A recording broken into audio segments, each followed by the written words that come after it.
Doctor Sana Panduranga, ವೈದ್ಯಾಧಿಕಾರಿ ತಾಲೂಕು ಆಯುಷ್ ಘಟಕ ಉಳ್ಳಾಲ ಇಲ್ಲಿ ಕಾರ್ಯನಿರ್ವಹಿಸುತ್ತಿದ್ದೀನಿ. ಇವತ್ತು ನಾನು ನಿಮಗೆಲ್ಲರಿಗೂ ಗೊತ್ತಿದೆ, ಈ ಸೆಪ್ಟೆಂಬರ್ ತಿಂಗಳ ಪೋಷಣ ಅಭಿಯಾನದ ಮಾಹಿತಿ ಕೊಡುವಂಥ ತಿಂಗಳು. ಹಾಗೆ ಇವತ್ತು ನಾನು ಕೆಲವೊಂದು ನಿಮಗೆಲ್ಲರಿಗೂ ಗೊತ್ತಿದೆ ಕೆಲವೊಂದು ಪೋಷಣ ಬಗ್ಗೆ ಮಾಹಿತಿ ಕೊಡಬೇಕು ಇಚ್ಛೆ ಪಡ್ತೀನಿ.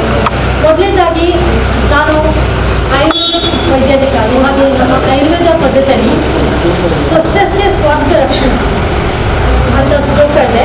ಆತುರಸ್ಯ ವಿಕಾರ ಪ್ರಶ್ನೆ ಅಂದರೆ ಸ್ವಸ್ಥವನ್ನು ಅದು ಸ್ವಾಸ್ಥ್ಯವನ್ನು ನಾವು ಹೆಲ್ತನ್ನು ಆರೋಗ್ಯವನ್ನು ನಾವು ಹೇಗೆ ಪಡ್ಕೋಬೇಕು ಮತ್ತು ಅದನ್ನು ಹೇಗೆ ಯಾವ ರೀತಿಯಲ್ಲಿ ನಾವು ರೋಗಗಳನ್ನು ನಾವು ಪ್ರಿವೆಂಟ್ ಮಾಡ್ಬೋದು, ನಾವು ಹೇಗೆ ಹೆಲ್ತನ್ನು ಪ್ರಮೋಟ್ ಮಾಡ್ಬೋದು.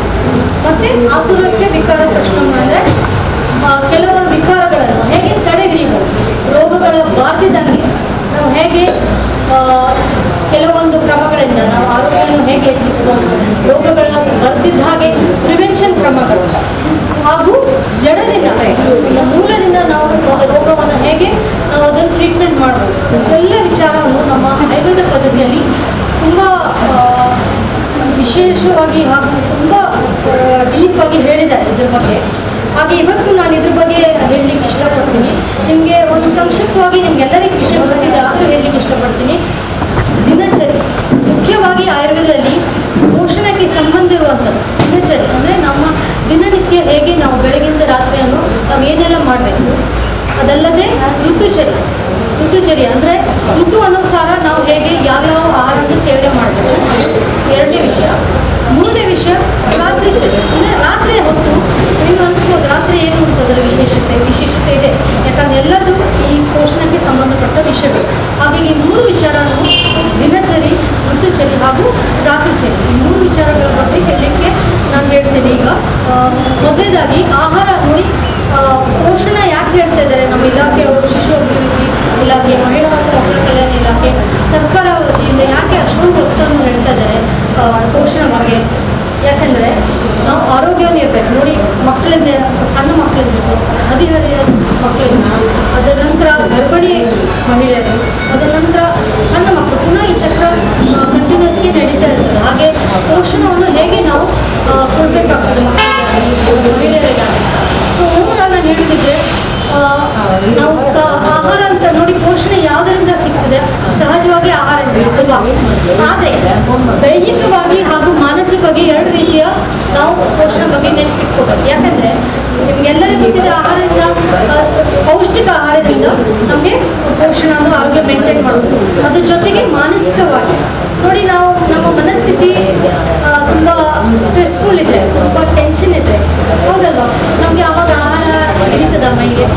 ತುಂಬ ಟೆನ್ಷನ್ ಇದೆ ಅಥವಾ ಮಾನಸಿಕವಾಗಿ ತುಂಬ ಚಿಂತನೆ ಇದ್ದರೆ ಆವಾಗಲೂ ನಾವು ಒಳ್ಳೆಯ ಆಹಾರನೇ ಸೇವನೆ ಮಾಡ್ತಿರ್ಬೋದು, ಪೌಷ್ಟಿಕ ಆಹಾರ.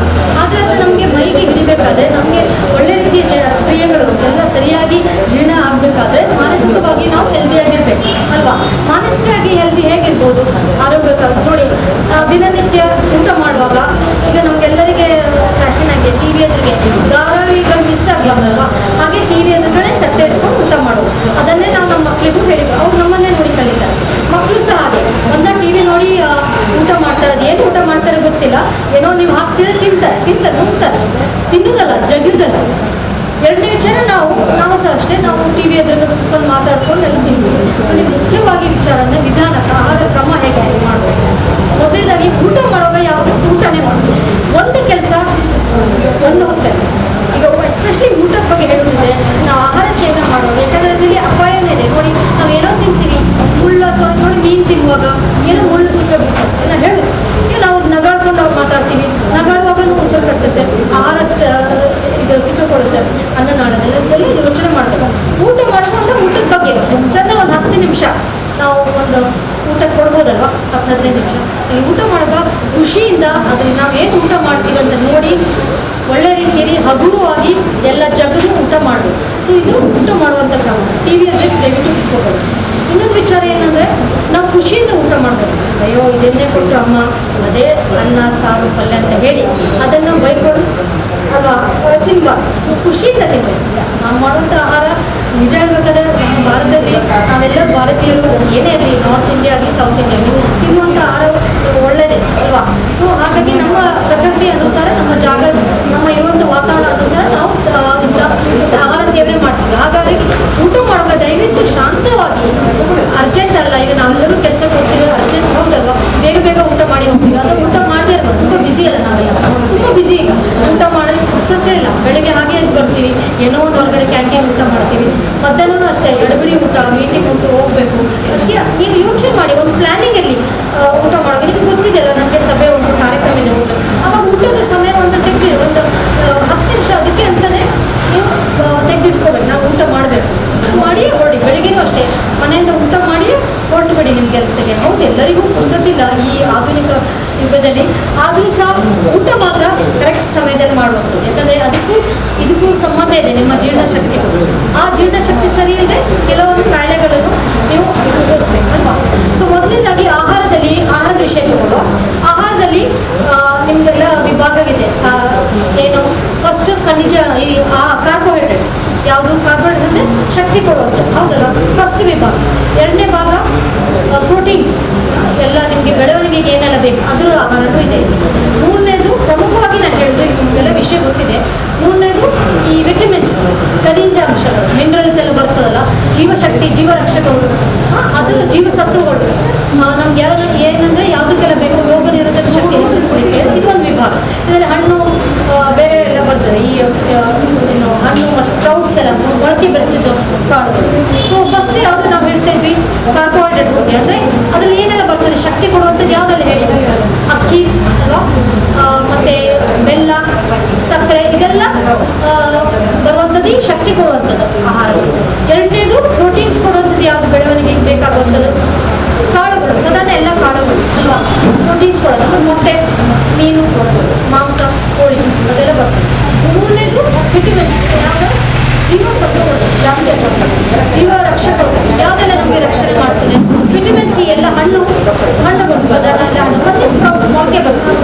ನೋಡಿ, ಮೊಳಕೆ ಬೆರೆಸುವಂಥದ್ದು ಏನಂದರೆ ಹಿಂದಿನ ದಿನ ರಾತ್ರಿ ಉದಾಹರಣೆಗಾಗಿ ಹುಳ್ಳಿಕಾಳು ಅದನ್ನು ನೆನೆಸಿ ನಾಳೆ ಮರುದಿನ ಬೆಳಗ್ಗೆ ಮೊಳಕೆ ಬರ್ತದಲ್ವ, ಮೊಳಕೆ ಬಂದಮೇಲೆ ಅದನ್ನು ನೀವು ತಯಾರಿ ಮಾಡಬೇಕು. ಇನ್ನು ಸಲಾಡ್ ಮಾಡ್ಕೊಂಡು ಅದನ್ನು ಮೊಳಕೆ ಬೆರೆಸೋದು ತುಂಬಾ ಮುಖ್ಯವಾದ ವಿಷಯ. ಈ ಮಳೆಗಾಲದಲ್ಲಿ ಸ್ವಲ್ಪ ಜಾಗೃತಿ ಮಾಡಬೇಕು, ಯಾಕಂದರೆ ಜಾಸ್ತಿ ಹೊತ್ತು ಹಸಿ ತರಕಾರಿಯನ್ನು ಇಡ್ಲಿಕ್ಕೆ ಆಗೋದಿಲ್ಲ ಈ ಹವೆಗೆ.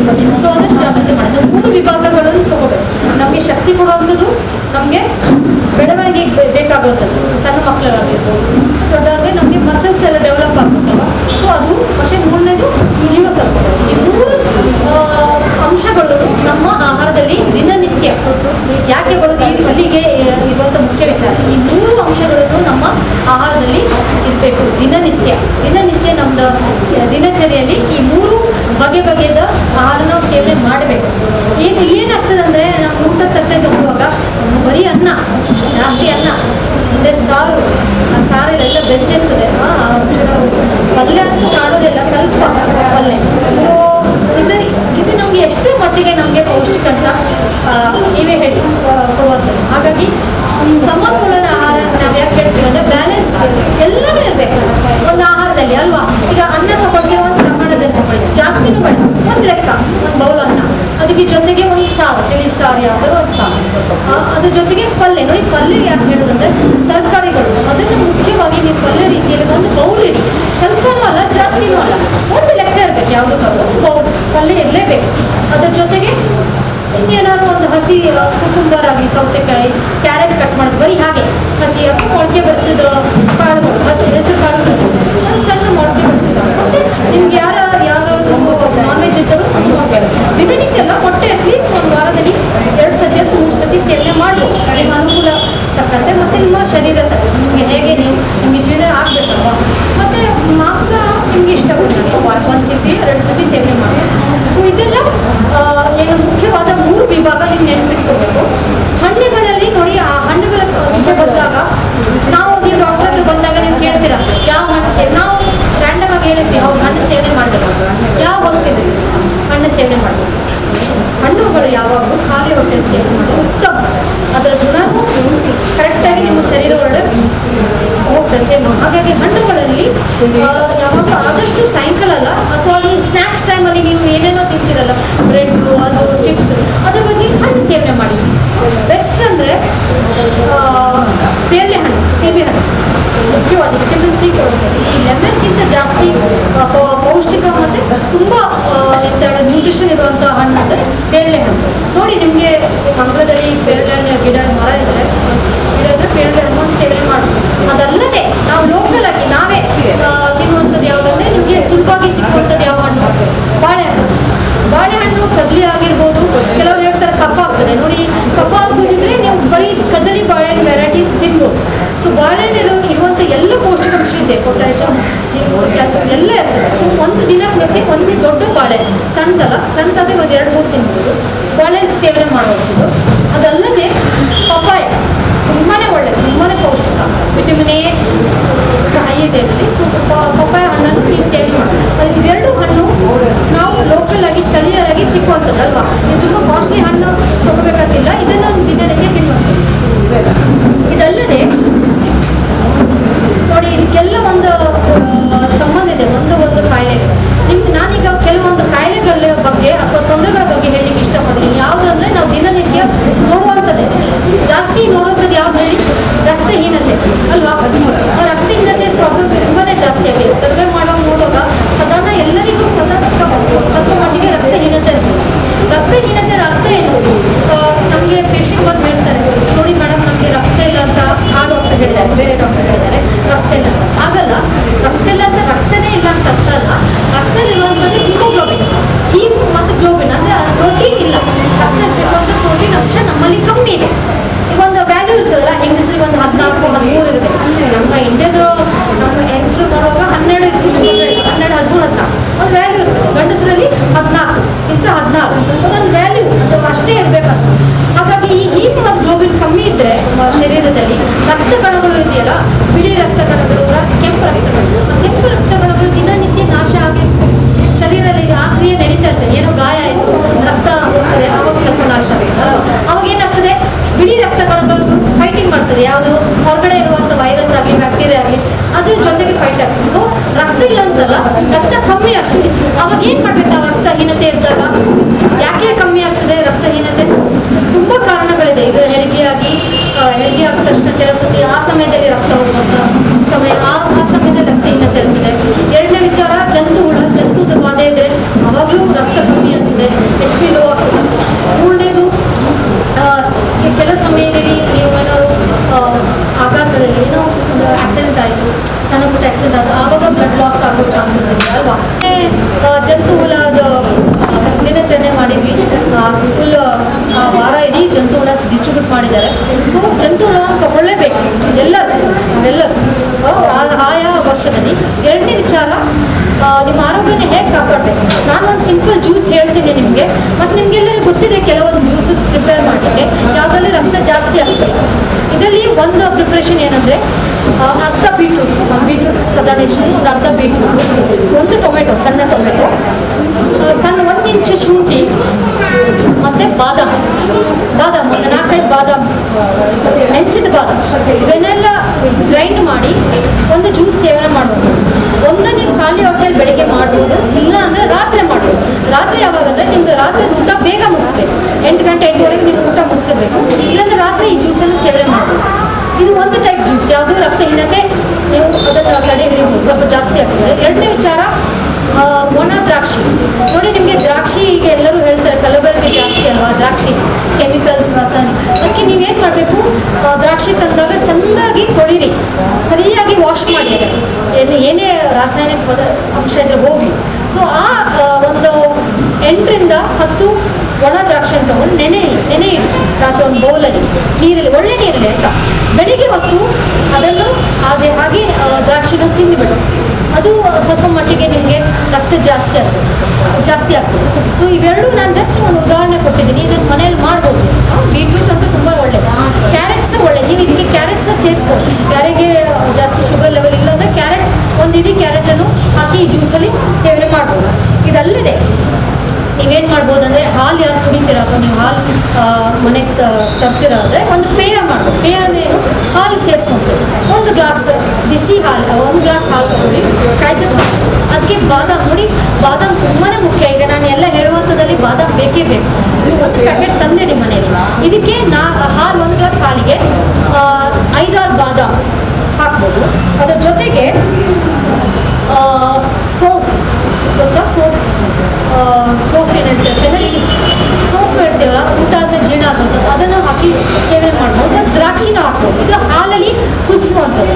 ಇದ್ರ ಜೊತೆಗೆ ಖರ್ಜೂರ, 1-2 ಖರ್ಜೂರ, ಇದನ್ನು ಎಲ್ಲ ಹಾಕಿ ಸ್ವಲ್ಪ ಜಜ್ಜಿ ಈ ಹಾಲನ್ನು ಸರಿ ಕುದಿಸ್ಬೇಕು. ಒಂದು ಕುದಿ ಬಂದ ತಕ್ಷಣ ಆಫ್ ಮಾಡಿ ಈ ಹಾಲನ್ನು ಸೇವನೆ ಮಾಡ್ಬೋದು. ಇದು ಯಾರು ಹಾಲು ಜಾಸ್ತಿ ಸೇವನೆ ಮಾಡ್ತಾರೋ ಅವರು ಇದನ್ನು ಮಾಡಿ ಕುಡಿಬೋದು. ಸೊ ಒಂದು ಬೀಟ್ರೂಟ್ ಜ್ಯೂಸು, 2ನೇದು ಒಣ ದ್ರಾಕ್ಷಿ, 3ನೇದು ಹಾಲು. ಇದು 3ಅನ್ನು ನೀವು ರಕ್ತಹೀನತೆಗೆ ಸೇವನೆ ಮಾಡುವಂತೆ. ಇದಲ್ಲದೆ ನೀವೆಲ್ಲರೂ ಈಗ ಮೋಸ್ಟ್ಲಿ ಮಾಡಿರ್ಬೋದು, ನಾನು ನೋಡಿದ್ದೀನಿ ಯಾರು ತಂದಿದ್ದಾರೆ. ಸೊಪ್ಪುಗಳಲ್ಲಿ ಶ್ರೇಷ್ಠವಾದ ಸೊಪ್ಪು ಯಾವುದು?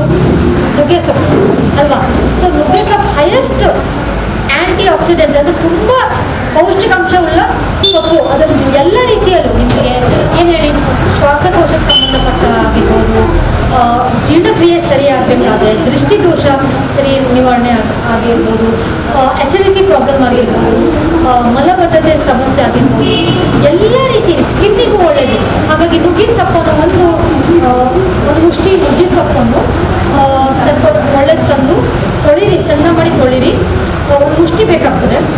ಮಿಕ್ಸಿಯಲ್ಲಿ 1 ಗ್ಲಾಸ್ ನೀರು ತೊಗೊಳ್ಳಿ, ಒಂದು ಅರ್ಧ ಗ್ಲಾಸ್ ನೀರು ತೊಗೊಳ್ಳಿ, ಒಂದು ಅರ್ಧ ಕಪ್ಪು ನುಗ್ಗೆ ಸೊಪ್ಪು, ಇದನ್ನೆರಡನ್ನೂ ಸರಿ ಗ್ರೈಂಡ್ ಮಾಡಿ, ಸರಿ ನೈಸ್ ಗ್ರೈಂಡ್ ಮಾಡಬೇಕು. ಅದು ಸೋಸ್ಲಿಕ್ಕೇನಿಲ್ಲ, ಸಣ್ಣ ಗ್ರೈಂಡ್ ಮಾಡಿ 1 ಗ್ಲಾಸು ನುಗ್ಗೆ ರಸವನ್ನು ಅದಕ್ಕೆ ಒಂದು ಅರ್ಧ ನಿಂಬೆ ಹಿಂಡಿ ಕುಡಿಯುವಂಥದ್ದು. ಲಿಂಬೆ ಇಲ್ಲ ಮನೆಯಲ್ಲಿ, ಜೋನಿ ಬೆಲ್ಲ ಇದೆಯಲ್ಲ, ಜೋನಿ ಬೆಲ್ಲ ಅಂತ ಸಿಗ್ತದಲ್ಲ ಅಂಗಡಿಯಲ್ಲಿ, ಜೋನಿ ಬೆಲ್ಲ, ಅದನ್ನು 1 ಚಮಚ ಇದಕ್ಕೆ ಸೇರಿಸಿದ್ರೆ ತುಂಬಾ ಒಳ್ಳೆಯದು. ನಿಮ್ಗೆಲ್ಲರಿಗೂ ಗೊತ್ತಿದೆ ಬೆಲ್ಲ ತುಂಬ ಒಳ್ಳೆಯದಲ್ವಾ, ಕಬ್ಬಿಣಾಂಶ ಜಾಸ್ತಿ ಆಗಲಿಕ್ಕೆ. ಅಯನ್ ಇಲ್ಲಿ ಮುಖ್ಯವಾದ ವಿಷಯ ಏನಂದರೆ ರಕ್ತಹೀನತೆಯಲ್ಲಿ ಅಯನ್, ಕಬ್ಬಿಣಾಂಶ ತಗೋಬೇಕು, ನಿಮಗೆ ಸಿಕ್ಕಬೇಕದು ಆಹಾರದಿಂದ. ಹಾಗಾಗಿ ನುಗ್ಗೆ ಸೊಪ್ಪು ಅಂತ ಒಳ್ಳೆ ಸೊಪ್ಪು, ತುಂಬ ಶ್ರೇಷ್ಠ ಸೊಪ್ಪು. ಹಾಗಾಗಿ ನುಗ್ಗೆ ರಸನ ಕುಡಿಬೋದು. ನೀವು ಹೇಳ್ಬೋದು ಅದು ನುಗ್ಗೆ ಹೀಟ್ ಆಗ್ಬೋದು, ಸ್ವಲ್ಪ ಏನಾದ್ರು ಸಮಸ್ಯೆ ಇದ್ದರೆ ದಿನನಿತ್ಯ ಬೇಡ, ನೀವು ಈ ಥರ ಜ್ಯೂಸ್ ಮಾಡಿ ಮರುದಿನ ಬೇರೆ ದಿನ ನುಗ್ಗೆ ಸೊಪ್ಪನ್ನು ಸೇವನೆ ಮಾಡ್ಬೋದು. ಸೊ ನುಗ್ಗೆ ಇರುವಂಥ ಯಾರಿಗಾರ ನುಗ್ಗೆ ಸೊಪ್ಪಿದ್ದರೆ ನೀವು ದಯವಿಟ್ಟು ಈ ನುಗ್ಗೆ ಸೊಪ್ಪು ಹಾಕಿ ಕುಡೀರಿ. ನೋಡಿ, ಯಾವುದೇ ಪ್ರಕೃತಿಯಲ್ಲಿ ಸಿಕ್ಕುವಂಥದ್ದು ಸೊಪ್ಪಿದೆಯಲ್ವ, ಅದು ನ್ಯಾಚುರಲ್ ಆಗಿ ಸಿಕ್ಕುವಂಥದ್ದಲ್ವಾ. ಸೊ ಹಾಗಾಗಿ ತುಂಬಾ ಅತಿ ಆಗಿ ಸೇವನೆ ಬೇಡ, 1 ದಿನ ಬಿಟ್ಟು ಅಥವಾ 2 ದಿನ ಬಿಟ್ಟು ಸೇವನೆ ಮಾಡ್ಬೋದು. ಈ ಕಷಾಯಗಳಲ್ಲಿ ನೋಡಿ, ನೀವು ಅಮೃತ ಬಳ್ಳಿ ಕಷಾಯ ಇರ್ಬೋದು, ಭೂನಿಂಬ ಕಷಾಯ ಮಾಡುವಂಥದ್ದು, ಭೂಮಿ ಆಮ್ಲಕ್ಕಿ ಕಷಾಯ ಮಾಡುವಂಥದ್ದು, ಇವೆಲ್ಲವೂ ನಾವು ನೋಡಿ ನ್ಯಾಚುರಲ್ ಆಗಿ ನಾವು ಅಮಲದಲ್ಲೇ ತೆಗೆಯುವಂಥದ್ದಲ್ಲ ಗಿಡ. ಸೊ ನೋಡಿ, ಅದರಲ್ಲೂ ಕೆಮಿಕಲ್ಸ್ ಎಲ್ಲ ಇರ್ತದೆ. ಕೆಮಿಕಲ್ ಅಂದರೆ ಆ ಕೆಮಿಕಲ್ ಅಲ್ಲ, ಅದರದ್ದೇ ಒಂದು ರಾಸಾಯನಿಕ ಪದಾರ್ಥಗಳು ಇರ್ತದೆ.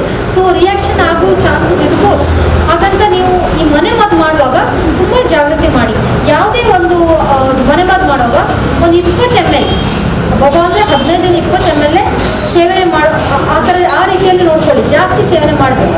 ಅಥವಾ 1 ವಾರ ಮಾಡ್ತೀರಾ, ಬಿಟ್ಟುಬಿಡಿ, 1 ವಾರ ಬೇರೆ ಏನಾದ್ರು ಮಾಡಿ, ಮತ್ತೆ ಪುನಃ ಕಂಟಿನ್ಯೂ ಮಾಡಿ. ಇದೇ ಕಂಟಿನ್ಯೂಸ್ ಆಗಿ ಯಾವುದೇ ಗಿಡಮೂಲಿಕೆಗಳ ಪ್ರಯೋಗ ಮಾಡಿದ್ರು ಅಷ್ಟು ಒಳ್ಳೆಯದಲ್ಲ. ಸೊ ನೀವು ನೋಡಿ, ಈಗ 1 ವಾರ ಅಮೃತ ಬಳ್ಳಿ, ಬರುವ ವಾರ ಏನಾದ್ರು ಜ್ಯೂಸ್ ಮಾಡಿ, ಅದು ನೆಕ್ಸ್ಟ್ ವಾರ ಬೇರೆ ಏನಾದ್ರು ಗಿಡದ ಕಷಾಯಗಳನ್ನು ಮಾಡ್ಬೋದು. ಸೊ ಈ ಥರ ಈ ರೀತಿಯಲ್ಲಿ ನಾವು ನುಗ್ಗೆ ರಸದಿಂದ ಕಬ್ಬಿಣಾಂಶ ಜಾಸ್ತಿ ಮಾಡ್ಬೋದು. ಮುಖ್ಯವಾಗಿ ಈಗ ಆಧುನಿಕ ಯುಗದಲ್ಲಿ ನಾವೆಲ್ಲ ಒಳ್ಳೊಳ್ಳೆ ಏನು ಹೇಳೋದು, ಅದಕ್ಕೆ ಏನು ಹೇಳ್ತಿರೋದಕ್ಕೆ, ಈ ಫ್ಯಾನುಗಳನ್ನು ಯೂಸ್ ಮಾಡ್ತೀವಲ್ಲ, ಕ್ವಿಕ್ ಇಮಿಡಿಯೇಟಾಗಿ ಹೇಳುವಂಥದ್ದು ಫ್ಯಾನ್, ಅದಷ್ಟು ಒಳ್ಳೆಯದಲ್ಲ. ಸೊ ನೀವೇನು ಮಾಡಬೇಕು, ಹಳೆ ಕಾಲದಲ್ಲಿ ನಾವೇನು ಮಾಡ್ತಿದ್ವಿ ಅಡುಗೆ, ಕಬ್ಬಿಣದ ಪಾತ್ರೆ ಅಲ್ವಾ, ಈಗ ಯಾರು ಮಾಡೋದಿಲ್ಲ. ಭಾರವಾದ ಕಬ್ಬಿಣ ಪಾತ್ರೆಯಲ್ಲಿ ನಾವು ಬಾಣಲೆಯಲ್ಲಿ ಅಡುಗೆ ಮಾಡಿದರೆ ತುಂಬಾ ಒಳ್ಳೆಯದು. ಯಾಕಂದರೆ ಅದ್ರದ್ದು ಅಂಶ, ಆ ಪಾತ್ರೆಗಳದ್ದು ಅಂಶ ಇದೆಯಲ್ಲ ಕಬ್ಬಿಣ, ಅದು ಈ ಆಹಾರದ ಒಟ್ಟಿಗೆ, ಪಲ್ಯ ಒಟ್ಟಿಗೆ, ಸಾರು ಒಟ್ಟಿಗೆ ಸೇರಿಕೊಳ್ತದೆ ಅಲ್ವಾ. ಸೊ ಆ ರೀತಿಯಲ್ಲೂ ಒಂದು ರೀತಿಯಲ್ಲಿ ನಿಮ್ಮ ಕಬ್ಬಿಣಾಂಶ ನಿಮಗೆ ಸಿಕ್ಬೋದು ಅಯನ್ ಪಾತ್ರೆಯಲ್ಲಿ ಮಾಡಿದ್ರು. ಸೊ ಅದು ಒಂದು ವಿಚಾರ. ಸೊ ಕಬ್ಬಿಣ ದೊಡ್ಡ ಬಾಣೆಯಲ್ಲಿ ಮಾಡುವಂಥ ಇದು ಅಡುಗೆಗಳು. ಇನ್ನೊಂದು ವಿಚಾರ ನೋಡಿ, ಮುಖ್ಯವಾದ ಎಲ್ಲರೂ ಹೇಳುವಂಥದ್ದು, ಈಗ ಒಬ್ಬರು ಹೇಳಿದ್ದಾರೆ ಕ್ಯಾಲ್ಶಿಯಂ ಕಮ್ಮಿ ಇದೆ. ಯಾಕಂದರೆ ಒಂದು ರಕ್ತಹೀನತೆ, 2ನೇದು ಕ್ಯಾಲ್ಶಿಯಂ. ನೋಡಿ, ಕ್ಯಾಲ್ಶಿಯಮ್ ಅಫ್ಕೋರ್ಸ್ ಸಿಕ್ಕುವಂಥದ್ದು ಆಹಾರದಿಂದನೇ. ಎಲ್ಬಿಗೆ ಸಂಬಂಧಪಟ್ಟ ಎಲ್ಬಿಗೆ ಏನು ಬೇಕು, ಮುಖ್ಯವಾಗಿ ಕ್ಯಾಲ್ಶಿಯಂ, ಹೌದಲ್ವಾ. ಸೊ ಕ್ಯಾಲ್ಶಿಯಂ ಕೊರತೆ ಇದ್ದರೆ ನಾವೇನೇನು ಹೇಳ್ತೀವಿ ಎಲ್ಬು ಟೊಳ್ಳಾಗಿದೆ, ಹೌದಲ್ಲ, ಎಲ್ಬು ಗಟ್ಟಿ ಇಲ್ಲ, ಅದ್ರಲ್ಲಿ ಬೋನ್ ಡೆನ್ಸಿಟಿ ಕಮ್ಮಿ ಇದೆ, ಅದಕ್ಕೆ ನಾವು ಏನೋ ಒಂದು ಚೂರು ಜಾರಿ ಬಿದ್ದರೆ ಮುರಿದೇ ಹೋಗುತ್ತೆ ಅಲ್ವಾ. ಸಣ್ಣ ಇದರದೇ ಫ್ರ್ಯಾಕ್ಚರ್ ಆಗೋದು, ಬೇಗನೆ ಪೆಟ್ಟಾಗುವಂಥದ್ದು, ಬೇಗನೆ ಎಲ್ಬು ಸವಿತದೆ, ಈಗ ಬೇಗ ಹೆಲ್ಪ್ ಸವಿತದೆ. ಸೊ ಅದು ಒಂದು ಮುಖ್ಯ ಕಾರಣ ಕ್ಯಾಲ್ಶಿಯಂ. ಸೊ ಕ್ಯಾಲ್ಶಿಯಂ ಜಾಸ್ತಿ ಆಗಬೇಕಾದ್ರೆ ಕ್ಯಾಲ್ಶಿಯಂ ಇನ್ನೊಂದು ವಿಚಾರ, ಕ್ಯಾಲ್ಶಿಯಂ ಕೊರತೆ ಆಗೋದು ಕಾರಣ ಏನಂದರೆ ನಾವೆಲ್ಲರೂ ಈಗ ಉಪ್ಪು ಜಾಸ್ತಿ ಸೇವನೆ ಮಾಡ್ತೀವಿ, ಹೌದಲ್ವಾ. ನಿಜ ಹೇಳಬೇಕಾದ್ರೆ ಉಪ್ಪು ಒಂದು 3 ಗ್ರಾಮಿಂದ 5 ಗ್ರಾಮ್, 3 ಗ್ರಾಮ್ 1 ಗ್ರಾಮ್ ಅಂದರೆ 1 ಸ್ಪೂನ್. ಸೊ 3 ಗ್ರಾಮಿಂದ 5 ಗ್ರಾಮ್ ಇದು WHO ಅಂತ ಹೇಳುವಂಥದ್ದು ಅಷ್ಟೇ ಸೇವನೆ ಮಾಡೋದು ದಿನನಿತ್ಯ. ನಾವೇನು ಮಾಡ್ತೀವಿ, ಸರಿ ಉಪ್ಪು ಹಾಕ್ತೀವಿ, ಸಾರಿ ಉಪ್ಪು ಹಾಕ್ತೀವಿ, ಪುನಃ ಅದಕ್ಕೆ ಮೊಟ್ಟೆಗೂ ಉಪ್ಪು ಹಾಕ್ತೀವಿ, ಪುನಃ ಉಪ್ಪು ಕಮ್ಮಿ ಆಯ್ತು, ನಮಗೆ ಕಮ್ಮಿ ಆದ ಪುನಃ ಉಪ್ಪು ಹಾಕಿದ್ದಾರೆ, ನಮಗೆ ಕಮ್ಮಿ ಆಯ್ತು ಪುನಃ ಉಪ್ಪು ಹಾಕಿ. ಎಷ್ಟು ನೀವು ಲೆಕ್ಕ ಮಾಡಿ ನಿಜವಾಗಲೂ ಎಷ್ಟು ಉಪ್ಪು ಜಾಸ್ತಿ ಉಪ್ಪು ಸೇವನೆ ಮಾಡಿದಾಗ ಅದು ಒಂದು ಕಾರಣ ಕ್ಯಾಲ್ಶಿಯಂ ಕಮ್ಮಿ ಆಗುತ್ತೆ. ಮತ್ತು ಬೇರೆ ಎಲ್ಲ ನಾವು ಡ್ರಿಂಕ್ಸ್ ಕುಡಿತೀವಲ್ಲ ಹೊರಗಡೆ, ಎಲ್ಲರೂ ಹೋಗ್ತೀವಿ ಮಾಜಾ ಇದು ಎಲ್ಲ ಡ್ರಿಂಕ್ಸ್, ಕೋಲ್ಡ್ ಡ್ರಿಂಕ್ಸ್, ಇದೆಲ್ಲ ಎರಿಟೆಡ್ ಡ್ರಿಂಕ್ಸ್ ಹೇಳ್ತೀವಲ್ಲ, ಅದು ಒಂದು ಕಾರಣನೇ. ಕೆಲವ್ರಿಗೆ ಸರಿ ಕುಡಿತಾರೆ, ಕುಡಿಯೋದಂದರೆ ದಿನನಿತ್ಯ ಒಂದು ಬೇಕು, ಒಂದು ಏನಾದ್ರು ಕುಡಿಬೇಕು. ಸೊ ಅದರಿಂದಾಗಿಯೂ ಕ್ಯಾಲ್ಶಿಯಂ ಕಮ್ಮಿ ಆಗ್ಬೋದು. ತುಂಬ ಕಾರಣ ಉಂಟು, ನಾನು ಜಸ್ಟ್ ಮೇನ್ ವಿಷಯ ಹೇಳ್ತಿದ್ದೀನಿ. ಇನ್ನೊಂದು ಕಾರಣ ಶುಗರ್, ಸಕ್ಕರೆ ತುಂಬ ಸೇವನೆ ಮಾಡ್ತೀವಿ, ಚಾಗ ಒಂದಿಷ್ಟು ಸಕ್ಕರೆ, ಸ್ವೀಟ್ ಜಾಸ್ತಿ ಸೇವನೆ ಮಾಡ್ಬೋದು, ಅದು ಸಕ್ಕರೆ ಅಂಶ ಜಾಸ್ತಿ ಆದರೆ ಇದು ಒಂದು ಕಾರಣ. ಆವಾಗ ಏನಾಗ್ತದೆ, ನಮ್ಮ ಶರೀರದಲ್ಲಿ ಕೊರತೆ ಜಾಸ್ತಿಯಾಗಿ ಮತ್ತು ರಕ್ತದಲ್ಲೂ ನಾವು ಅದೇನಾಗ್ತದೆ ಫೋರ್ಸಬ್ಲಿ ತುಂಬ ಒತ್ತಡದಿಂದ ನಮ್ಮ ರಕ್ತದಲ್ಲೂ ಕ್ಯಾಲ್ಶಿಯಂ ಬರ್ತದೆ. ಆಗ ಆ ರೀತಿಯಲ್ಲಿ ನಾವು ಎಲ್ಬು ಸವಿದು ಜಾಸ್ತಿ ಆಗ್ತದೆ. ಸೊ ಅದಕ್ಕೆ ನಾವೇನು ಮಾಡಬೇಕಂದ್ರೆ ಕ್ಯಾಲ್ಶಿಯಂ ಕಮ್ಮಿ ಆದರೆ ಬಿಳಿ ಎಳ್ಳು ಅಥವಾ ಕಪ್ಪು ಎಳ್ಳು ಯಾವುದಾದ್ರು ಒಂದು, ಈಗ ನಾನು ಬಿಳಿ ಎಳ್ಳಿನ ಬಗ್ಗೆ ಹೇಳ್ತೀನಿ. 1 ಗ್ಲಾಸ್ ಹಾಲಿಗೆ ಬಿಳಿ ಎಳ್ಳನ್ನು ದಿನ ಸೇವನೆ, ಪೌಡ್ರ್ ಮಾಡ್ಬೋದು, ಒಳ್ಳೆ ಎಳ್ಳು ತನ್ನಿ, ಒಳ್ಳೆ ಎಳ್ಳನ್ನು ತನ್ನಿ ಪೌಡ್ರ್ ಮಾಡಿ ಅದಕ್ಕೆ 1 ಗ್ಲಾಸ್ ಹಾಲಿಗೆ 1 ಚಮಚ ಎಳ್ಳನ್ನು ಹಾಕಿ ಸೇವನೆ ಮಾಡ್ಬೋದು, ತುಂಬಾ ಒಳ್ಳೆಯದು. ಅದು ಸ್ವಲ್ಪ ಎಲ್ಬನ್ನು ಗಟ್ಟಿ ಮಾಡ್ಬೋದು. ಸೊ ಆ ರೀತಿಯಲ್ಲೂ ನೀವು ಕ್ಯಾಲ್ಶಿಯಂ ಜಾಸ್ತಿ ಮಾಡಬೇಕು. ಮತ್ತು ಇನ್ನೊಂದು ವಿಷಯ ಅಂದರೆ ಅಗಸೆ ಬೀಜ, ಇಲ್ಲಿ ಇಲ್ಲಲ್ಲ, ಫ್ಲ್ಯಾಕ್ಸ್ ಸೀಡ್ಸ್ ಗೊತ್ತಾ, ಅಗಸೆ ಬೀಜ ಗೊತ್ತಾ, ಫ್ಲ್ಯಾಕ್ಸ್ ಸೀಡ್ಸ್ ಅಂತಾರೆ, ಅಗಸೆ ಬೀಜ ಕನ್ನಡದಲ್ಲಿ ಅಗಸೆ ಬೀಜ. ಈಗ ನೀವು ಮನೆಯಲ್ಲೇ ಒಂದು ತಯಾರಿ ಮಾಡ್ಬೋದು. 100 ಗ್ರಾಮ್ ಬಿಳಿ ಎಳ್ಳು ತೊಗೊಳ್ಳಿ, ಅದಕ್ಕೆ ತಕ್ಕಂಥ 100 ಗ್ರಾಮ್ ಅಗಸೆ ಬೀಜ, ಇದನ್ನು ಸೇರಿ ಮತ್ತು ಅದಕ್ಕೆ ತಕ್ಕಂಥ 100 ಗ್ರಾಮ್ ಇದು ನಾನು ಏನು ಹೇಳಿದೆ ಅವಾಗ ಸೋಪ್, ಅದನ್ನು ಯೂಸ್ ಮಾಡಿ.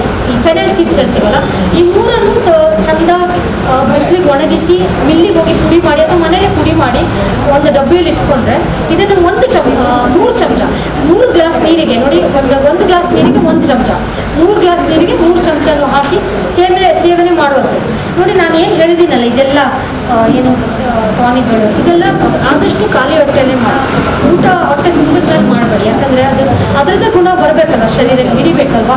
ಸೊ ಇದನ್ನು ಈ ರೀತಿ ಮಾಡಿದರೆ ಸ್ವಲ್ಪ. ಮತ್ತು ನಿಮ್ಮ ಆಹಾರದಲ್ಲಿ ಕ್ಯಾಲ್ಶಿಯಂ ಎಲ್ಲ ಗೊತ್ತಿದೆ, ಮೀನು, ಮೊಟ್ಟೆ, ಮಾಂಸ, ಚೀಸ್ ಇದೆಲ್ಲ ಹಾಲು ಉತ್ಪತ್ತಿಗಳನ್ನು ಜಾಸ್ತಿ ಸೇವನೆ ಮಾಡಿದ್ರೆ ಕ್ಯಾಲ್ಶಿಯಂ ಸ್ವಲ್ಪ ಜಾಸ್ತಿ ಆಗುತ್ತೆ. ಇದಲ್ಲದೆ ಕ್ಯಾಲ್ಶಿಯಂ ಅಲ್ಲದೆ ಇನ್ನೊಂದು ಯಾವುದು ಮುಖ್ಯವಾದ ವಿಚಾರ ಎಲ್ಲರಿಗಿದೆ, ಗ್ಯಾಸ್ಟ್ರೈಟಿಸ್ ಅಲ್ವಾ, ಆಮ್ಲಪಿತ್ತ ಅಂತ ನಾವು ಕರಿತೀವಿ, ಗ್ಯಾಸ್ಟ್ರಿಕ್ ಅಂತ ಹೇಳ್ತೀವಿ ನಿಮ್ಮ ಭಾಷೆಯಲ್ಲಿ. ಗ್ಯಾಸ್ಟ್ರಿಕ್ ಮತ್ತು ಮಲಬದ್ಧತೆ ಎರಡಕ್ಕೂ ಸಂಬಂಧ ಇದೆ. ನೋಡಿ ಗ್ಯಾಸ್ಟ್ರಿಕ್ ಯಾಕೆ ಆಗೋದು ಹೇಳಿ, ನಾವು ತುಂಬ ಬೇಗನೆ ಬರೀ ಗುಡ್ಸತ್ತಿಲ್ಲಲ್ಲ, ಬೇಗ ಊಟ ಮಾಡೋದು. ಎರಡನೇ ತುಂಬ ಚಿಂತೆ ಇಟ್ಕೊಂಡು ಊಟ ಮಾಡೋದು, ಆ ಮೊಬೈಲ್ ನೋಡಿ, ಮೊಬೈಲಲ್ಲಿ ಏನು ಉಂಟು ಅದನ್ನು ಜೊತೆಗೆ ಊಟ ಮಾಡೋದು, ತಲೆ ಮೊಬೈಲಲ್ಲೇ ಇರ್ತದೆ, ಏನು ಊಟ ಮಾಡಿ ನಮ್ಗೆ ಗೊತ್ತಿಲ್ಲ. ಅದೊಂದು ತುಂಬ ಸ್ಟ್ರೆಸ್ ಆಗಿ ಊಟ ಮಾಡೋದು.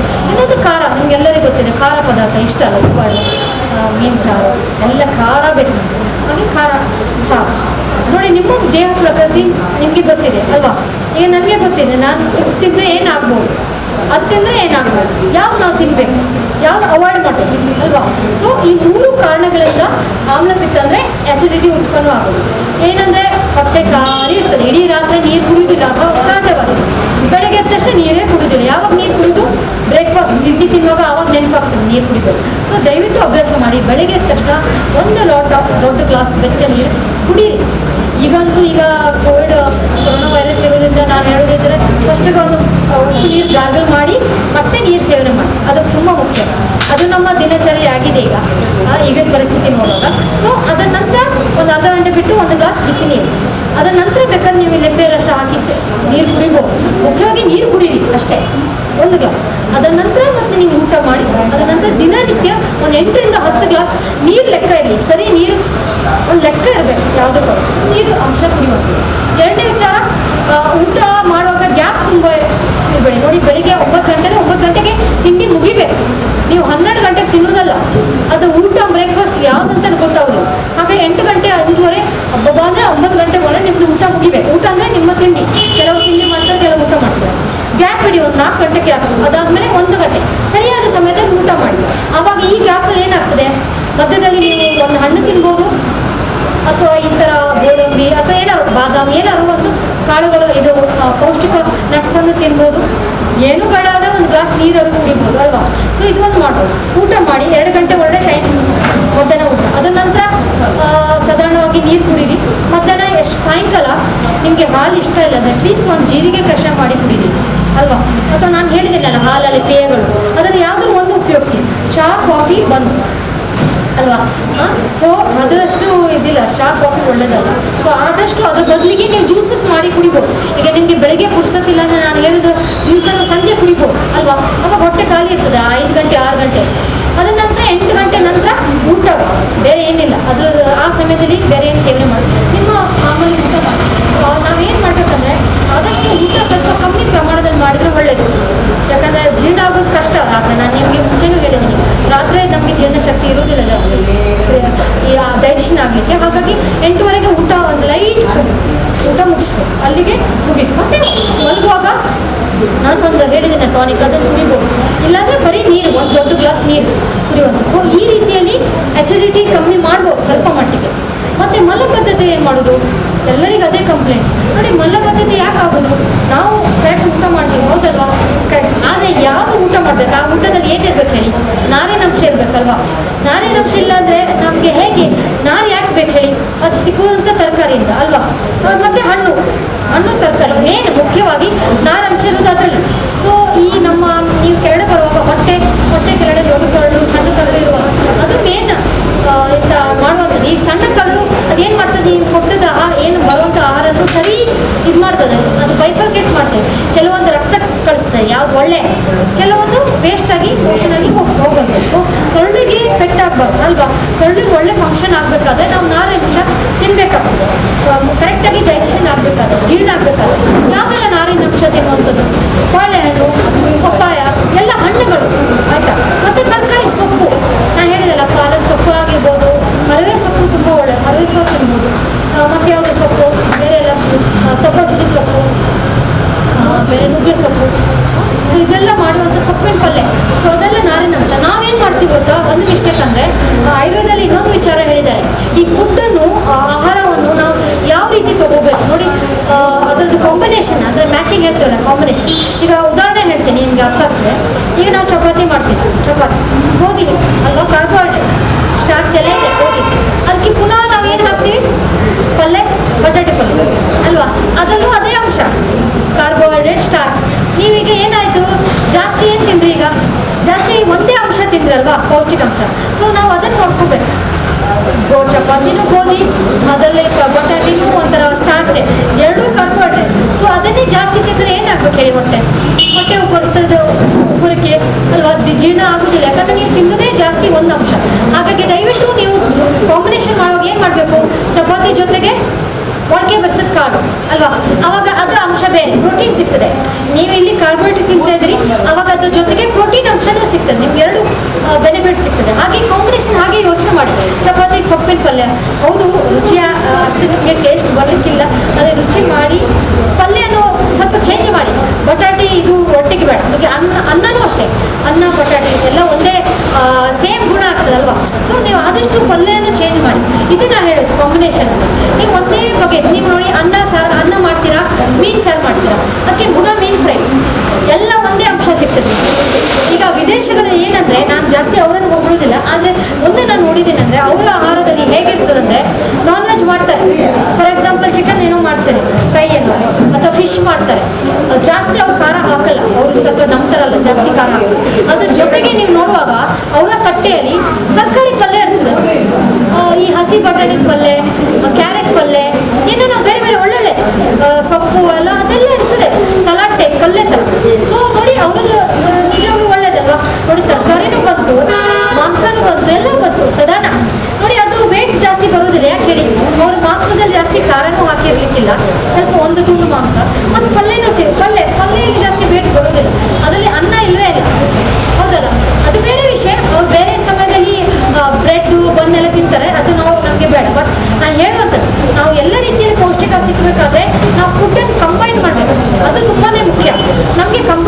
ಕಾಂಬಿನೇಷನೇ ಗೊತ್ತಿಲ್ಲ, ಎಲ್ಲ ಒಂದೇ ತಿಂತೀವಿ ಅಲ್ವಾ, ಒಂದೇ ಕಾರ್ಬೋಹೈಡ್ರೇಟ್ ಜಾಸ್ತಿ ತಿಂತೀವಿ ಇಡೀ ದಿನ ಅನ್ನ, ಹೌದಲ್ವಾ. ಸೊ ನಾವು ಸ್ವಲ್ಪ ಬದಲಾವಣೆ ಮಾಡಬೇಕು.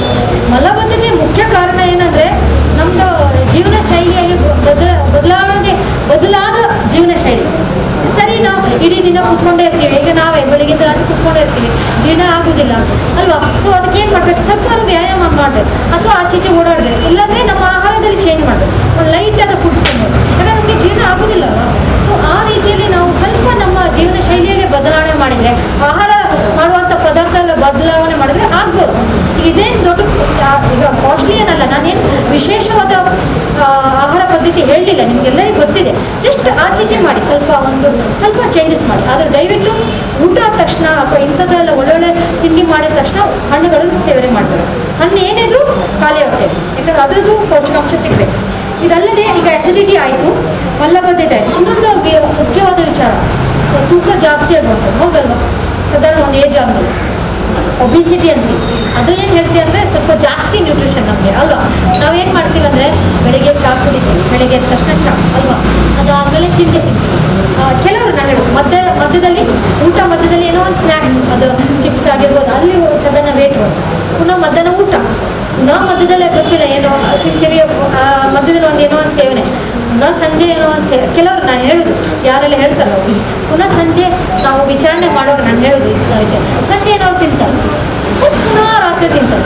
ನೋಡಿ, ಲೆಕ್ಕ ಮಾಡುವಾಗ ಸಾಧಾರಣ 5-6 ಸತಿ ತಿಂದಿದಾರಲ್ಲ, ಮತ್ತು ಎಲ್ಲಿಂದ ತೂಕ ಕಮ್ಮಿ ಆಗಬೇಕಲ್ಲ ಹೇಳೋದು. ಸೊ ಇದಲ್ಲದೆ ಅವರ ವೃತ್ತಿ, ಯಾರಿಗೂ ವೃತ್ತಿ ಏನಿದೆ, ಅವ್ರು ಕೆಲಸ ಮಾಡೋದು ಇಡೀ ದಿನ ಕೂತ್ಕೊಂಡೇ ಇರ್ತಾರೆ ಅಲ್ವಾ. ಈ IT ಕಂಪನಿಯಲ್ಲೆಲ್ಲ ಎಸಿಡಿಟಿ ಜಾಸ್ತಿ, ಅವರೆಲ್ಲ ಕೂತ್ಕೊಂಡೇ ಇರ್ತಾರಲ್ಲ ಇಡೀ ದಿನ, ಕಂಟಿನ್ಯೂಸ್ 8 hours. ಸೊ ನಾನೇನು ಹೇಳೋದು, ನೀವು ತಗೊಳ್ಳುವಂಥದ್ದು ಫುಡ್ ಇದೆಯಲ್ಲ, ಮುಖ್ಯವಾಗಿ 2 ಸತಿ ಮೇನ್ ಫುಡ್ ಅಲ್ವಾ. ಮಧ್ಯಾಹ್ನ ಊಟ, ರಾತ್ರಿ ಊಟ, 2 ಮೇನ್ ಫುಡ್. ಬೆಳಗ್ಗೆ ಲೈಟ್ ಬ್ರೇಕ್ಫಾಸ್ಟ್, ಮತ್ತು ರಾತ್ರಿ ಒಂದು ಲೈಟ್ ಫುಡ್. ಹಾಗಾಗಿ ನಾವು ಸಾಧಾರಣ 3 ಹೊತ್ತು ಊಟ ಮಾಡ್ದಂಗೆ ಆಗ್ತದೆ, ಸರಿಯಾದ ಊಟ. ಸೊ ನಾವು ಅದಕ್ಕೆ ರಿಸ್ಟ್ರಿಕ್ಟ್ ಮಾಡಬೇಕು. ನಾವು ಊಟ ಏನು ಮಾಡ್ತೀವಲ್ಲ, ಸೇವನೆ ಮಾಡ್ತೀವಿ, ಅದನ್ನು ಒಂದು 3 ಹೊತ್ತು ಮಾಡಿದರೆ ಸ್ವಲ್ಪ ಒಳ್ಳೆ ಆಗ್ತದೆ. ಬೇರೆ ಕಡೆ ನೀವು ಒಳ್ಳೊಳ್ಳೆ ಸ್ಪಾಗೆಲ್ಲ ಹೋಗಿದರೆ ದೊಡ್ಡ ಇದಕ್ಕೆ ಅವ್ರೇನು ಹೇಳ್ತಾರೆ, ನೀವು ಬ್ರಂಚ್ ಮಾಡಿ ಅಂತ ಹೇಳ್ತಾರೆ. ಬ್ರಂಚ್ ಅಂದರೆ ಬೆಳಿಗ್ಗೆ ಬ್ರೇಕ್ಫಾಸ್ಟ್ ಮಾಡಲಿಕ್ಕಿಲ್ಲ, 12 ಗಂಟೆಗೆ. ಅವಾಗ ಏನಾಗ್ತದೆ, ಬ್ರೇಕ್ಫಾಸ್ಟ್ ಮತ್ತು ಮಧ್ಯಾಹ್ನ ಊಟ 2 ಸೇರಿ ಮಾಡುವಂಥ ಊಟ. ನಾನು ನೋಡಿದ್ದೀನಿ ಅವರ ಊಟ ಏನು, ಅದು ಸಹ ಒಳ್ಳೇದು. ಈಗ ಯಾರಿಗೆ ಸಪೂರ ಆಗಬೇಕಾದ್ರೆ ಅದು ಒಳ್ಳೇದು. 2 ಹೊತ್ತು ಊಟ ದಿನದಲ್ಲಿ, ಬೆಳಗ್ಗೆ ಒಂದು ಲೆಮನ್ ಜ್ಯೂಸ್, ಮಧ್ಯದಲ್ಲಿ 12 ಗಂಟೆಗೆ ಏನು ಕೊಡ್ತಾರೆ ಗೊತ್ತಾ, ದೊಡ್ಡ ಥಾಲಿಯಲ್ಲಿ ಚಪಾತಿ ಇರ್ತದೆ, ಸ್ವಲ್ಪ ರೈಸ್, ತರಕಾರಿ ಜಾಸ್ತಿ, ಮತ್ತು ಸ್ವಲ್ಪ ಐಟಮ್ಸ್ ಈ ಮೊಳಕೆ ಬರಿಸಿದಲ್ಲ ಕೆಲವೊಂದು, ಮತ್ತು ಇದು ರಾಗಿದು ಒಂದು ರೊಟ್ಟಿ, ಇದೆಲ್ಲ ಇರುವಾಗ ನಿಮಗೆ ಖಂಡಿತವಾಗಿ ಹೊಟ್ಟೆ ತುಂಬುತ್ತದೆ ಅಲ್ವಾ. ಅದೊಂಥರ ಹೊಟ್ಟೆ ಫುಲ್ ಆಗುವಂಥ ಪೌಷ್ಟಿಕ ಆಹಾರ. ಅದರ ನಂತರ ನಿಮಗೆ ಹಸು ಆಗೋದೇ ಇಲ್ಲ ಖಂಡಿತ ಇದೆಲ್ಲ ತಿನ್ನುವಾಗ. ಮತ್ತು ನೀವು ತಿನ್ನೋದು ಯಾವಾಗ, ಫಾರ್ ಎಕ್ಸಾಂಪಲ್ ನೀವು 12 o'clock ತಿಂದಿದ್ರೆ ಈ ಥರ ಒಳ್ಳೆ ಊಟ, ಭರ್ಜರಿ ಊಟ, ನೀವು ಮತ್ತೆ 7:15 ಸೆಕೆಂಡ್ ಊಟ. ಸೊ ಅದರಲ್ಲೂ ಅಷ್ಟೇ ಎಲ್ಲ ತರಕಾರಿ ಜಾಸ್ತಿ, ಹಸಿ ತರಕಾರಿ, ಪಲ್ಯ, ರಾಗಿ ಇದು ಅಥವಾ ಜೋಳದ ರೊಟ್ಟಿ, ಚಪಾತಿ ಇಲ್ಲಾಂದರೆ ರೊಟ್ಟಿ, ಅನ್ನ, ಒಂದು ಸ್ವಲ್ಪ ಅನ್ನ, ಇದೆಲ್ಲ ತಿನ್ನುವಾಗ ಹೊಟ್ಟೆ ತುಂಬುತ್ತದೆ. ಸೊ ಮುಖ್ಯವಾಗಿ 2 ಊಟ ಆಗಿರ್ತದಲ್ವ, ಅದ್ರ ಜೊತೆಗೆ ಯೋಗಾಭ್ಯಾಸ, ಧ್ಯಾನ, ಬೇರೆ ಬೇರೆ ವ್ಯಾಯಾಮಗಳು. ಹಾಗಾಗಿ ಪೌಷ್ಟಿಕನೂ ಸಿಗ್ತದೆ ನಿಮಗೆ ಇದರಲ್ಲಿ, ಹಾಗೂ ನಿಮಗೆ ಒಳ್ಳೆ ಆರೋಗ್ಯ ಇದಾಗ್ತದೆ. ಆದರೆ ಅದನ್ನೇ ನಾವು ನಂಬ್ಕೊಂಡು ನಾವು ಅದನ್ನು ಅನುಸರಿಸ್ಲಿಕ್ಕೆ ಆಗೋದಿಲ್ಲ ಅಲ್ಲ. ನಮ್ಮ ವೃತ್ತಿನೇ ಬೇರೆ. ನಾವು ಇರುವಂಥ ಇದರಲ್ಲಿ ನಾವು ಬ್ರೇಕ್ಫಾಸ್ಟ್ ಮಾಡಲೇಬೇಕು, ಮಧ್ಯಾಹ್ನ ಊಟ ಮಾಡಲೇಬೇಕು, ಸಂಜೆ ಏನಾದ್ರು ಒಂದು ತಗೊಳ್ಬೇಕು, ರಾತ್ರಿನೂ ಊಟ ಮಾಡಬೇಕು. ಹಾಗಾಗಿ ನಾನು ಜಸ್ಟ್ ನಿಮಗೆ ಒಂದು ಎಕ್ಸಾಂಪಲ್ ಕೊಟ್ಟಿದ್ದೀನಿ. ಆ ರೀತಿ ಮಾಡಬೇಕು, ಸರಿಯಾದ ಮೃಷ್ಟಾನ್ನ ಭೋಜನ ಮಾಡಬೇಕು, ಎಲ್ಲವೂ ಇರಬೇಕು ಆಹಾರದಲ್ಲಿ ಅಲ್ವಾ. 2 ಹೊತ್ತು ನಿಜವಾದಾಗ 2 ಹೊತ್ತು ಕರೆಕ್ಟಾಗಿ ತಿಂದರೆ ಸ್ವಲ್ಪ ನಾವು ಒಂದು 40 ವರ್ಷ ಆದ ಮೇಲೆ ನಾವು ಮೇಂಟೈನ್ ಮಾಡ್ಬೋದು ಸ್ವಲ್ಪ ಮಟ್ಟಿಗೆ. ಅದನ್ನೇ ತಿನ್ನುವಂಥ ಆಹಾರದಲ್ಲಿ ನಾನು ಹೇಳಿದೆಲ್ಲ ಸಮತೋಲನ ಎಲ್ಲವೂ ಇರಬೇಕು, ಇಲ್ಲದ ಕಷ್ಟ, ನಮಗೆ ಎಲ್ಲ ಸಿಕ್ಕುವಂಥದ್ದು ಕಷ್ಟ.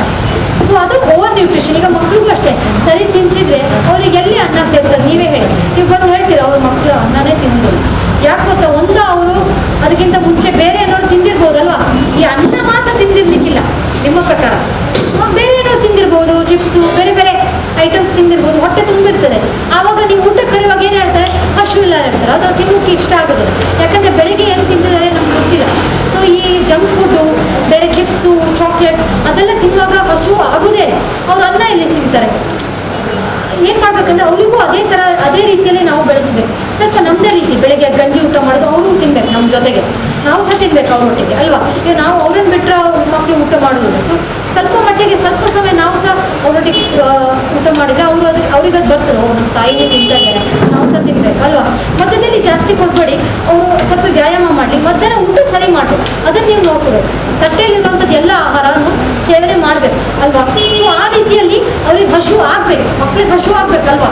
ಇಲ್ಲದೆ ಅವರು ಹೇಗೆ ವ್ಯಾಯಾಮ ಇಲ್ಲದೆ ಅವರು ಹೇಗೆ ಊಟ ಸೇವನೆ ಮಾಡಲಿಕ್ಕಾಗ್ತದೆ, ಆವಾಗ ಊಟ ಸೇರ್ತದೆ. ಮತ್ತು ಇನ್ನೊಂದು ಏನೋ ಜಂತು ಪ್ರಾಬ್ಲಮ್ ಇರ್ಬೋದು ಮಕ್ಕಳಿಗೆ, ಅದನ್ನು ನಾವು ನೋಡ್ಕೋಬೇಕು. ಜಂತುದು ಆಯಾ ಟೈಮಿಗೆ ಔಷಧಿ ಕೊಡುವಂಥದ್ದು ಮುಖ್ಯವಾಗಿ. ಈಗ ನೋಡಿ, ನಾವೆಲ್ಲರೂ, ನಾನು ಯಾಕೆ ಹೇಳೋದಂದರೆ, ನಾವೆಲ್ಲರೂ ಸೌತ್ ಇಂಡಿಯನ್ ಫುಡ್ ಪ್ರಕಾರ ನಾವು ಪ್ರಿಪೇರ್ ಮಾಡ್ತೀವಲ್ಲ ಅಡುಗೆ ಎಲ್ಲ ಏನಿರ್ಬೇಕು ಹೇಳಿ. ಫಸ್ಟ್ ನಾವು ಎಲೆಯಲ್ಲಿ ಊಟ ಮಾಡುವಾಗ ನಾವು ಏನು ಮಾಡ್ತೀವಿ, ಫಸ್ಟ್ ಏನು ಹಾಕ್ತೀವಿ, ಉಪ್ಪು, ಹೌದಲ್ವ.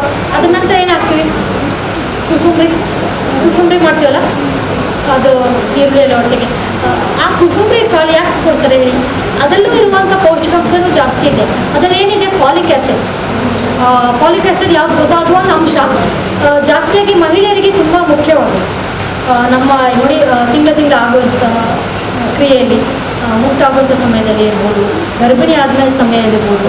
ಸೊ ಈ ಹೆಲ್ತಿಗೆ ಒಳ್ಳೆ ಆಗಬೇಕಾದ್ರೆ, ಗರ್ಭಕೋಶ ಒಳ್ಳೆ ಆಗಬೇಕಾದ್ರೆ ಈ ಫಾಲಿಕ್ ಆ್ಯಸಿಡ್ ಅಂಶ ತುಂಬಾ ಮುಖ್ಯ. ಹಾಗಾಗಿ ಅದಿರುವುದು ಈ ಕೊತ್ತಂಬರಿ ಸೊಪ್ಪಲ್ಲಿ ಮತ್ತು ಬೇರೆ ಬೇರೆ ಇದರಲ್ಲಿ. ಅದು ಮೇನ್ ಈ ಕುಸುಂಬರಿಯಲ್ಲಿ ನಾವು ಮಾಡ್ತೀವಲ್ಲ, ಆ ಐಟಮಲ್ಲಿ ಫಾಲಿಕ್ ಆ್ಯಸಿಡ್ ಜಾಸ್ತಿ ಇದೆ. ಹಾಗಾಗಿ ಅದನ್ನು ಸೇವನೆ ಮಾಡಿದರೆ, ದಿನನಿತ್ಯ ಒಂದು ಸ್ವಲ್ಪ ಸಲಾಡ್ ಥರ ಮಾಡಿದರೆ ತುಂಬಾ ಮುಖ್ಯ. ಅದರ ನಂತರ ನಾವೇನು ಬಡಿಸ್ತೀವಿ, ಪಲ್ಯ, ಒಂದು ಬಗೆದ ಪಲ್ಯ, ಮತ್ತು ಅನ್ನದಲ್ಲಿ ನಾನು ಮುಂಚೆನೂ ಹೇಳಿದ್ದೀನಿ, ಅನ್ಪಾಲಿಶ್ಡ್ ರೈಸ್ ಅಂದರೆ ಈ ಕೊಚ್ಚಲಕ್ಕಿ, ಕೆಂಪಕ್ಕಿ ಆದಷ್ಟು ನಾವು ಉಪಯೋಗಿಸಿದ್ರೆ ತುಂಬಾ ಒಳ್ಳೆಯದು. ಅದೆಲ್ಲ ವಿಟಮಿನ್ ಮೇನ್ಲಿ ವಿಟಮಿನ್ ಬಿ ಸಿಗ್ತದೆ ನಿಮಗೆ. ಈಗ ನೀವು ಹೇಳ್ತೀರ ಕಾಲು ಎಳಿತದೆ, ಕಾಲು ಜಗ್ತ, ಅದೆಲ್ಲ ನರಗಳು ಜುಮ್ಮಾಗೋದು, ಅದೆಲ್ಲ ವಿಟಮಿನ್ ಬಿ. ಸೊ ಆದಷ್ಟು ನಾವು ಅಕ್ಕಿನಲ್ಲಿ ಬದಲಾವಣೆ ಮಾಡಬೇಕು. ಕೆಲವರಿಗೆ ಬಿಳಿ ಅಕ್ಕಿ ಸೂಟ್ ಆಗೋದಿಲ್ಲ, ಬೆಳ್ತಕ್ಕಿ. ಸೊ ಈ ಕೊಚ್ಚಲಕ್ಕಿಯನ್ನು ನಾವು ಜಾಸ್ತಿ ಸೇವನೆ ಮಾಡೋದು ಒಳ್ಳೆಯದು. ಅದ್ರ ಜೊತೆಗೆ ರಸಮ್, ಯಾವುದಾದ್ರು ಒಂದು ಮೊಟ್ಟೆ ಅಥವಾ ಪಲ್ಯ, ಸಲಾಡ್. ಸೊ ಇದೆಲ್ಲ ನಮ್ಮ ದಿನನಿತ್ಯ ಆಹಾರದಲ್ಲಿ ಬೇಕಾಗುವಂಥ ಅಂಶಗಳು, ಸಮತೋಲನ ಆಹಾರ ಎಲ್ಲ ಇರಬೇಕು. ಇದರ ನಂತರ ನಾನೇನು ಹೇಳಿದೆ ನ್ಯೂಟ್ರಿಷನ್ ಬಗ್ಗೆ ಅಂದರೆ, ಜಾಸ್ತಿ ನಮಗೆ ಸಿಗುವಂಥದ್ದು ನಮ್ಮ ಅಡುಗೆ ಮನೆಯಲ್ಲೇ. ನೀವೆಲ್ಲ ಹೊರಗಡೆ ಹೋಗ್ಬೇಕಂತಿಲ್ಲ, ಅಂಗಳದಲ್ಲಿ ಜಾಸ್ತಿ ಹೋಗ್ಬೇಕಂತಿಲ್ಲ. ಅಡುಗೆ ಮನೆಯೇ ಒಂದು ಔಷಧಿಗಾರ ಏನು ಹೇಳ್ತೀವಲ್ಲ. ನಾನು ಒಂದು ಉದಾಹರಣೆ ಹೇಳ್ತೀನಿ. ಒಂದು ಅಜ್ಜಿ, ಅವರು ಅಡುಗೆ ಮನೆ, ಅವ್ರು ಏನು ಮಾಡ್ತಿದ್ರಂದ್ರೆ, ರಸ್ತೆ ಬದಿ ಏನು ಹುಡುಕ್ತಾ ಇದ್ರಂತೆ, ಒಂದು ಸಣ್ಣದಾಗಿದೆ. ಅವರು ರಸ್ತೆ ಬದಿ ಹುಡುಕ್ತಾರೆ. ಕೆಲವು ಜನರು ನೋಡುವಾಗ ಅವ್ರ ಅಜ್ಜಿ ಕೇಳಿದ್ರೆ, ಯಾಕೆ ಏನು ಹುಡುಕ್ತಾ ಇದ್ದಾರೆ ಅಜ್ಜಿ? ಅವ್ರು ಹೇಳಿದಿಲ್ಲ, ನಾನು ಸೂಜಿ ಬೀಳಿಸಿದೆ ಅದಕ್ಕೆ ರಸ್ತೆಯಲ್ಲಿ ಹುಡುಕ್ತಾ ಇದ್ದೆ. ಅವ್ರು ಕೇಳಿದ್ರು, ಸೂಜಿನ ಎಲ್ಲಿ ಬೀಳಿಸಿದ್ರಿ ಪುನಃ ಕೇಳಿದ್ರು. ಆವಾಗ ಅಜ್ಜಿ ಹೇಳಿದಿಲ್ಲ, ಸೂಜಿಯನ್ನು ನಾನು ಅಡುಗೆ ಮನೆಯಲ್ಲಿ ಬೀಳಿಸಿದೆ. ಆದರೆ ಹುಡುಗುದಿಯಲ್ಲಿ ಅವರು ರಸ್ತೆಯಲ್ಲಿ ಬಂದು ಬಿಡ್ತಾರೆ ಹೊರಗಡೆ. ಇದು ನಮ್ಗೆ ವಿಚಾರನೂ ಹೌದಲ್ವಾ. ನಾವು ಅಡುಗೆ ಮನೆಯನ್ನು ಬಿಟ್ಟು ಬೇರೆ ಎಲ್ಲ ಕಡೆ ಔಷಧಿಗೆ ಹೋಗ್ತೀವಿ ಅಲ್ವಾ, ಹಾಸ್ಪಿಟ್ಲಿಗೆ ಹೋಗ್ತೀವಿ. ಈ ಸಪ್ಲಿಮೆಂಟ್ಸ್ ಇದೆಯಲ್ಲ, ನ್ಯೂಟ್ರಿಷನಲ್ ಸಪ್ಲಿಮೆಂಟ್ಸ್, ಈಗ ನಾನು ಹೇಳಿದ್ದೀನಿ ವಿಟಮಿನ್ ಬಿ, ಕ್ಯಾಲ್ಶಿಯಂ, ಕೆಲವು ಬೇರೆ ಎಲ್ಲ ವಿಟಮಿನ್ಸ್ ನಾವು ಹೊರಗಡೆ ಅಂಗಡಿಯಿಂದ ತರೋದು ಅಥವಾ ಹಾಸ್ಪಿಟ್ಲಿಂದ ತರೋದು. ಅದನ್ನೇ ನಾವು ಅಡುಗೆ ಮನೆಯಲ್ಲಿ ಅಥವಾ ನಮ್ಮ ತರುವಂಥ ತರಕಾರಿಗಳಲ್ಲಿ ಸಿಗ್ಬೋದಲ್ವಾ. ಸೊ ಆದಷ್ಟು ಅಡುಗೆ ಮನೆ ನಾವು ಆಹಾರವನ್ನು ಏನು ಮಾಡಬೇಕಂದ್ರೆ, ಒಂದು ಔಷಧಿ ರೂಪದಲ್ಲಿ ತೊಗೋಬೇಕಾಗ್ತದೆ. ಔಷಧಿವನ್ನೇ ಆಹಾರಾಗಿ ತೊಗೋಬಾರ್ದು, ಉಲ್ಟಾಗಬಾರ್ದು. ನಾವೇನು ಮಾಡಬೇಕಂದ್ರೆ, ಆದಷ್ಟು ಆಹಾರದಲ್ಲಿ ಔಷಧಿ ಇರಬೇಕು, ಔಷಧಿ ಗುಣಯುಕ್ತ ಆಹಾರ ಇರಬೇಕು. ಆವಾಗ ನಾವು ಇದಕ್ಕೆಲ್ಲ ನ್ಯೂಟ್ರಿಷನ್ ಸಪ್ಲಿಮೆಂಟ್ಸಿಗೆ ಹೋಗೋದು ಬೇಡ. ಈಗ ನಿಮಗೆ ನೋಡೋದಾದ್ರೆ, ಈ ವರ್ಷ ನಮಗೆ ತುಂಬ ಎಂತ ಹೇಳೋದಕ್ಕೆ, ಈ ಸಾಂಕ್ರಾಮಿಕ ರೋಗ ತುಂಬಾ ಎಚ್ಚರಿಕೆಯಲ್ಲಿದೆ ಅಲ್ವಾ. ನಾವು ಆರೋಗ್ಯ ಬಗ್ಗೆ ಜಾಸ್ತಿ ಕಾಳಜಿ, ಇನ್ನೂ ಜಾಸ್ತಿ ರೋಗ ನಿರೋಧಕ ಶಕ್ತಿ ಹೇಗೆ ಜಾಸ್ತಿ ಮಾಡಬೇಕಂತ. ಈಗ ನೀವು ನಮ್ಮ ಹತ್ರ ಬಂದಾಗ ನೀವು ಏನು ಕೇಳ್ತೀರಾ, ಮೇಡಮ್ ನಮ್ಗೆ ಹೇಗೆ ರೋಗ ನಿರೋಧಕ ಶಕ್ತಿ ಜಾಸ್ತಿ ಆಗಲಿಕ್ಕೆ ನಾವು ಚ್ಯವನಪ್ರಾಶ್ ಎಲ್ಲ ತಿನ್ಬೋದಾ, ಲೇಹಗಳನ್ನು ತಿನ್ಬೋದಾ, ಆಮಲಕ್ಕಿ ಟ್ಯಾಬ್ಲೆಟ್ ತಿನ್ಬೋದಾ, ಏನೆಲ್ಲ ಕೇಳ್ತಿರಲ್ಲ. ಅವಾಗ ನಾನು ಹೇಳಿದ್ದೇನೆಂದರೆ, ಹೌದು ಚ್ಯವನಪ್ರಾಶ್ ತಿನ್ಬೋದು, ತೊಂದರೆ ಇಲ್ಲ. ನೀವು ಒಳ್ಳೆ ಕಂಪ್ನಿದ ಚ್ಯವನಪ್ರಾಶ್ ತೊಗೊಂಡ್ರೆ ಒಳ್ಳೇದು. ಅದೊಂಥರ ನಿಮ್ಮ ಆಹಾರದ ಜೊತೆಗೆ ಒಂದು ಎಕ್ಸ್ಟ್ರಾ ಟಾನಿಕ್. ಆದರೆ ಚ್ಯವನಪ್ರಾಶ್ ಎಷ್ಟು ತೊಗೋಬೇಕು, ಹಬ್ಬ ಅಂದರೆ 1/4 ಚಮಚ ಅಥವಾ ಅರ್ಧ ಚಮಚ ಅಷ್ಟೇ ಸಾಕು ನಮಗೆ. ಒಂದು ಅರ್ಧ ಚಮಚ ಚ್ಯವನಪ್ರಾಶು ತಿಂದ ತಕ್ಷಣ ಮತ್ತು ಹಾಲು ಕುಡಿಯುವಂಥದ್ದು. ಯಾಕಂದರೆ ಚ್ಯವನಪ್ರಾಶಲ್ಲಿ ಎಲ್ಲ ಬೇರೆ ಬೇರೆ ಇಂಗ್ರೀಡಿಯೆಂಟ್ಸ್ ಹಾಕುವಾಗ ಪೌಷ್ಟಿಕಾಂಶ ಅದು ಕೆಲವೊಂದು ಸತಿ ಹೀಟ್ ಆಗುವ ಚಾನ್ಸಸ್ ಇದೆ. ಹಾಗಾಗಿ ಚ್ಯವನಪ್ರಾಶ್ ದಯವಿಟ್ಟು ತಿಂದ ತಕ್ಷಣ ಒಂದು ಗ್ಲಾಸ್ ಹಾಲು ಕುಡಿಯೋ ಅಭ್ಯಾಸ ಮಾಡಿ. ಸೊ ಚ್ಯವನಪ್ರಾಶ್ ತಿನ್ಬೋದು. ಇನ್ನೊಂದು ಮುಖ್ಯವಾದ ಅಂದರೆ ನೆಲ್ಲಿಕಾಯಿ. ನೆಲ್ಲಿಕಾಯ್ದು ಮುರಬ್ಬ ಮಾಡಿ ತಿನ್ಬೋದು, ನೆಲ್ಲಿಕಾಯ್ದು ನಾವೇ ಮಾಡ್ಬೋದು, ಅಥವಾ ನೆಲ್ಲಿಕಾಯಿ ರಸನ ಕುಡಿಯುವಂಥದ್ದು. ಸೊ ಮುಖ್ಯವಾಗಿ ನೀವು ಚ್ಯವನಪ್ರಾಶ್ ಸೇವನೆ ಮಾಡೋದಿದ್ರೆ ಯಾವುದೇ ನೆಲ್ಲಿಕಾಯಿ ಜಾಸ್ತಿ ಇದೆಯಲ್ಲ ಅದನ್ನು ನೋಡಿ. ಈಗ ಪತಂಜಲಿದು ಅಮೃತ ರಸಾಯನ ಅಂತ ಸಿಗ್ತದೆ, ಇದು ಸ್ವಲ್ಪ ನೆಲ್ಲಿಕಾಯಿ ಜಾಸ್ತಿ ಇದೆ ಆ್ಯಂಡ್ ಟೇಸ್ಟು ಇದೆ ಸ್ವಲ್ಪ. ಸೊ ನೋಡಿ, ನೀವು ಏನೇ ಚ್ಯವನಪ್ರಾಶ್ ತೊಗೊಳ್ಳೋದಿದ್ರೆ ನೆಲ್ಲಿಕಾಯಿ ಅಂಶ ಸ್ವಲ್ಪ ಜಾಸ್ತಿ ಇದೆ, ಸೊ ನೆಲ್ಲಿಕಾಯಿ ತಿನ್ನುವಂಥದ್ದು. ಎರಡನೇ ವಿಚಾರ, ನಮಗೆ ರೋಗ ನಿರೋಧಕ ಶಕ್ತಿ ಹೇಗೆ ಬರ್ತದೆ? ಒಂದು, ಈಗ ಮಳೆಗಾಲ ಬಿಡಿ, ಒಂದು ನಾವು ಸೂರ್ಯ ಬೆಳಕಿಂದ, ಹೌದಲ್ವಾ, ಈಗ ನಾವು ಹೊರಗಡೆ ಹೋಗಿ, ಈಗ ಸ್ವಲ್ಪ ಮಳೆ ಇದೆ, ಹೊರಗಡೆ ಸ್ವಲ್ಪ ಹೊತ್ತು ನಾವು ಎಕ್ಸ್ಪೋಸ್ ಆಗಬೇಕು ಬಿಸಿಲಿಗೆ. ನಾವೇನು ಕಪ್ಪಾಗೋದಿಲ್ಲ, ಸ್ವಲ್ಪ ಒಂದು 9 ಗಂಟೆ 10 ಗಂಟೆ ಹೊರಗಡೆ ಹೋಗಿ ನಿಲ್ಲಬೇಕು ಅಥವಾ ಓಡಾಡಬೇಕು, ಒಂದು ಸ್ವಲ್ಪ ಬಿಸಿಲು ಬೀಳಬೇಕು ನಮ್ಮ ಶರೀರಕ್ಕೆ. ಆವಾಗ ವಿಟಮಿನ್ ಡಿ ನ್ಯಾಚುರಲ್ ಆಗಿ ಸಿಗ್ತದೆ ಅಲ್ವಾ. ಸನ್ಲೈಟ್ ತುಂಬಾ ಮುಖ್ಯ, ಯಾಕಂದರೆ ಸ್ಕಿನ್ ಡಿಸೀಸ್ ಎಲ್ಲ ಬರ್ದಿದ್ದಂಗೆ ಸ್ವಲ್ಪ ವಿಟಮಿನ್ ಡಿ ತುಂಬ ಮುಖ್ಯ. ಎರಡನೇ ವಿಚಾರ, ಆಹಾರದಲ್ಲಿ ಏನು ತೊಗೋಬೇಕು? ನಾನು ಮುಂಚೆನೂ ಹೇಳಿದ್ದೆ, ಬಾದಾಮ್ ತುಂಬಾ ಒಳ್ಳೆಯದು. ನೀವು ಒಂದು ಪ್ಯಾಕೆಟ್ ತಂದು ಇಡಲೇಬೇಕು. ಒಂದು 5, 8, 10 ಬಾದಾಮ್ ದಿನ ಸೇವನೆ ಮಾಡುವಂಥದ್ದು. ಅದನ್ನು ನೆನೆಸಿ ಸೇವನೆ ಮಾಡಿ ದಯವಿಟ್ಟು. ಹಿಂದಿನ ದಿನ ನೆನೆಸಿ, ಒಳ್ಳೆ ನೀರಲ್ಲಿ ನೆನೆಸಿ, ಬೆಳಿಗ್ಗೆ ಹೊತ್ತು ಸಿಪ್ಪೆಯಲ್ಲಿ ತುಂಬ ಪೌಷ್ಟಿಕಾಂಶ ಇದೆ, ಸಿಪ್ಪೆ ಸಮೇತ ಸೇವನೆ ಮಾಡುವಂಥದ್ದು. ಮತ್ತು ಅದ್ರ ಜೊತೆಗೆ ರೋಗ ನಿರೋಧಕ ಶಕ್ತಿ ಜಾಸ್ತಿ ಆಗಬೇಕಾದ್ರೆ ಲೆಮನ್, ನಾನು ಮುಂಚೆನೂ ಹೇಳಿದ್ದೀನಿ, ಲಿಂಬೆ ಒಳ್ಳೆಯದು. ಸೊ ಲಿಂಬೆ ರಸ ಹಿಂಡಿ 1 ಗ್ಲಾಸ್ ನೀರಿಗೆ ಸೇವನೆ ಮಾಡುವಂಥದ್ದು. ನುಗ್ಗೆ ಸೊಪ್ಪು, ಅದಲ್ಲದೆ ಕುಂಬಳಕಾಯಿ ರಸನೂ ಕುಡಿಯುವಂಥದ್ದು. ನೀವು ತಂದು ಅದನ್ನು ಸರಿ ಕಟ್ ಮಾಡಿ ಅದನ್ನು ಜ್ಯೂಸ್ ಮಾಡಿ ಅದ್ರ ಜೊತೆಗೆ ನೀವು ಒಂದು ಸ್ವಲ್ಪ ಶುಂಠಿ ಹಾಕಿ ಸೇವನೆ ಮಾಡ್ಬೋದು. ಇದು ಸಹ ಒಂದು ರೀತಿಯ ರೋಗ ನಿರೋಧಕ ಶಕ್ತಿ ಹೆಚ್ಚಿಸಲು ಸಹಾಯಕ. ಸೊ ಇದೆಲ್ಲ ರೋಗ ನಿರೋಧಕ ಶಕ್ತಿ ಜಾಸ್ತಿ ಆಗುತ್ತೆ. ಮತ್ತು ನಾನು ಮುಂಚೆನೂ ಹೇಳಿದ್ದೀನಿ, ಹಣ್ಣುಗಳಲ್ಲಿ ಪೇರಳೆ ಹಣ್ಣು ನಿಮ್ಮ ಹತ್ರ ಇದ್ದರೆ ದಯವಿಟ್ಟು ಪೇರಳೆ ಹಣ್ಣು ಸೇವನೆ ಮಾಡಿ. ಅದು ತುಂಬಾ ಒಳ್ಳೆ ನಮ್ಮ ದೇಹಕ್ಕೆ ಎಲ್ಲ ರೀತಿಯ ವಿಟಮಿನ್ ಸಿ ಸಿಕ್ಕುವಂಥದ್ದು. ವಿಟಮಿನ್ ಡಿ ನಾನು ಹೇಳಿದ್ದೀನಿ, ವಿಟಮಿನ್ ಸಿ ರಕ್ತಹೀನತೆಗೆ, ಕ್ಯಾಲ್ಶಿಯಂ ಕಮ್ಮಿ ಆಗಲಿಕ್ಕೆ, ಮತ್ತು ಕ್ಯಾಲ್ಶಿಯಂ ವಿಷಯದಲ್ಲೂ ಹೇಳಿದ್ದೀನಿ. ಮತ್ತು ಜಾಸ್ತಿ ತೂಕ ಜಾಸ್ತಿ ಆದರೆ ಏನು ಸೇವನೆ ಮಾಡಬೇಕು, ಮಲಬದ್ಧತೆ, ಇವೆಲ್ಲ ಕಾಮನ್ ರೀಸನ್ಸ್ ಅಲ್ವಾ. ಮತ್ತು ನಾನು ಹೇಳಿದ್ದೀನಿ, ಮಾನಸಿಕವಾಗಿ ನೀವು ಶಾಂತವಾಗಿರಬೇಕು, ಜಾಸ್ತಿ ಕೋಪ ಮಾಡ್ಕೋಬಾರ್ದು. ಯಾಕೆಂದರೆ ಎಲ್ಲದಕ್ಕೂ ಒಂದು ಕನೆಕ್ಷನ್ ಉಂಟು. ನಾವು ತಿನ್ನುವಂಥ ಆಹಾರಕ್ಕೆ, ನಮ್ಮ ಶರೀರಕ್ಕೆ ಮಾನಸಿಕವಾಗಿ ಕಾಮ್ ಆಗಿರಬೇಕು. ಅದಕ್ಕೆ ನಾನು ಹೇಳೋದು, ದಿನನಿತ್ಯ ಒಂದು ಅಟ್ಲೀಸ್ಟ್ ಪ್ರಾಣಾಯಾಮ, ಸಿಂಪಲ್ ಬ್ರೀದಿಂಗ್ ಟೆಕ್ನಿಕ್ಸ್, ಸುಮ್ಮನೆ ಉಸಿರು ತಗೊಳ್ಳಿ, ಉಸಿರು ಬಿಡುವಂಥದ್ದು. ನಿಮ್ಮ ಬ್ರೀದಿಂಗ್ ಇದೆಯಲ್ಲ, 1 ನಿಮಿಷಕ್ಕೆ ಬ್ರೀದಿಂಗ್ ಎಷ್ಟು ಕಮ್ಮಿ ಇರ್ತದಲ್ವ. ಈಗ ನಾವು ನೋಡುವಾಗ 100, 80 ಅದರಲ್ಲಿದ್ದರೆ, ಅದಕ್ಕಿಂತ ಸ್ವಲ್ಪ ಕಮ್ಮಿ ಇದ್ದರೆ, ದ ಬೀಟ್ಸ್, ಹಾರ್ಟ್ ಬೀಟ್ ಆಗಲಿ ಸ್ವಲ್ಪ ಕಮ್ಮಿ ಇದ್ದರೆ ಒಳ್ಳೆಯದೇ. ಸ್ಲೋ ಬ್ರೀದಿಂಗ್ ಮಾಡ್ತಿರಲ್ಲ, ಅಷ್ಟು ನೀವು ಆರೋಗ್ಯವಾಗಿರ್ತೀರಿ. ಸೊ ಫಾಸ್ಟ್ ಬ್ರೀದಿಂಗ್, ಈಗ ನಾವು ತುಂಬ ಟೆನ್ಷನ್ ಇರ್ತೀವಿ. ಈಗ ನಾನೀಗ ಮಾತಾಡ್ತಾ ಇದ್ದೀನಿ, ನನ್ನ ನೋಡುವಾಗ ನನ್ನ ಹಾರ್ಟ್ ರೇಟ್ ಜಾಸ್ತಿ ಆಗಿದೆ, ಯಾಕಂದರೆ ನಾನು ತುಂಬ ಅದರಲ್ಲೇ ಅದಾಗಿ ತುಂಬ ಸ್ಟ್ರೆಸ್ ಆಗಿ ಮಾತಾಡ್ತಿದ್ದೀನಿ. ಸೊ ನೋಡಬೇಕು, ನೀವು ಆದಷ್ಟು ಕಾಮಾಗಿ ಮನೆಯಲ್ಲಿ ಒಂದು 10 ನಿಮಿಷ ಅಥವಾ 20 ನಿಮಿಷ ಸುಮ್ಮನೆ ನಿಮ್ಮಷ್ಟಕ್ಕೆ ಕೂತ್ಕೊಳ್ಳಿ, ಅಭ್ಯಾಸ ಮಾಡಿ. ತಲೆಯಲ್ಲಿ ಏನೂ ಯೋಚನೆ ಇರಬಾರ್ದು, ಏನೇನು ಬ್ಲ್ಯಾಂಕ್ ಇರಬೇಕು. ಕಷ್ಟ ನಮ್ಮ ತಲೆಯನ್ನು ಬ್ಲ್ಯಾಂಕ್ ಇಟ್ಕೊಳ್ಳಿಕ್ಕೆ ಮೈಂಡನ್ನು. ಆದಷ್ಟು ನಾವು ನಮಗೆ ಒಂದು 10-15 ನಿಮಿಷ ಕಾಮಾಗಿ ಯೋಚನೆ ಮಾಡಬೇಕು. ಬ್ರೀದಿಂಗ್ ಏನು ಯೋಚನೆ ಮಾಡಬೇಡಿ, ನಾನು ಹೇಳಿದ್ರೆ ಬ್ಲ್ಯಾಂಕ್ ಇಡಿ, ಸುಮ್ಮನೆ ಬ್ರೀತ್ ಮಾಡಿ. ಸರಿ ಚಕ್ರಮಟ್ಟೆಯಲ್ಲಿ ಕೂತ್ಕೊಳ್ಳಿ, ಯಾಕಂದರೆ ಇದಕ್ಕೂ ಎಕ್ಸಸೈಸ್ ಆಗ್ತದೆ. ಆರಾಮದಲ್ಲಿ ಕೂತ್ಕೊಂಡು ಸುಮ್ಮನೆ ಒಂದು ಬ್ರೀದಿಂಗ್ ಮಾಡಿ. ನಿಮ್ಮ ಆಲೋಚನೆ, ನಿಮ್ಮ ಉಸಿರಾಟ ಮೇಲೆ ಗಮನ ಇರಬೇಕು. ಉಸಿರು ತಗೊಳ್ಳಿ, ಆರಾಮದಲ್ಲಿ ಉಸಿರು ತೆಗೀರಿ. ಹಾಗೆ ಇಷ್ಟೊಂದು ಪ್ರಾಕ್ಟೀಸ್ ಮಾಡಿ ಮನೆಯಲ್ಲಿ. ಸೊ ಇದೆಲ್ಲ ಮಾಡುವಾಗ ಸಹಜವಾಗಿ ಪರಿಣಾಮ ನಿಮಗೆ ಗೊತ್ತಾಗುತ್ತೆ. ವಿದಿನ್ ಫ್ಯೂ ಡೇಸ್ ನೀವು ಕರೆಕ್ಟ್ 15 ದಿನದಲ್ಲಿ ನೀವು ಮಾನಸಿಕವಾಗಿ ಹಾಗೂ ದೈಹಿಕವಾಗಿ ಇದೆಲ್ಲ ಅಂಶಗಳನ್ನು ಮಾಡಿದರೆ ತುಂಬ ಒಳ್ಳೆಯ ರೀತಿಯಲ್ಲಿ ನಿಮಗೆ ಉತ್ತಮವಾದ ಆಹಾರವನ್ನು ಕೊಡಲಿಕ್ಕೆ ಸಹಾಯ ಆಗ್ತದೆ. ಮುಖ್ಯವಾದ ವಿಷಯನೂ ಬಿಟ್ಟಿದ್ದೀನಿ. ರೋಗ ನಿರೋಧಕ ಶಕ್ತಿಯಲ್ಲಿ ನಾನು ಇನ್ನೊಂದು ವಿಚಾರ ಏನು, ಅರಿಶಿನ ನಾವು ಹೇಗೆ ಬಿಡಲಿಕ್ಕಾಗ್ತದೆ ಅಲ್ವಾ. ಅರಿಶಿನ ತುಂಬಾ ಒಳ್ಳೆಯದು, ಹೈಯೆಸ್ಟ್ ಆ್ಯಂಟಿ ವೈರಲ್. ಈಗ ವೈರಸ್ ತುಂಬ ಇದೆ, ವೈರಲ್ ಪ್ರಾಬ್ಲಮ್, ಆ್ಯಂಟಿ ಬ್ಯಾಕ್ಟೀರಿಯಾ ಎಲ್ಲ ರೀತಿಯಲ್ಲಿ ಅರಿಶಿನ ತುಂಬಾ ಒಳ್ಳೆಯದು. ಅದು ಒಂದು ವಿಚಾರ ಏನಂದರೆ, ಅರಿಶಿನ ನಾವು ಹೊರಗಡೆ ತೊಗೊಳ್ತೀವಲ್ಲ, ಸ್ವಲ್ಪ ಅದನ್ನು ನೋಡ್ಕೊಳ್ಳಿ, ಯಾಕಂದರೆ ಕಲಬೆರಕೆ ಇರ್ತದೆ. ಸೊ ಅರಿಶಿನ ಏನು ಮಾಡಬೇಕಂದ್ರೆ, ಕಷ್ಟನೇ ನಿಮಗೆ ಅರಿಶಿನ ಗಿಡದ್ದು ಕೊಂಬಿದ್ರೆ ಸಿಕ್ಕಿದ್ರೆ ತುಂಬಾ ಒಳ್ಳೆಯದು. ಅದನ್ನೇ ಒಣಗಿಸಿ ಪುಡಿ ಮಾಡಿದರೆ ಇಟ್ಕೊಂಡಿದ್ರೆ ನಿಮ್ಮ ಮನೆಯಲ್ಲಿ ಅದು ತುಂಬಾ ಒಳ್ಳೆಯದು. ಸೇವನೆ ಮಾಡಲಿಕ್ಕೆ, ಆಹಾರದಲ್ಲಿ ನಿಮ್ಮ ಅಡುಗೆ ಮನೆಯಲ್ಲಿ ಯೂಸ್ ಮಾಡಲಿಕ್ಕೆ ಅರಿಶಿನ ತುಂಬಾ ಒಳ್ಳೆಯದು. ಯಾವುದಕ್ಕಂದರೆ, ಒಂದು ನಿಮ್ಮ ರೋಗ ನಿರೋಧಕ ಶಕ್ತಿ ಜಾಸ್ತಿ ಆಗಲಿಕ್ಕೆ. ನಾನು ಮುಂಚೆನೂ ಹೇಳಿದ್ದೀನಿ, ಒಂದು ಹಾಲಲ್ಲಿ ಸೇವನೆ ಮಾಡ್ಬೋದು, 1/4 ಚಮಚ ಹಾಕಿ. ಎರಡನೇದು, ಯಾರಿಗೆಲ್ಲ ಶೀತ ಇದ್ದರೆ, ಕಫ ಇದ್ದರೆ ಅವ್ರು ಹಾಲು ಸೇವನೆ ಮಾಡೋದಿಲ್ಲ, ಆವಾಗ ಬಿಸಿ ನೀರಲ್ಲಿ ತೊಗೊಳ್ಳಿ. 1 ಗ್ಲಾಸ್ ಬಿಸಿ ನೀರಿಗೆ 1/4 ಚಮಚ ಅರಿಶಿಣವನ್ನು ಹಾಕಿ ಕುಡಿಯುವಂಥದ್ದು. ಸೊ ಈಗ ಇದು ಕರೆಕ್ಟ್ ಸಮಯ ಕುಡಿಯುವಂಥದ್ದು, ಅರಿಶಿಣ ಹಾಕಿ ಕುಡಿಯುವಂಥದ್ದು. ನೀವು ಚಿಂತೆ ಮಾಡಬೇಡಿ, ಏನಾದ್ರು ಮೇ ಬಿ ನಿಮ್ಮ ಮೂತ್ರ ಇದರಲ್ಲಿ ಏನಾದ್ರು ಬಣ್ಣ ಚೇಂಜಸ್ ಆದರೆ ಏನು ಇದು ಮಾಡಬೇಡಿ. ಹಳದಿ ಕಣ್ಣ ಹಾಗೆ ನಿಮಗೆ ಏನು ತೊಂದರೆ ಆಗಲ್ಲ. ಏನಂದರೆ ನಾವು ಏನು ಸೇವನೆ ಮಾಡ್ತೀವಲ್ಲ ಅದರದ್ದೇ ಬಣ್ಣ ಸ್ವಲ್ಪ ಇದಾಗಬೇಕು, ಅದಕ್ಕೆ ತಕ್ಕಂಥ ನೀವು ನೀರು ಕುಡಿಬೇಕು. ಸೊ ಅದಕ್ಕೆ ಸ್ವಲ್ಪ ಕಂಪೆನ್ಸೇಟ್ ಆಗ್ಬೋದು. ಸೊ ಅರಿಶಿಣ ಅಂತೂ ನೀವು ಬಿಡಲೇಬಾರ್ದು. ದಿನನಿತ್ಯ ನಾವು ಹೇಗಾದರೂ ಹಾಕ್ತೀವಿ ನಮ್ಮ ಅಡುಗೆ ಮನೆ ಪದಾರ್ಥಗಳಲ್ಲಿ. ಅದ್ರ ಜೊತೆಗೆ ನಾವು ಅದಕ್ಕೆ ಟಾನಿಕ್ ಥರನೇ ಉಪಯೋಗಿಸ್ಬೇಕು ಅರಿಶಿಣವನ್ನು.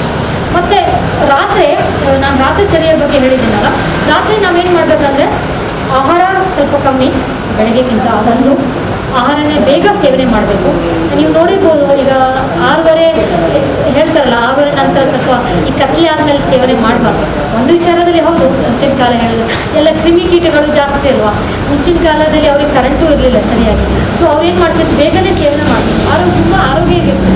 ರಾತ್ರಿ ಏನಿಲ್ಲ, ನೀರು ಕುಡಿತಿದ್ರು ಅಷ್ಟೇ. ಸೊ ಜೀರ್ಣಕ್ರಿಯೆ ಸರಿಯಾಗಿ ಆಗ್ತಿತ್ತು ಅವರಿಗೆ. ಸೊ ಆದಷ್ಟು ಬೇಗ, ಆದರೆ ಆಗೋದಿಲ್ಲ ನಮಗೆ, ಆದಷ್ಟು ಬೇಗ ಒಂದು ಅಟ್ಲೀಸ್ಟ್ ಒಂದು 8:30 ಒಳಗಡೆ ನಾವು ನಮ್ಮ ರಾತ್ರಿದು ಭೋಜನನ ಮುಗಿಸ್ಬೇಕು. ಆ ರೀತಿಯಲ್ಲಿ ಜೀರ್ಣಶಕ್ತಿ ಅಥವಾ ಜೀರ್ಣಕ್ರಿಯೆಗೆ ತುಂಬ ಸಹಾಯ ಆಗ್ತದೆ. ಲೈಟ್ ಫುಡ್ ತಿನ್ನಿ ರಾತ್ರಿ. ಅದು ಅಲ್ಲದೆ ನಿಮಗೆ ನೋಡಿ, ನಾವು ಇಡೀ ದಿನ ನಾವು ಕೆಲಸ ಮಾಡಿ ಸುಸ್ತಾಗಿರ್ತೀವಿ, ಸಹಜವಾಗಿ ನಮ್ಮ ಕಾಫ್ ಮಸಲ್ಸ್ ಜಗ್ತಾ ಬರ್ತದೆ, ಹೌದಲ್ವ. ಸೊ ಆವಾಗ ಏನು ಮಾಡ್ತೀವಿ, ನಾವು ಸ್ವಲ್ಪ ಎಣ್ಣೆಯನ್ನು ಮಸಾಜ್ ಮಾಡ್ತೀವಲ್ವ, ಒಂದು ಸಾಸಿವೆ ಎಣ್ಣೆ ಆಗಿರ್ಬೋದು, ಬೇರೆ ಕರ್ಪೂರದ ಎಣ್ಣೆ ಹಾಕಿ ಮಸಾಜ್ ಮಾಡ್ತೀವಿ. ಸೊ ಒಂದು ಅಭ್ಯಾಸ ಮಾಡ್ಬೋದು ಮಸಾಜ್ ಮಾಡುವಂಥದ್ದು, ಕೆಳಗಡೆ ಮೇಲೆ ಎಣ್ಣೆ ಮಸಾಜ್ ಮಾಡೋದು ಕಾಫ್ ಮಸಾಜಿಗೆ ಜಗ್ತಾ ಬಂದರೆ. ಎರಡನೇ ವಿಚಾರ ನೀವೆಲ್ಲರೂ ಮಾಡುವಂಥದ್ದೇ, ಕಾಲು ಇಲ್ಲಿ ನೀ ಜಾಯಿಂಟ್ ತನಕ ನೀರಲ್ಲಿ ಕಾಲನ್ನು ಇಡುವಂಥದ್ದು, ಬೆಚ್ಚ ನೀರಲ್ಲಿ ಮುಳುಗಿಸಿಡುವಂಥದ್ದು. ಒಂದು ಸ್ವಲ್ಪ ಹೊತ್ತು ಮಾಡಿ ರಾತ್ರಿ, 10 ನಿಮಿಷ ಆಗಲಿ 15 ನಿಮಿಷ ಆಗಲಿ. ಅದಕ್ಕೆ ನೀವು ಎಪ್ಸಮ್ ಸಾಲ್ಟ್ ಅಂತ ಸಿಗ್ತದೆ, ಎಪ್ಸಮ್ ಸಾಲ್ಟ್ ಉಪ್ಪು, ಅದರ ಹೆಸರು ಎಪ್ಸಮ್ ಸಾಲ್ಟ್. ಅದನ್ನು ಒಂಚೂರು ಹಾಕಿದರೆ ನಿಮಗೆ ಈ ಜಗ್ತಗೆ ತುಂಬ ಒಳ್ಳೆ ಆಗ್ತದೆ, ಜಗ್ತ ಕಮ್ಮಿ ಆಗ್ತದೆ ತುಂಬ ರೀತಿಯಲ್ಲಿ. ಅದೊಂಥರ ಅದು ಒಂದು ಏನೋ ಹೇಳೋದು, ಅದು ಒಂದು ಕ್ರಿಯೆಯನ್ನು ಸೇರಿಸಿ ನಿಮ್ಮ ದಿನಚರಿಯಲ್ಲಿ. ಸೊ ಕಾಲನ್ನು ರಾತ್ರಿ ಬೆಚ್ಚ ನೀರಲ್ಲಿ ಇಡುವಂಥದ್ದು, ಸ್ವಲ್ಪ ಎಪ್ಸಮ್ ಸಾಲ್ಟ್ ಹಾಕಿ ಮುಳುಗಿಸಿಡುವುದು. ಸೊ ಇಷ್ಟು ನಾನು ಹೇಳಿದ್ದೀನಿ ಇವತ್ತು. ಸ್ವಲ್ಪ ನಮಗೆ ಹೇಗೆ ಯಾವ ರೀತಿಯಲ್ಲಿ ಪೌಷ್ಟಿಕಾಂಶ ಪಡ್ಕೋಬೋದು ಅಲ್ವಾ. ನಿಮಗೆಲ್ಲರಿಗೆ ವಿಚಾರ ಇದೆ ಏನೇನು ತಿನ್ನಬೇಕು, ಏನು ತಿನ್ನಬಾರ್ದು ಅಂತ. ಆದರೆ ಹೇಗೆ ತಿನ್ನಬೇಕು, ಯಾವ ರೀತಿ ತಿನ್ನಬೇಕು, ಅದರ ವಿಧಾನ ಏನು, ಯಾವ ಆಹಾರ ಕಂಬೈನ್ ಮಾಡಬೇಕು, ಅವೆಲ್ಲ ವಿಚಾರನೂ ನಿಮಗೆ ನಾನು ಇವತ್ತು ತಿಳಿಸಿದ್ದೀನಿ. ಸೊ ದಯವಿಟ್ಟು ಇವೆಲ್ಲ ಅಂಶಗಳು ನಾನು ಏನೆಲ್ಲ ಹೇಳಿದ್ದೀನಿ ಮನಸ್ಸಲ್ಲಿತ್ತು, ಅದನ್ನೇ ನಾವು ಸ್ವಲ್ಪ ಮಟ್ಟಿಗಾದರೂ ಪಾಲನೆ ಮಾಡುವ ಅಲ್ವಾ. ಈಗ ನಮಗೆ ರೋಗ ಬರ್ದಿದ್ದಂಗೆ ನಾವು ನೋಡಲೇಬೇಕು, ಆರೋಗ್ಯ ಮುಖ್ಯ. ಯಾವಾಗ ಏನು ಸಮಯ, ಯಾವ ಸಮಯದಲ್ಲಿ ಏನಾಗ್ತದೆ ಹೇಳಲಿಕ್ಕೆ ಆಗೋದಿಲ್ಲ. ನಾವು ಹೀಗೆ ಇರ್ತೀವಿ ಅಂತ ಹೇಳಲಿಕ್ಕೆ ಆಗೋದಿಲ್ಲ. ಹೀಗೆ ಇದ್ದರೆ ಒಳ್ಳೆಯದು, ಏನಾಗಬೇಕಂತೂ ಇಲ್ಲ. ಆದರೆ ಸಹ ನಾವು ಇದೆಲ್ಲ ಪಾಲನೆ ಮಾಡಿದರೆ ಒಳ್ಳೆಯದು. ನೋಡಿ, 30 ವರ್ಷ ನಾವು ಜೋಶಲ್ಲಿ ಇರ್ತೀವಿ, 20 ವರ್ಷ ಸಣ್ಣ ವಯಸ್ಸು, ಕೇರ್ ಮಾಡಲ್ಲ, ಅವಾಗ ಸರಿ ತಿನ್ನೋದಿಲ್ಲ, ಏನಿಲ್ಲ ಅಲ್ವಾ. ಮತ್ತು 40 ವರ್ಷ ಆವಾಗ ಚಿಂತೆ ಶುರು ಆಗ್ತದೆ. ಯಾಕಂದರೆ ಆವಾಗ ಶುರು ಆಗ್ತದೆ ಕೈ ಕಾಲು ನೋವು, ಸೊಂಟ ನೋವು ಅದೆಲ್ಲ. ಸೊ ಆ ಸಮಯದಲ್ಲಿ ನಮಗೆ ಆವಾಗ ಜ್ಞಾನೋದಯ ಆಗ್ತದೆ, ನಾವು ಆರೋಗ್ಯದ ಆಹಾರ ತೊಗೋಬೇಕಂತ ಅಲ್ವಾ. ಸೊ ನಾನು ಹೇಳೋದಿಷ್ಟೇ, ಈಗ ನಾವೆಲ್ಲೂ ಸದನ ದಾಟಿದ್ವಿ 30-40 ಅಂತ. ನಮ್ಮ ಮಕ್ಕಳಿಗಾರು ನಾವು ಹೇಳುವ, ಎಸ್ಪೆಷಲಿ ನಮ್ಮ ಹೆಣ್ಣುಮಕ್ಕಳಿಗೆ, ಯಾಕಂದರೆ ಆ ಸಮಯದಲ್ಲಿ ಹದಿಹರೆಯದ ವಯಸ್ಸಲ್ಲಿ ನಮಗೆ ಕೊಡಬೇಕಲ್ಲ, ಅವರಿಗೂ ಪೌಷ್ಟಿಕ ಕೊಡಬೇಕಲ್ವಾ. ಸೊ ಸಹಜವಾಗಿ ಯೋಚನೆ ಮಾಡಿ ಏನು ಕೊಡಬೇಕು ಮಕ್ಕಳಿಗೆ, ಒಂದು ಪ್ಲ್ಯಾನಿಂಗ್ ಮಾಡಿ ಆ ಸಮಯದಲ್ಲಿ ಏನು ಕೊಡಬೇಕು. ಯಾಕಂದರೆ ಬೆಳವಣಿಗೆ ತುಂಬಾ ಇಂಪಾರ್ಟೆಂಟ್, ಅದು ಫೌಂಡೇಶನ್ ಅಲ್ವಾ ಸಣ್ಣ ಮಕ್ಕಳದು. ಈಗ ನೋಡಿ, ಶಿಶು ಅಭಿವೃದ್ಧಿ ಇಲಾಖೆಯವರು, ಮಹಿಳಾ ಮತ್ತು ಮಕ್ಕಳ ಅಭಿವೃದ್ಧಿ ಇಲಾಖೆಯವರು ಎಲ್ಲರೂ ಮೇಲ್ವಿಚಾರರು ಬಂದಿದ್ದಾರೆ.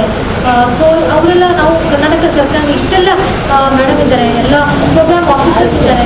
ನಾವು ಯಾಕೆ ಇಷ್ಟೆಲ್ಲ ಕಷ್ಟಪಡ್ತೀವಿ, ಯಾಕೆಂದರೆ ನಮ್ಮ ಜನರು ಆದಷ್ಟು ಅಪೌಷ್ಟಿಕತೆಯಿಂದ ನರಳಬಾರ್ದು, ಹೌದಲ್ವಾ. ಇಷ್ಟೆಲ್ಲ ಸ್ಕೀಮ್ಸ್ ಬಂದಿದೆ, ಯೋಜನೆ, ಏನೇನೋ ಯೋಜನೆಗಳು ಒಳ್ಳೊಳ್ಳೆದು, ಆಹಾರ ಕೊಡುವಂಥದ್ದು, ಗರ್ಭಿಣಿ ಬರ್ಲಿಕ್ಕಾಗೋದ್ರೆ ಅವ್ರ ಮನೆ ತನಕ ಮುಟ್ಟುವಂಥದ್ದು, ಅವರದ್ದು ಫುಲ್ ಆರೈಕೆ ನಾವು ಮಾಡ್ತಿದ್ವಿ ಎಲ್ಲ ಇಲಾಖೆಯವರು. ಹುಟ್ಟುವ ಮಗುವಿಂದ ಪಾಲನೆ ಪೋಷಣೆಯಿಂದ ನರ್ಸರಿ ಸೇರುವ, ಅಂಗನವಾಡಿ ಸೇರುವ ತನಕ, ಅದಾದಮೇಲೆ ಸಣ್ಣ ಹದಿಹರೆಯದ ಮಕ್ಕಳಿಗೆ, ಅದಾದಮೇಲೆ ಗರ್ಭಿಣಿ ಹೆಂಗಸರನ್ನು ನಾವೇ ನೋಡ್ಕೊಳ್ತೀವಿ ಇಲಾಖೆಯವರು ಎಲ್ಲ ಹೇಳಿ ಸಾಧಾರಣವಾಗಿ. ಎಲ್ಲ ರೀತಿಯಲ್ಲಿ ನಾವು ನಿಮ್ಮ ಹಿಂದೆ ಇದ್ವಿ, ನಾವು ನಿಮ್ಮ ಜೊತೆಗೆ ಇದ್ವಿ. ಸೊ ಇಷ್ಟೆಲ್ಲ ನಾವು ಕರ್ನಾಟಕ ಸರ್ಕಾರ ಇಲಾಖೆಯವರು ಇಷ್ಟೆಲ್ಲ ಕಷ್ಟಪಡ್ತಿದ್ದಾರೆ. ನಮ್ಮ ಸ್ಥಳೀಯರು ಆಗಿರ್ಬೋದು, ಎಲ್ಲರಿಗೂ ಪೌಷ್ಟಿಕ ಅಂಶ ಸಿಗಬೇಕು. ನೋಡಿ, ವಿಚಾರಣೆ ಮಾಡಿ, ಎಷ್ಟೋ ಮಕ್ಕಳಿದ್ದಾರೆ ನಮ್ಮ ದೇಶದಲ್ಲಿ, ರಾತ್ರಿ ಒಂದೊಂದು ಊಟನೂ ಭಾಗ್ಯ ಇಲ್ಲ ಅವರಿಗೆ ಅಲ್ಲ, ಬೇಜಾರಾಗ್ತದಲ್ವ. ನಮ್ಮ ಮಕ್ಳಿಗೆ ಸರಿ ತಿನ್ನಿಸ್ತೀವಿ 4 ಹೊತ್ತು, ಒಂಚೂರು ತಿನ್ನಲಿಲ್ಲ ಅಂದರೆ ಚಿಂತೆ ಮಾಡ್ತೀವಿ, ಅಯ್ಯೋ ಊಟ ಮಾಡಲಿಲ್ಲ ಅಂತ.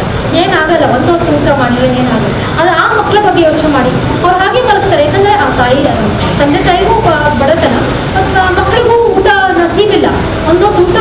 ಸಿಕ್ಕಿದ್ರೆ ಅದೇ ಗ್ರೇಟ್ ಅವ್ರಿಗೆ. ಹಾಗೆ ನಾವು ಯೋಚನೆ ಮಾಡಬೇಕು, ಇಷ್ಟೆಲ್ಲ ಇಲಾಖೆಯವರು ಕಷ್ಟಪಟ್ಟು ನಿಮ್ಮ ಹಿಂದೆ ಅಂಗನವಾಡಿ ಟೀಚರ್ಸಿಂದ ಇರ್ಬೋದು, ಒಂದು ದೊಡ್ಡ ಇದೇ ಉಂಟು ಹೇಳೋದಿದ್ರೆ ಅಧಿಕಾರಿ, ಅದಾದಮೇಲೆ ಮೇಲ್ವಿಚಾರಕರು, ಪ್ರೋಗ್ರಾಮ್ ಆಫೀಸರ್ಸ್, ಅಂಗನವಾಡಿ ಟೀಚರ್ಸು, ಅದಂಥ ಸಹಾಯಕರು, ವರ್ಕರ್ಸ್ ಅವರೆಲ್ಲರೂ ನಿಮ್ಮ ಒಳ್ಳೆದಕ್ಕೆ ಇದು ಮಾಡುವಂಥದ್ದು, ಇದೆಲ್ಲ ಮಾಹಿತಿ ತಿಳಿಸುವಂಥದ್ದು. ಸೊ ನಾವು ಸಹ ಸ್ವಲ್ಪ ಕಷ್ಟಪಡಬೇಕು ಅಲ್ವಾ. ನಾವೇನು ಮಾಡಬೇಕು, ನಮ್ಮ ಕರ್ತವ್ಯ ಏನು, ನಾವು ನಮ್ಮ ನೇಬರ್ಸಿಗೆ ಹೇಳಬೇಕು ಅಥವಾ ಬೇರೆ ಊರಿಗೆ ಅವ್ರಿಗೆ ಹೇಳಬೇಕು. ನಾವು ಈ ಕೊಟ್ಟಿರುವಂಥ ಸಲಹೆಗಳು ಹಂಚಬೇಕಲ್ವಾ. ಇದನ್ನು ಹಂಚಿದ್ರೆ ತಾನೇ ಬೇರೆ ಊರಿನವರಿಗೆ, ಬೇರೆ ಊರಿನ ಬಂದಿರ್ತಾರೆ ಅವರಿಗೂ ಹೆಂಗಸರಿಗೆ ಗೊತ್ತಿರೋದಿಲ್ಲ, ಅವ್ರಿಗೆ ನಾವು ಹೇಳಬೇಕಲ್ವ, ತಾಯಿ ಕಾರ್ಡ್ ಮಾಡಿಸಿ, ಇಮ್ಯುನೈಸೇಷನ್ ಮಾಡಬೇಕು, ಒಳ್ಳೆ ಆಹಾರ ಕೊಡಬೇಕು, ಇಲ್ಲಿಂಥ ಕೇಂದ್ರಗಳಿದ್ದಾವೆ ಅಲ್ಲಿ ಹೋಗಿ ಅಲ್ವಾ. ಸೊ ನಮ್ಮಿಂದಾಗಿ ನಾವು ಒಂದು ನಾಗರಿಕಾಗಿ ನಮ್ಮಿಂದಾಗಿ ಮಾಡುವಂಥ ಕೆಲಸನ ಮಾಡಬೇಕು. ಇವರಿಗೆ ನಾನು ನಮ್ಮ ಇಲಾಖಾ ವತಿಯಿಂದ ಹಾಗೂ ಜಂಟಿ ಸಂಸ್ಥೆಯ ಧನ್ಯವಾದ ಅರ್ಪಿಸುತ್ತೇನೆ. ಈಗ ನಾವು ಸಭಾ ಕಾರ್ಯಕ್ರಮ ಪ್ರಾರಂಭಿಸ್ತಾ ಇದ್ದೇವೆ. ನಮ್ಮ ಇವತ್ತಿನ ಈ ಕಾರ್ಯಕ್ರಮಕ್ಕೆ ಉದ್ಘಾಟನೆ ಮಾಡಲಿದ್ದಾರೆ ನಮ್ಮ ಪೌರಾಯುಕ್ತರಾದ ಶ್ರೀಯುತ ರಾಯಪ್ಪ ಸರ್ ಇವರು ವೇದಿಕೆಯಲ್ಲಿದ್ದಾರೆ. ಹಾಗೆ ನಮ್ಮ ಇವತ್ತಿನ ಕಾರ್ಯಕ್ರಮದ ಅಧ್ಯಕ್ಷತೆಯನ್ನು ವಹಿಸಲಿದ್ದಾರೆ ನಮ್ಮ ಇಲ್ಲಿಯ ನಗರಸಭೆ ಸದಸ್ಯರಾದ ಕುಮಾರಿ ಗೀತಾಬಾಯಿ ಅವರು. ಇವರು ವೇದಿಕೆಯನ್ನು ಮಹಿಳಾ ಮತ್ತು ಮಕ್ಕಳ ಅಭಿವೃದ್ಧಿ ಇಲಾಖೆ ಮಂಗಳೂರು ಗ್ರಾಮಾಂತರ. ಶ್ರೀಮತಿ ಲಲಿತಾ ಕ್ಷೇತ್ರ ಶಿಕ್ಷಣಾಧಿಕಾರಿ, ಇವರು ವೇದಿಕೆಗೆ ಬರಬೇಕಾಗಿ ವಿನಂತಿ. ಹಾಗೆಯೇ ಸಿಸ್ಟರ್ ಸೆರ್ವಿನ್ ಫೆರ್ನಾಂಡಿಸ್ ಮುಖ್ಯಾಧಿಕಾರಿ ಹೋಲಿ ಏಂಜಲ್ಸ್ ಪ್ರಾಥಮಿಕ ಆರೋಗ್ಯ ಕೇಂದ್ರ ಪೆರ್ಮನೂರು, ಇವರು ವೇದಿಕೆಗೆ ಬರಬೇಕಾಗಿ ವಿನಂತಿಸುತ್ತೇನೆ. ಹಾಗೆಯೇ ಶ್ರೀಮತಿ ಮಂಜುಳಾ ಅಧ್ಯಕ್ಷರು ಬಾಲ ವಿಕಾಸ ಸಮಿತಿ ತೊಕ್ಕೊಟ್ಟು ಅಂಗನವಾಡಿ ಕೇಂದ್ರ, ಇವರು ವೇದಿಕೆಗೆ ಬರಬೇಕಾಗಿ ವಿನಂತಿ. ನಮಗೆ ಅತಿಥಿಯಾಗಿ ಆಗಮಿಸಿರುವಂತಹ ಶ್ರೀಮತಿ ಅಶ್ವಿನಿ RKSK ಆಪ್ತ ಸಮಾಲೋಚಕರು, ಇವರು ವೇದಿಕೆಗೆ ಬರಬೇಕಾಗಿ ವಿನಂತಿ.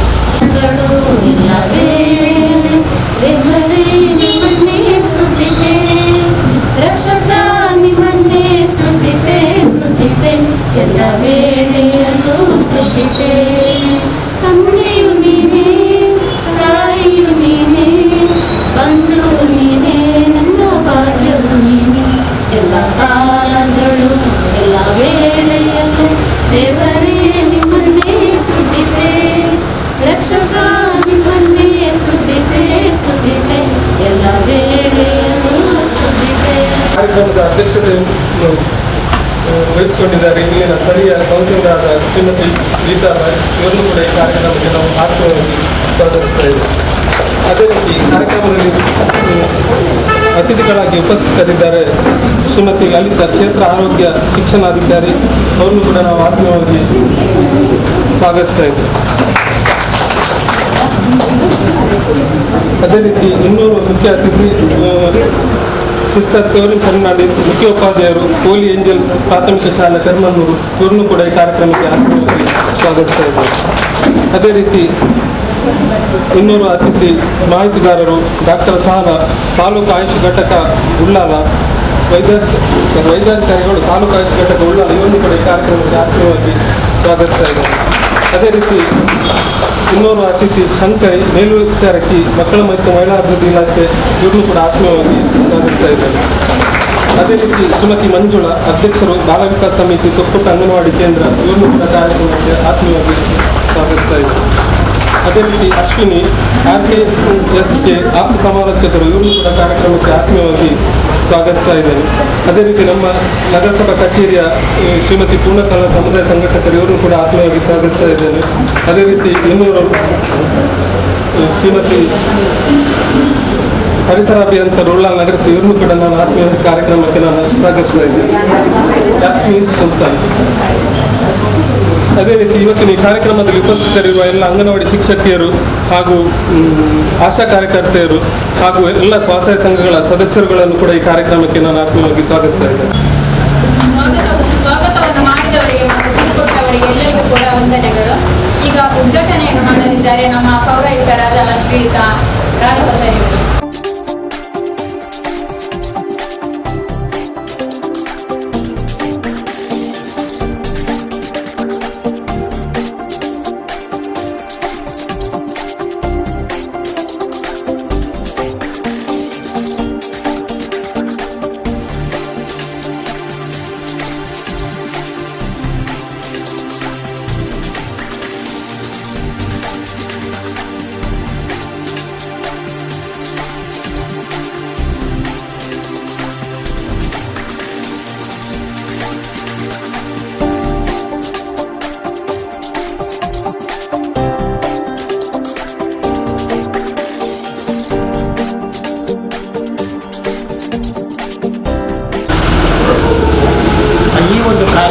ಕಾರ್ಯಾಗಾರದಲ್ಲಿ ನಾವೆಲ್ಲರೂ ಸಕ್ರಿಯವಾಗಿ ಭಾಗವಹಿಸಬೇಕು.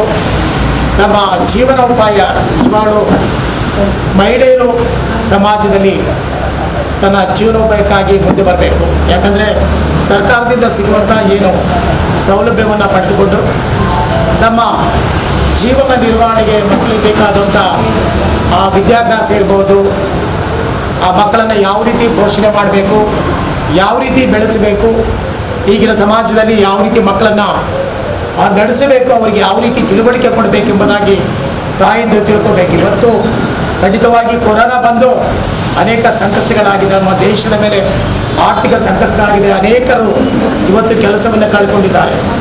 ಉದ್ಯೋಗ ಇಲ್ಲದೆ ಅನೇಕರು ಮನೆಯಲ್ಲಿದ್ದಾರೆ ಅಲ್ವಾ.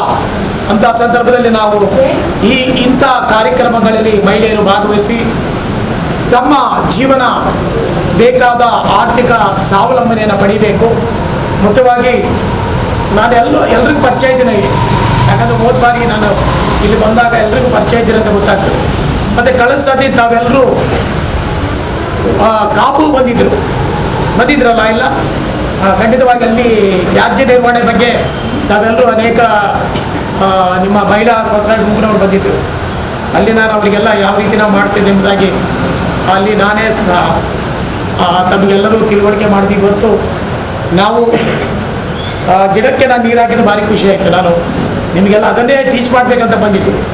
ನನಗೆ ಖುಷಿ ಆಯಿತು. ಅದಕ್ಕಿಂತ ಹೆಚ್ಚಾಗಿ ಒಂದು ಹಾಡು ಹೇಳಿದ್ರಿ ಇಲ್ಲಿ, ಎಲ್ಲ ಕಾಲದಲ್ಲೂ ಎಲ್ಲ ವೇಳೆಯಲ್ಲೂ ದೇವರೇ ನಿನ್ನನ್ನು ಸ್ತುತಿಸ್ತೀವಿ. ಅಂದರೆ ಕಷ್ಟ ಬರಲಿ, ದುಃಖ ಬರಲಿ, ಸಂತೋಷ ಬಂದಾಗ ಸ್ತುತಿಸೋದಲ್ಲ, ದೇವರನ್ನು ಕಷ್ಟನು ಬಂದಾಗ ಆ ದೇವರನ್ನು ಸ್ತುತಿಸಬೇಕು. ಕಷ್ಟ ದುಃಖ ರೋಗ ಏನೇ ಬಂದರೂ ದೇವರನ್ನು ಸ್ತುತಿಸ್ಬೇಕು. ಅದು ಭಾರಿ ನನಗೆ ಖುಷಿ ಆಯಿತು. ನಾನು ಚಿಕ್ಕವನಿದ್ದಾಗ ಆಡ್ತಾ ಇದ್ದೆ ಹಾಡೆಲ್ಲ, ನನಗೆ ಗೊತ್ತಿಲ್ಲ. ನಾನು ಈಗಲೂ ಆಡ್ತೀನಿ. ಅದು ಮನೇಲಿ ಕೂತಾಗ ಒಬ್ಬರೇ ಆಡ್ತೇನೆ. ನನ್ನ ರಾಗ ಅಷ್ಟು ಒಳ್ಳೇದಿಲ್ಲ, ಆದರೆ ದೇವರಿಗೆ ಒಳ್ಳೇದು ಕಾಣ್ತೇನೆ, ನಿಮಗೆಲ್ಲ ಒಳ್ಳೇದು ಕಾಣ್ತದೆ. ನಾನು ರಾಗ ಎತ್ತಿದರೆ ನಿಮಗೆ ಕಷ್ಟ ಆಗ್ಬೋದು, ನನಗೆ ದೇವರಿಗೆ ಮಾತ್ರ ಅದು ಒಳ್ಳೇದಾಗ್ತದೆ. ಖಂಡಿತವಾಗಿ ಇವತ್ತು ಸ್ವಾವಲಂಬನೆ ಆಗಿ ಮಹಿಳೆಯರು ಇವತ್ತು ತನ್ನ ಸಂಸಾರವನ್ನು ಯಾವ ರೀತಿ ಕುಟುಂಬವನ್ನು ಮಕ್ಕಳನ್ನು ಪೋಷಣೆ ಮಾಡಬೇಕು, ಮಕ್ಕಳನ್ನು ಈಗಿನ ಮಕ್ಕಳನ್ನು ಕೂತ್ಕೊಳ್ಳೋ ವಿಷಯ, ಈಗಿನ ಮಕ್ಕಳನ್ನು ನಾವು ಪರಿಸರದಲ್ಲಿ ಯಾವ ರೀತಿ ಮಕ್ಕಳನ್ನು ಒಳ್ಳೆ ವಿದ್ಯಾವಂತರಾಗಿ ಆ ಮಕ್ಕಳಿಗೆ ಬೇಕಾದ ವಿದ್ಯೆ ಒಂದು ಕೊಟ್ಟರೆ ಪ್ರಯೋಜನ ಇಲ್ಲ. ಒಳ್ಳೆ ತಿಳುವಳಿಕೆ ಕೊಡಬೇಕು. ಸಮಾಜದಲ್ಲಿ ಅವ ಡಾಕ್ಟರ್ ಆಗಿ ರಾತ್ರಿ ಹೊತ್ತು ಕುಡಿದೋದ್ರೆ ಏನಾಗ್ತದೆ. ನಾನೀಗ ಮುನ್ಸಿಪಲ್ ಕಮಿಷನರ್, ರಾತ್ರಿ ಹೊತ್ತು ಕುಡಿದೋದ್ರೆ ಏನು ಹೇಳ್ತಾರೆ, ಅಯ್ಯೋ ಎಂಥ ಕೆಟ್ಟ ಮನುಷ್ಯ ಅಂತ ಹೇಳ್ತೀರಲ್ವಾ. ಆ ಗುಣಗಳು ಬರಬಾರ್ದು. ಮಕ್ಕಳಿಗೆ ಒಳ್ಳೆ ಗುಣಗಳನ್ನು ಕಲಿಸ್ಬೇಕು. ಎರಡಿದೆ ಸಮಾಜದಲ್ಲಿ, ಒಳ್ಳೆಯದು ಕೆಟ್ಟದ್ದು. ಯಾವುದನ್ನು ನಾವು ಅನುಸರಿಸಬೇಕು, ಯಾವುದನ್ನು ಗಟ್ಟಿಯಾಗಿ ನಾವು ಹಿಡಿಬೇಕೆಂಬುದಾಗಿ ಮಕ್ಕಳಿಗೆ ಕಲಿಸ್ಬೇಕು. ನೀವು ನಿಮ್ಮ ಮಕ್ಕಳನ್ನು ಒಳ್ಳೆ ವ್ಯಕ್ತಿತ್ವವಿರುವಂಥ ಮಕ್ಕಳಾಗಿ ನೀವು ಪೋಷಣೆ ಮಾಡಬೇಕು. ಆಹಾರವಂತೆ ಕೊಟ್ಟರೆ ಪ್ರಯೋಜನ ಇಲ್ಲ. ಡಾಕ್ಟರ್ ಪಾಪ ಕೊರೋನಾ ಬಂದರೆ ನಮಗೆಲ್ಲ ಬಂದು ನಮ್ಮ ಕಾರ್ಮಿಕರಿಗೆಲ್ಲ ಏನು ಇಮ್ಯುನಿಟಿ ಪವರನ್ನು ಕೊಟ್ಟರು. ಯಾಕಂದರೆ ಅದಕ್ಕೆ ತುತ್ತಾಗಬಾರ್ದು ಕೊರೋನಾಕ್ಕೆ ಅಲ್ವಾ. ಇಮ್ಯುನಿಟಿ ಪವರ್ ಕೊಟ್ಟಾಗ ನಾವು ಬೇರೆ ಕೆಟ್ಟ ಕೆಲಸ ಮಾಡಬಾರ್ದು ಅಲ್ವಾ. ಅದನ್ನು ಒಳ್ಳೆ ರೀತಿ ಉಪಯೋಗ ಮಾಡಬೇಕು, ಸಮಾಜಕ್ಕೆ ಉಪಕಾರಿಯಾಗಿ ಇರಬೇಕಾಗ್ತದೆ ಅಲ್ವಾ. ನಾವೆಲ್ಲರೂ ಸಮಾಜದಲ್ಲಿ ಒಳ್ಳೆ ವ್ಯಕ್ತಿಗಳಾಗಿ ಒಳ್ಳೆ ವ್ಯಕ್ತಿಗಳಾಗಿರ್ಬೇಕಾದ್ರೆ ನಮ್ಮ ನಡೆ, ನಮ್ಮ ನುಡಿ, ನಮ್ಮ ಆಲೋಚನೆ, ನಮ್ಮ ಮಾಡುವಂಥ ಕೆಲಸ ಎಲ್ಲ ಒಳ್ಳೇದಿರಬೇಕು. ಇಲ್ಲಿದ್ರೆ ಕೆಟ್ಟದಿದ್ರೆ ಪ್ರಯೋಜನ ಏನು, ಅದು ವ್ಯರ್ಥ ಅಲ್ವಾ. ಇವತ್ತು ಒಳ್ಳೆ ಗುಣಗಳು ಕಡಿಮೆ ಆಗಿದೆ. ಮಕ್ಕಳು ಬೆಳಿತಾನೆ, ಕೆಟ್ಟದ್ದೆಲ್ಲ ಕಲಿತಾ ಇದ್ದಾರೆ ಇವತ್ತು ಅಲ್ವಾ. ನೋಡಿದರೆ ಎಂತೆಂಥ ವ್ಯಕ್ತಿ, ಈಗ ನ್ಯೂಸಲ್ಲಿ ನೋಡಿದ್ವಿ ಡ್ರಗ್ಸ್ ಏನೆಲ್ಲ ವ್ಯಕ್ತಿಗಳು ನೋಡಿದ್ರೆ ನಾವು ಪಿಕ್ಚರಲ್ಲಿ ನೋಡ್ತೀವಿ.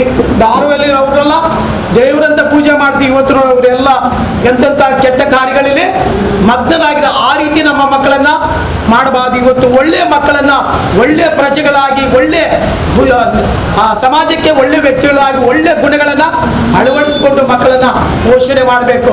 ಅದಕ್ಕೆ ಬೇಕಾದ ಆಹಾರದ ಜೊತೆಗೆ ಒಳ್ಳೆ ತಿಳುವಳಿಕೆಯನ್ನು ಮಕ್ಕಳಿಗೆ ಕೊಟ್ಟರೆ ಒಳ್ಳೆ ಸಮಾಜದಲ್ಲಿ ಒಳ್ಳೆ ವ್ಯಕ್ತಿಗಳಾಗಿ ಆ ಮಕ್ಕಳು ಇರ್ತಾರೆ. ನಿಮಗೆ ತಂದೆದಾಗೆ ಒಳ್ಳೆ ಹೆಸರು ಬರ್ತದೆ. ಅದನ್ನು ಮಾಡಬೇಕು. ಯಾಕಂದರೆ ಹಣ ಇದ್ರೆ ಪ್ರಯೋಜನ ಇಲ್ಲ.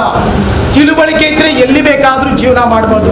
ವಿದ್ಯೆ ಓದಿದ್ರೆ, ಒಳ್ಳೆ ವ್ಯಕ್ತಿತ್ವ ಇದ್ದರೆ, ವ್ಯಕ್ತಿತ್ವ ಇದ್ದರೆ ಅವ್ನು ಎಲ್ಲಿ ಬೇಕಾದರೂ ಕೆಲಸ ಮಾಡಿ, ಎಲ್ಲಿ ಬೇಕಾದರೂ ಉದ್ಯೋಗ ಮಾಡಿ, ಎಲ್ಲಿ ಬೇಕಾದರೂ ಜೀವಿಸ್ಬೋದು. ಅದೇ ಕೆಟ್ಟದಿದ್ರೆ ಕೆಟ್ಟವ್ರಿಗೆ ಸೇರಿ ಅನೇಕ ಕೆಟ್ಟ ಕೆಲಸಗಳನ್ನು ಮಾಡಿ ಅವನ ಎಲ್ಲೋ ಹೋಗಿ ಜೈಲಲ್ಲೋ ಅಥವಾ ಎಲ್ಲೋ ಇರಬೇಕಾಗ್ತದೆ. ಆದ್ದರಿಂದ ನಿಮ್ಮ ಮಕ್ಕಳಿಗೆ ಒಳ್ಳೆಯ ತಿಳುವಳಿಕೆ ಕೊಡಬೇಕು. ಮಹಿಳೆಯರು ಇವತ್ತು ತಾಯಿ ಆಗಿದ್ದಾಳೆ, ತಂಗಿ ಮತ್ತೆ ಸಹೋದರಿ ಆಗಿದ್ದಾಳೆ, ಅದರೊಟ್ಟಿಗೆ ಹೆಂಡತಿ ಆಗಿರ್ತಾಳೆ. ಒಂದು ಮಹಿಳೆ ಎಷ್ಟು ಸ್ಥಾನಗಳನ್ನು ವಹಿಸ್ತಾಳೆ. ಆದರೆ ಅವೆಲ್ಲ ಗಂಡಸರಿಗೆ ಬರ್ಲಿಕ್ಕೆ ಆಗಲಿಕ್ಕಿಲ್ಲ. ಅಪ್ಪ ಅಂತ ಒಂದೇ ಮಾತ್ರ ಅಲ್ವಾ, ಅದು ಅಪ್ಪ ಅಷ್ಟು ಮಾಡ್ಲಿಕ್ಕೆ ಆಗುದಿಲ್ಲ. ತಾಯಿ ಆದ್ರೆ ಮಗುವನ್ನ ಎತ್ತಾಳೆ, ಆ ಮಗುವನ್ನ ಪೋಷಣೆ ಮಾಡ್ತಾಳೆ, ಆ ಮಗುವನ್ನ ಸಾಕಿ ಸಲಹಿಸಿ ದೊಡ್ಡವನನ್ನಾಗಿ ಮಾಡ್ತಾಳೆ ಅಲ್ವಾ. ನಾನಿಷ್ಟು ದೊಡ್ಡವರ ನನ್ನ ತಾಯಿ ನಾನು ಸಾಕಿದಾಳೆ ಅಲ್ವಾ. ಇಲ್ಲ ನೇರವಾಗಿ ಇಷ್ಟು ದೊಡ್ಡವಾಗ್ಲಿಕ್ಕೆ ಸಾಧ್ಯ ಇಲ್ಲ. ಅದು ಚಿಕ್ಕ ಮಗುವಾಗಿ ಅಂಬೆಗಾಲ ಹಾಕಿ ಅಲ್ವಾ, ಕೆಳಗೆ ಬಿದ್ದು ಮೇಲೆ ಬಿದ್ದು ಏನೆಲ್ಲ ಮಾಡಿ ದೊಡ್ಡದಾಗ್ತದೆ. ಹಾಗೆ ಮಕ್ಕಳನ್ನು ಪೋಷಣೆ ಮಾಡುವಾಗ ಮಕ್ಕಳಿಗೆ ಗುಣಗಳನ್ನು ಸಹ ನೀವು ಒಳ್ಳೆಯ ಗುಣಗಳನ್ನು ಅವರಿಗೆ ತಿಳುವಳಿಕೆ ಕೊಡಬೇಕು. ಕಾಲೇಜಿಗೆ ಹೋದಾಗ, ಶಾಲೆಗೆ ಹೋದಾಗ ಏನು ಕಲ್ತಿರಿ, ಏನಿವತ್ತು ಟೀಚರ್ ಪಾಠ ಮಾಡಿದ್ರು, ಏನೆಲ್ಲ ಮಾಡಿದ್ರೆ ಚೆಕ್ ಮಾಡಬೇಕು. ಕಾಲೇಜಿಗೆ ಹೋಗ್ಲಿ, ಅವು ಎಷ್ಟು ದೊಡ್ಡವರಾದ್ರೆ ನಿಮಗೆ ಮಗಳೇನೆ ಅಲ್ವಾ. ಅವು ಎಷ್ಟು ದೊಡ್ಡವರಾದರೂ ಮಕ್ಕಳೇನೆ. ಆ ಮಕ್ಕಳನ್ನ ಸರಿಯಾಗಿ ಗಮನಿಸಿ ಆ ಮಕ್ಕಳಿಗೆ ಏನು ಮಾಡ್ತಾರೆ ಅವರ ನಡೆ ನುಡಿಗಳನ್ನು ಚೆಕ್ ಮಾಡಬೇಕು. ಪ್ರತಿನಿತ್ಯ ಚೆಕ್ ಮಾಡಿದ್ರೆ ಆ ಮಕ್ಕಳು ಒಳ್ಳೆಯ ದಾರಿಯಲ್ಲಿ ನಡೀತಾರೆ. ಆ ರೀತಿ ಪ್ರತಿಯೊಂದು ತಾಯಿಯಂದರು ಚೆಕ್ ಮಾಡಬೇಕು. ನನ್ನ ಮಗು ಹೋಗ್ತಾನೆ ಒಳ್ಳೆಯವರು ಅಂತ ಎಂಬುದಾಗಿ ನಾವು ಬಿಡಬಾರ್ದು. ಅವನೇನು ಮಾಡ್ತಾನೆ, ಏನು ಬರಿತಾ ಇದ್ದಾನೆ ಎಂಬುದಾಗಿ, ಏನು ಕಲಿತಾನೆ ಎಂಬುದಾಗಿ ಇದನ್ನೆಲ್ಲ ಪ್ರತಿನಿತ್ಯ ಚೆಕ್ ಮಾಡಿದ್ರೆ ಆ ಮಕ್ಕಳು ಒಳ್ಳೆಯ ದಾರಿಯಲ್ಲಿ ನಡೀತಾರೆ, ಒಳ್ಳೆಯ ಮಕ್ಕಳಾಗಿ ಸಮಾಜದಲ್ಲಿ ವ್ಯಕ್ತಿಗಳಾಗ್ತಾರೆ ಎಂಬುದಾಗಿ ನನ್ನ ಅನುಭವದಲ್ಲೇ ಹೇಳ್ತಾ ಇದ್ದೀನಿ. ಇವರನ್ನೇ ನಮ್ಮ ತಾಯಿ ನಮ್ಮ ಸಾಕಿದ್ರು, ನಮ್ಮ ಟೀಚರ್ ನಮಗೆ ಬೋಧನೆ ಮಾಡಿದರು. ಅವುಗಳನ್ನು ಈ ತನಕ ನಾವು ಜೀವನದಲ್ಲಿ ಈ ತನಕ ಇನ್ನೂ ಸಹ ಅನುಸರಿಸ್ತಾ ಇದ್ದೀವಿ. ಏನಾರು ಬಂದಾಗ ಅವ್ರು ಹೇಳಿದಂಥ ಮಾತು ನಮಗೆ ನೆನಪಿಗೆ ಬರ್ತದೆ. ಇಂಥದ್ದು ಮಾಡಬಾರ್ದು, ಇಂಥ ಕೆಟ್ಟ ಕೆಲಸಗಳನ್ನ ಮಾಡಬಾರ್ದು ಎಂಬುದಾಗಿ ನಮಗೆ ನೆನಪು ಬರ್ತದೆ. ಆ ರೀತಿ ಟೀಚರ್ ನಮಗೆ ಬೋಧನೆ ಮಾಡಿದ್ರು. ಅದನ್ನು ನಾವು ಈ ತನಕ ನಮ್ಮ ಟೀಚರ್ ನಮಗೆ ಹೇಳಿದಂಥ ಮಾತುಗಳನ್ನು ಈ ತನಕ ನಾವು ಮರೀಲಿಲ್ಲ. ಈ ಶರೀರದಲ್ಲಿ ಏನು ಜೀವ ಇರ್ತದಲ್ಲ ಅಲ್ಲಿವರೆಗೂ ನೆನಪಿರ್ತಾರೆ. ಆ ರೀತಿ ನಿಮ್ಮ ಮಕ್ಕಳನ್ನು ಮಾಡಿದ್ರೆ ಒಳ್ಳೆ ಸಮಾಜಕ್ಕೆ ಒಳ್ಳೆ ವ್ಯಕ್ತಿಗಳಾಗಿ ಆ ಮಕ್ಕಳು ಮೂಡಿ ಬರಲಿಕ್ಕೆ ಸಾಧ್ಯ ಆಗ್ತದೆ ಎಂಬುದಾಗಿ ಹೇಳ್ತಾ, ಅಷ್ಟೇ ಅಲ್ಲ, ನಾವೆಲ್ಲರೂ ಇವತ್ತು ನಮ್ಮ ಉಳ್ಳಾಳದ ತ್ಯಾಜ್ಯ ಕಸ ಅಂದರೆ ಗೊತ್ತುಂಟಲ್ಲ, ತ್ಯಾಜ್ಯ ಅಂದರೆ ಗೊತ್ತಾಗ್ಲಿಕ್ಕಿಲ್ಲ ನಿಮಗೆ ಅಲ್ವಾ. ಕಸದಿಂದ ನಾವು ನೋಡಿರ್ಬೇಕು ನೀವು ಪತ್ರಿಕೆಯಲ್ಲಿ. ಈಗಾಗಲೇ ನಾವು ಅನೇಕ ಕಡೆ ಸಮುದಾಯ ಸಾವಯವ ಕೃಷಿಯನ್ನು ಮಾಡ್ತಾ ಇದ್ದೀವಿ. ಅದರೊಟ್ಟಿಗೆ ನಮ್ಮ ವಿಜಯ್ ಅವರು ನಮಗೆ ಅನೇಕ ಸಲಹೆ ಸೂಚನೆಯನ್ನು ಕೊಡ್ತಾ ಇದ್ದಾರೆ. ನೀವು ಎಲ್ಲೆಲ್ಲಿ ನಿಮ್ಮ ಸ್ವಸಹಾಯ ಗುಂಪುಗಳು ನೀವೆಲ್ಲೆಲ್ಲಿದ್ದೀರಿ, ನಿಮಗೆ ಬಿನ್ನುಗಳೆಲ್ಲ ಕೊಡ್ತೀವಿ. ನೀವು ಈ ನಮ್ಮ ಸ್ವಸಹಾಯ ಗುಂಪಿಂದ ಏನು ತ್ಯಾಜ್ಯಗಳನ್ನು ನಮ್ಮ ಮನೆಗಳಿಂದ ಉತ್ಪತ್ತಿ ಆಗುವಂಥ ಹಸಿ ಕಸದಿಂದ ಏನು ಗೊಬ್ಬರ ಮಾಡಿ ಅದರ ಮೂಲಕ ನಾವು ಸಾವಯವ ತರಕಾರಿನ, ಉದಾಹರಣೆ ನೀವು ಬೆಂಡೆ ಹಾಕಿದ್ರಿ ಅಲ್ವಾ, ಇದಕ್ಕೆ ಯಾವ ಗೊಬ್ಬರ ಹಾಕಿದ್ರು ಗೊತ್ತಿಲ್ಲ ನನಗೆ. ಯಾವ ಗೊಬ್ಬರ ಹಾಕಿದ್ರಿ? ಅವರೆಲ್ಲಿ ಹೋದ್ರು? ಯಾವ ಗೊಬ್ಬರ ಹಾಕಿದ್ರಿ? ಹಟ್ಟಿ ಗೊಬ್ಬರ ಹಾಕಿದ್ರಾ? ಇಲ್ಲ. ನೋಡಿ, ಗೊಬ್ಬರದ ಸಮಸ್ಯೆ. ಈಗ ನಾನು ಮಧ್ಯಾಹ್ನ ಊಟ ಬೇಕು, ನನಗೆ ಮೀನು ಬೇಕು ಮಾಡಿದ್ರೆ ಅಲ್ವಾ. ಅದೇ ರೀತಿ ಇದಕ್ಕೆ ಒಳ್ಳೆ ಫಲವತ್ತಾಗಿ ಏನು ಅದು ಬೆಳಿಬೇಕಾದ್ರೆ ಗೊಬ್ಬರ ಕೊಡಬೇಕಾಗ್ತದೆ. ನಮ್ಮ ಮನೆಯಲ್ಲಿ ಉತ್ಪತ್ತಿ ಆಗ್ತದೆ ತ್ಯಾಜ್ಯಗಳು.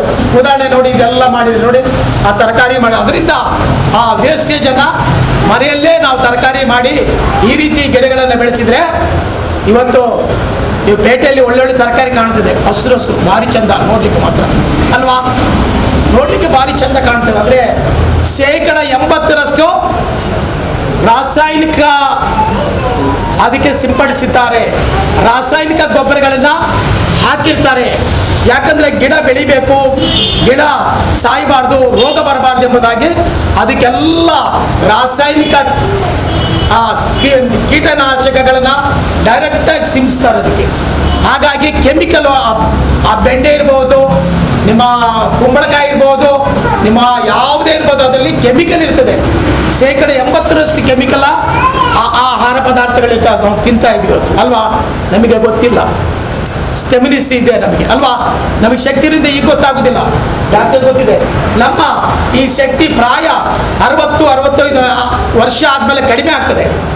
ನೋಡಿ ಕಾಲು ನೋವು ಬರ್ತದೆ, ಮಂಡೆ ನೋವು ಬರ್ತದೆ, ಸೊಂಟ ನೋವು ಬರ್ತದೆ ಅಲ್ವಾ. ಪ್ರಾಯದ ಕೂಡಲೇ ಅಯ್ಯೋ ಆಗ್ಲಿಕ್ಕೆಲ್ಲ ಕೆಲಸ ಮಾಡಲಿಕ್ಕೆ. ನೋಡಿ ಪ್ರಾಯದವ್ರ ಮನೆಯಲ್ಲಿದ್ರೆ ಗೊತ್ತಾಗ್ತದೆ, ಹೇಳಲಿಕ್ಕೆ ಆಗುದಿಲ್ಲ, ಕೂತ್ಕೊಳ್ಳಿಕ್ಕೆ ಆಗುದಿಲ್ಲ. ಅಂತಹ ಸಂದರ್ಭದಲ್ಲಿ ಕ್ಯಾನ್ಸರ್ ರೋಗ ಬರ್ತದೆ ನಮಗೆ. ಈ ಕೆಮಿಕಲ್ ಯಾವುದು ಜಾಸ್ತಿ ನಾವು ಬಳಸ್ತೀವಿ ನಮ್ಮ ಜೀವನದಲ್ಲಿ, ಕೆಮಿಕಲ್ ನಮಗೆ ನಾವು ಬಳಸುವುದರಿಂದ ಕ್ಯಾನ್ಸರ್ ರೋಗ ನಮಗೆ ಬರ್ತದೆ, ಖಂಡಿತವಾಗಿ ಬರ್ತದೆ. ಇದು ಎಣಿಸಬೇಡಿ, ಏನಾದರೂ ಸೃಷ್ಟಿ ಮಾಡಿ ಹೇಳ್ತಾ ಇಲ್ಲ, ಇದು ಖಂಡಿತವಾಗಿ ಬರ್ತದೆ. ಆದ್ದರಿಂದ ಇವತ್ತು ಮಾರ್ಕೆಟಲ್ಲಿ ಬರುವಂಥ ತರಕಾರಿಗಳನ್ನು ಮುಟ್ಟಬೇಡಿ. ಆಗ ಊಟ ಮಾಡೋದು ಬೇಡವಾ ನೀವು ಹೇಳ್ಬೋದು. ಹಾಗಾದ್ರೆ ನಾವು ನಾಳೆ ಎಂಥ ತರಕಾರಿ ತಿನ್ನೋದು ಮಾರ್ರೆ ಅಲ್ವಾ. ನನ್ನ ಹತ್ರ ಇಲ್ಲ ಅಷ್ಟು ಕೊಡ್ಲಿಕ್ಕೆ ನಿಮಗೆಲ್ಲ. ನೀವೇ ಬೆಳೆಸಬೇಕು, ನಾನು ಕೊಡೋದಲ್ಲ, ನೀವೇ ಪರಿಶ್ರಮ ಪಡಬೇಕು. ಇವತ್ತು ಕಸದಿಂದ ಗೊಬ್ಬರ ಮಾಡಿ ಅದರ ಮೂಲಕ ಈ ಗಿಡಗಳನ್ನು ಬೆಳೆಸಿ ತರಕಾರಿ ಬೆಳೀರಿ. ತೊಂಡೆ ಬೆಳಿಬೋದು, ಅಲಸಂದೆ ಬೆಳಿಬೋದು. ನಮ್ಮ ವಿಜಯ್ ಇದ್ದಾರೆ, ಗೈಡ್ ಮಾಡ್ತಾರೆ. ಮತ್ತೆ ಇದೆಂಥದ್ದು ಬೆಂಡೆ ಮಾರ್ರೆ, ಬೆಂಡೆ ಬೆಳಿಬೋದು, ಕುಂಬಳಕಾಯಿ ಬೆಳಿಬೋದು, ಹೀರೆ ಬೆಳಿಬೋದು, ಬಚ್ಚಲ ನೋಡಿ ಎಲ್ಲ ತರಕಾರಿ ಬೆಳಿಬೋದು, ಅರಿವೆ ಸೊಪ್ಪು ಬೆಳಿಬೋದು ಅಲ್ವಾ. ಇದನ್ನೆಲ್ಲ ನಾವು ಯಾಕೆ ಮಾಡ್ತಾ ಇಲ್ಲ? ನಮಗೆ ಯಾರಿಗೂ ಸಮಯ ಇಲ್ಲ ಅಲ್ವಾ. ಸಮಯ ಇಲ್ಲ ಮಾರ ನಮಗೆ. ಹೇಳಿದ್ರೆ ಬೆಳಿಗ್ಗೆ ಕೆಲಸಕ್ಕೆ ಹೋಗ್ಬೇಕು, ಯಜಮಾನ ಕೆಲಸಕ್ಕೆ ಹೋಗ್ಬೇಕು, ನಾನು ಕೆಲಸಕ್ಕೆ ಹೋಗ್ಬೇಕು. ಎಲ್ಲಿಂದ ತರುವುದು ಮಾರ್ರೆ? ಈ ಕಸವನ್ನು ಯಾರು ವಿಂಗಡಣೆ ಮಾಡೋದು ಮನೆಯಲ್ಲಿ ಅಲ್ವಾ. ಸಮಸ್ಯೆ ಸಮಯದ ಸಮಸ್ಯೆ ನಮಗೆ ಅಲ್ವಾ. ಸಮಯ ಮಾಡಿಕೊಡ್ಬೇಕು. ನಮ್ಮ ಆರೋಗ್ಯ ಒಳ್ಳೆಯದಾಗಿರ್ಬೇಕಾದರೆ ಸಮಯ ಅವಕಾಶನ ಮಾಡ್ಕೋಬೇಕು. ನಾವು ಬೆಳಗ್ಗೆ ಬೇಗ ಹೇಳ್ಬೇಕು, 7 ಗಂಟೆಗೆ ಒಳಗೆ ಮರುಗೋದಲ್ಲ, ಬೇಗ ಹೇಳಬೇಕು, 5 ಗಂಟೆಗೆ ಹೇಳಬೇಕು. ನಮ್ಮ ಕೆಲಸ ಕಾರ್ಯಗಳನ್ನು ಮಾಡಬೇಕು, ಅಡಿಗೆ ಮಕ್ಕಳಿಗೆ ರೆಡಿ ಮಾಡಿಸ್ಬೇಕು, ಶಾಲೆಗೆ ಹೋಗುವಂಥ ಮಕ್ಕಳನ್ನು ರೆಡಿ ಮಾಡಬೇಕು. ಅದರೊಟ್ಟಿಗೆ ತ್ಯಾಜ್ಯಗಳನ್ನು ಮನೆಯಲ್ಲೇ ಅಡಿಗೆ ಮಾಡುವಾಗಲ ಹಸಿ ಕಸ ಒಂದರಲ್ಲಿ ಹಾಕಬೇಕು. ಒಣ ಕಸ ಅಂದರೆ ಏನು ಯಾರಿಗಾರು ಗೊತ್ತುಂಟ? ಹಸಿ ಕಸ ಅಂದರೆ ಅಯ್ಯೋ ದೇವರೇ, ಹೇಳಿ ನಾನೇನು ಪರೀಕ್ಷೆ ಮಾಡ್ಲಿಕ್ಕೆ ಬರಲಿಲ್ಲ ಮಾರ್ರೆ. ಹೇಳಿ ಹೇಳಿ ಬೇಡ. ತರಕಾರಿ ಮತ್ತೆ ಎಂಥದ್ದು? ಹಣ್ಣು, ಉಳಿದಂಥ ಆಹಾರ ಪದಾರ್ಥಗಳು, ಕೊಳೆಯುವಂಥ ಎಲ್ಲ ಪದಾರ್ಥಗಳಂದ್ರೆ ಹಸಿ ಕಸ. ಇದು ನಮ್ಮ ಮಂಡೆಯಲ್ಲಿ ಇರಬೇಕು. ಒಣ ಕಸ ಅಂದ್ರೆ ಏನು ಹೇಳಿ? ಪ್ಲಾಸ್ಟಿಕ್, ಹಾಲಿನ ತೊಟ್ಟೆ, ಎಲ್ಲ ಫುಡ್ ಐಟಮು ಪ್ಲಾಸ್ಟಿಕ್ ಅಲ್ಲೇ ಬರೋದು ಈಗ ಅಲ್ವಾ. ಬೇಕರಿಯಲ್ಲಿ ನೋಡಿ ಎಲ್ಲ ಕವರ್ ಮಾಡಿ ಇಟ್ಟಿರ್ತಾನೆ ಅಲ್ವಾ. ಕೋಡ್ಬಾಳೆ ಇರ್ಬೋದು, ಚಕ್ಕುಲಿ ಇರ್ಬೋದು ಮಾರ್ರೆ, ಸ್ವೀಟು ಇರ್ಬೋದು, ಎಲ್ಲ ಪ್ಲಾಸ್ಟಿಕಲ್ಲೇ ಅಲ್ವಾ. ಪ್ಲಾಸ್ಟಿಕ್ ಇಲ್ಲದ್ರೆ ನಮ್ಮ ಜೀವನ ಇಲ್ಲ. ನೀವೆಲ್ಲಮ್ಮ ಚಿಕ್ಕವರಿದ್ದ ಪ್ಲಾಸ್ಟಿಕ್ ಇತ್ತ? ಅಯ್ಯೋ ಇಲ್ಲ ಮಾರ್ರೆ. ನಾನು ಚಿಕ್ಕವನಿದ್ದಾಗ 8ನೇ ತರಗತಿ ಓದುವಾಗ ಮನೆಯಿಂದ ಚೀಲ ಕೊಡ್ತಿದ್ರು. ಮಗನೇ ಅಂಗಡಿಗೆ ಹೋಗಿ ಒಂದು ಅರ್ಧ kg ಬೆಲ್ಲ ತಾಪ ಅಂತ ಹೇಳ್ತಿದ್ರು. ಒಂದು ಚೀಲ ಕೊಡ್ತಿದ್ರು ಮನೆಯಲ್ಲಿ ಕೊಡ್ತಿದ್ರು ನನಗೆ ನೆನ್ಪುಟ್ಟು. ಇಲ್ಲಿದ್ರೆ ನಮ್ಮ ಆಗ ಪ್ಯಾಂಟ್ ಎಲ್ಲ ದೊಡ್ಡದು, ಅರ್ಧ kg ಸಕ್ಕರೆ ಇಲ್ಲಿ ಹಾಕಿ ಹಾಕಬರ್ತಿದ್ರು ಅಲ್ಲ. ನನಗೆ ನಗೋದಲ್ಲ, ಆಗಿನ ಪರಿಸ್ಥಿತಿ ಆಗಿತ್ತು. ಈಗೆಲ್ಲ ಏನಾಗಿದೆ, ಜೀವನ ಶೈಲಿ ಬದಲಾಗಿದೆ. ಲೈಫ್ ಸ್ಟೈಲ್ ಅಂದ್ರೆ ಜೀವನ ಶೈಲಿ ಬದಲಾಗಿದೆ ನಮ್ದೆಲ್ಲ. ಏನಿದ್ರು ಅಂಗಡಿಗೆ ಹೋದ್ರು, ಎಲ್ಲ ಈಗ ಹೋಗೋದು, ಎಲ್ಲ ಫ್ಯಾಷನ್. ಈಗ ಯಾರಿಗೂ ಬ್ಯಾಗ್ ಹಿಡ್ಕೊಂಡ್ರೆ ನಾಚಿಕೆ, ಚೀಲ ಹಿಡ್ಕೊಂಡ್ರೆ ಅಯ್ಯೋ ಏನೋ ತಿಳ್ಕೊಳ್ತಾರೇನೋ, ಇವು ಎಂಥ ಮನುಷ್ಯ ಮರಿ ಇಲ್ಲಿಂದ ಬಂದಂತೇಳಿ ಅಲ್ವಾ. ಯಾರು ಹೋಗುದು, ಅಂಗಡಿಗೆ ಹೋಗೋದು ಎಲ್ಲ ಪ್ಲಾಸ್ಟಿಕ್ 5-6 ತೊಟ್ಟೆ ಹಿಡ್ಕೊಂಡ್ಬರೋದು ಅಲ್ವಾ. ಹಾಗಾದ್ರೆ ತೊಟ್ಟೆ ಏನು ಮಾಡ್ತೀರಿ ಹೇಳಿ? ಹಾಗಾದ್ರೆ ಗೊತ್ತಿದ್ರೆ ಪ್ಲಾಸ್ಟಿಕ್ ತೊಟ್ಟೆಗಳನ್ನು ಏನು ಮಾಡ್ತೀರಿ? ಏನು ಕಸಕ್ಕೆ ಹಾಕ್ತೀರಿ? ಹೇಗೆ ಹಾಕ್ತೀರಿ ಕಸಕ್ಕೆ? ಹಸಿ ಕಸ ಎಲ್ಲ ಸೇರಿಸಿ ಹಾಕ್ತೀರಿ. ಯಾರು ಎಲ್ಲ ಅಷ್ಟು ಚಂದ ಮಾಡ್ತಾರೆ. ಅಮ್ಮ ಚೆಕ್ ಮಾಡ್ಬೇಕು, ಇವರೆಲ್ಲ ಸಹ ಬರ್ಕೊಳ್ಳ ವಿಸಿಟ್ ಮಾಡ್ಬೇಕು ಮನೆಗೆ. ತಮಾಷೆ ಅಲ್ಲ, ಇವರ ಹೆಸರೆಲ್ಲ ಬರ್ಕೊಳ್ಳಿ. ನಾಳೆ ಅವರ ಮನೆಗೆ ಹೋಗಿ ಬೆಳಗ್ಗೆ ಚೆಕ್ ಮಾಡಬೇಕು. 5-6 ಗಂಟೆಗೆ ಹೋಗಿ ಎಷ್ಟು ಜನ ಇಷ್ಟು ನೀಟಾಗಿ ಮಾಡ್ತಿದ್ರೆ ಉಳ್ಳಾಳಿ ಇಷ್ಟು ಗಲೀಜಿರ್ಲಿಕ್ಕೆಲ್ಲ ಮಾಡ್ರ. ದೇವರೇ, ಎಲ್ಲಿ ನೋಡಿದ್ರೆ ಕಸ ತೋರಿಸ್ತೀನಿ ನೋಡಿ. ಇಲ್ಲೇ ನೋಡಿ, ಇಲ್ಲಿ ಬಂದಿಲ್ಲಿ ರಾಶಿ ತಂದು ಹಾಕ್ತೀರಿ, ಅಲ್ಲೇ ನೀವೇ ಹಾಕೋದೆಲ್ಲ. ಅಂದ್ರೆ ನೀವಂದ್ರೆ ಮಹಿಳೆಯರು ಮತ್ತೆಷ್ಟು ಕ್ಲೀನಾಗಿ ಮಾಡ್ತೀವಿ? ಸಾಧ್ಯವೇ ಇಲ್ಲಮ್ಮ. ಸುಳ್ಳು ಹೇಳಬೇಡಿ, ಸತ್ಯವೇ ಹೇಳಿ. ನಾನು ನೇರವಾಗಿ ಮಾತಾಡೋ ವ್ಯಕ್ತಿ, ನೇರವಾಗೇ ಕೇಳೋ ವ್ಯಕ್ತಿ. ನಾನೇ ನಿಮ್ಮ ಮನೆಗೆ ಊಟಕ್ಕೆ ಬರಲ್ಲ. ಯಾಕಂದ್ರೆ ನಿಮ್ಮ ಹತ್ರ ನಾನು ದಾಕ್ಷಿಣ್ಯ ಹಾಕಿ ಇಟ್ಕೊಳ್ಳಿ ಅಲ್ವಾ. ದಾಕ್ಷಿಣ್ಯ ಇಲ್ಲವೇ ಇಲ್ಲ ಈ ವಿಷಯದಲ್ಲಿ. ನೇರವಾಗಿ ಹೇಳಬೇಕು, ಮನೆಯಲ್ಲಿ ಹಸಿ ಕಸವನ್ನು ಬೇರೆ ಮಾಡ್ತೀರಾ? ಎಷ್ಟು ಜನ ಮಾಡ್ತೀರಿ? ಕೈ ಎತ್ತಿ ನೋಡು. 1 2 3 ಎಲ್ಲ ಎತ್ಕೊಡಿ ಅಮ್ಮ. ನಾನು ನಾಳೆ ಬೆಳಿಗ್ಗೆ ಬರ್ತೀನಿ ನಿಮ್ಮ ಮನೆಗೆ ಖಂಡಿತವಾಗಿ. 1 2 3 4 5 6 6 7 ನೀವು ಮಾಡ್ಬೋದು. ನೀವು ಯಾಕಂದ್ರೆ ನಿಮ್ಮ ತಿಳುವಳಿಕೆ ಇದೆ ಮಾಡ್ಬೋದು.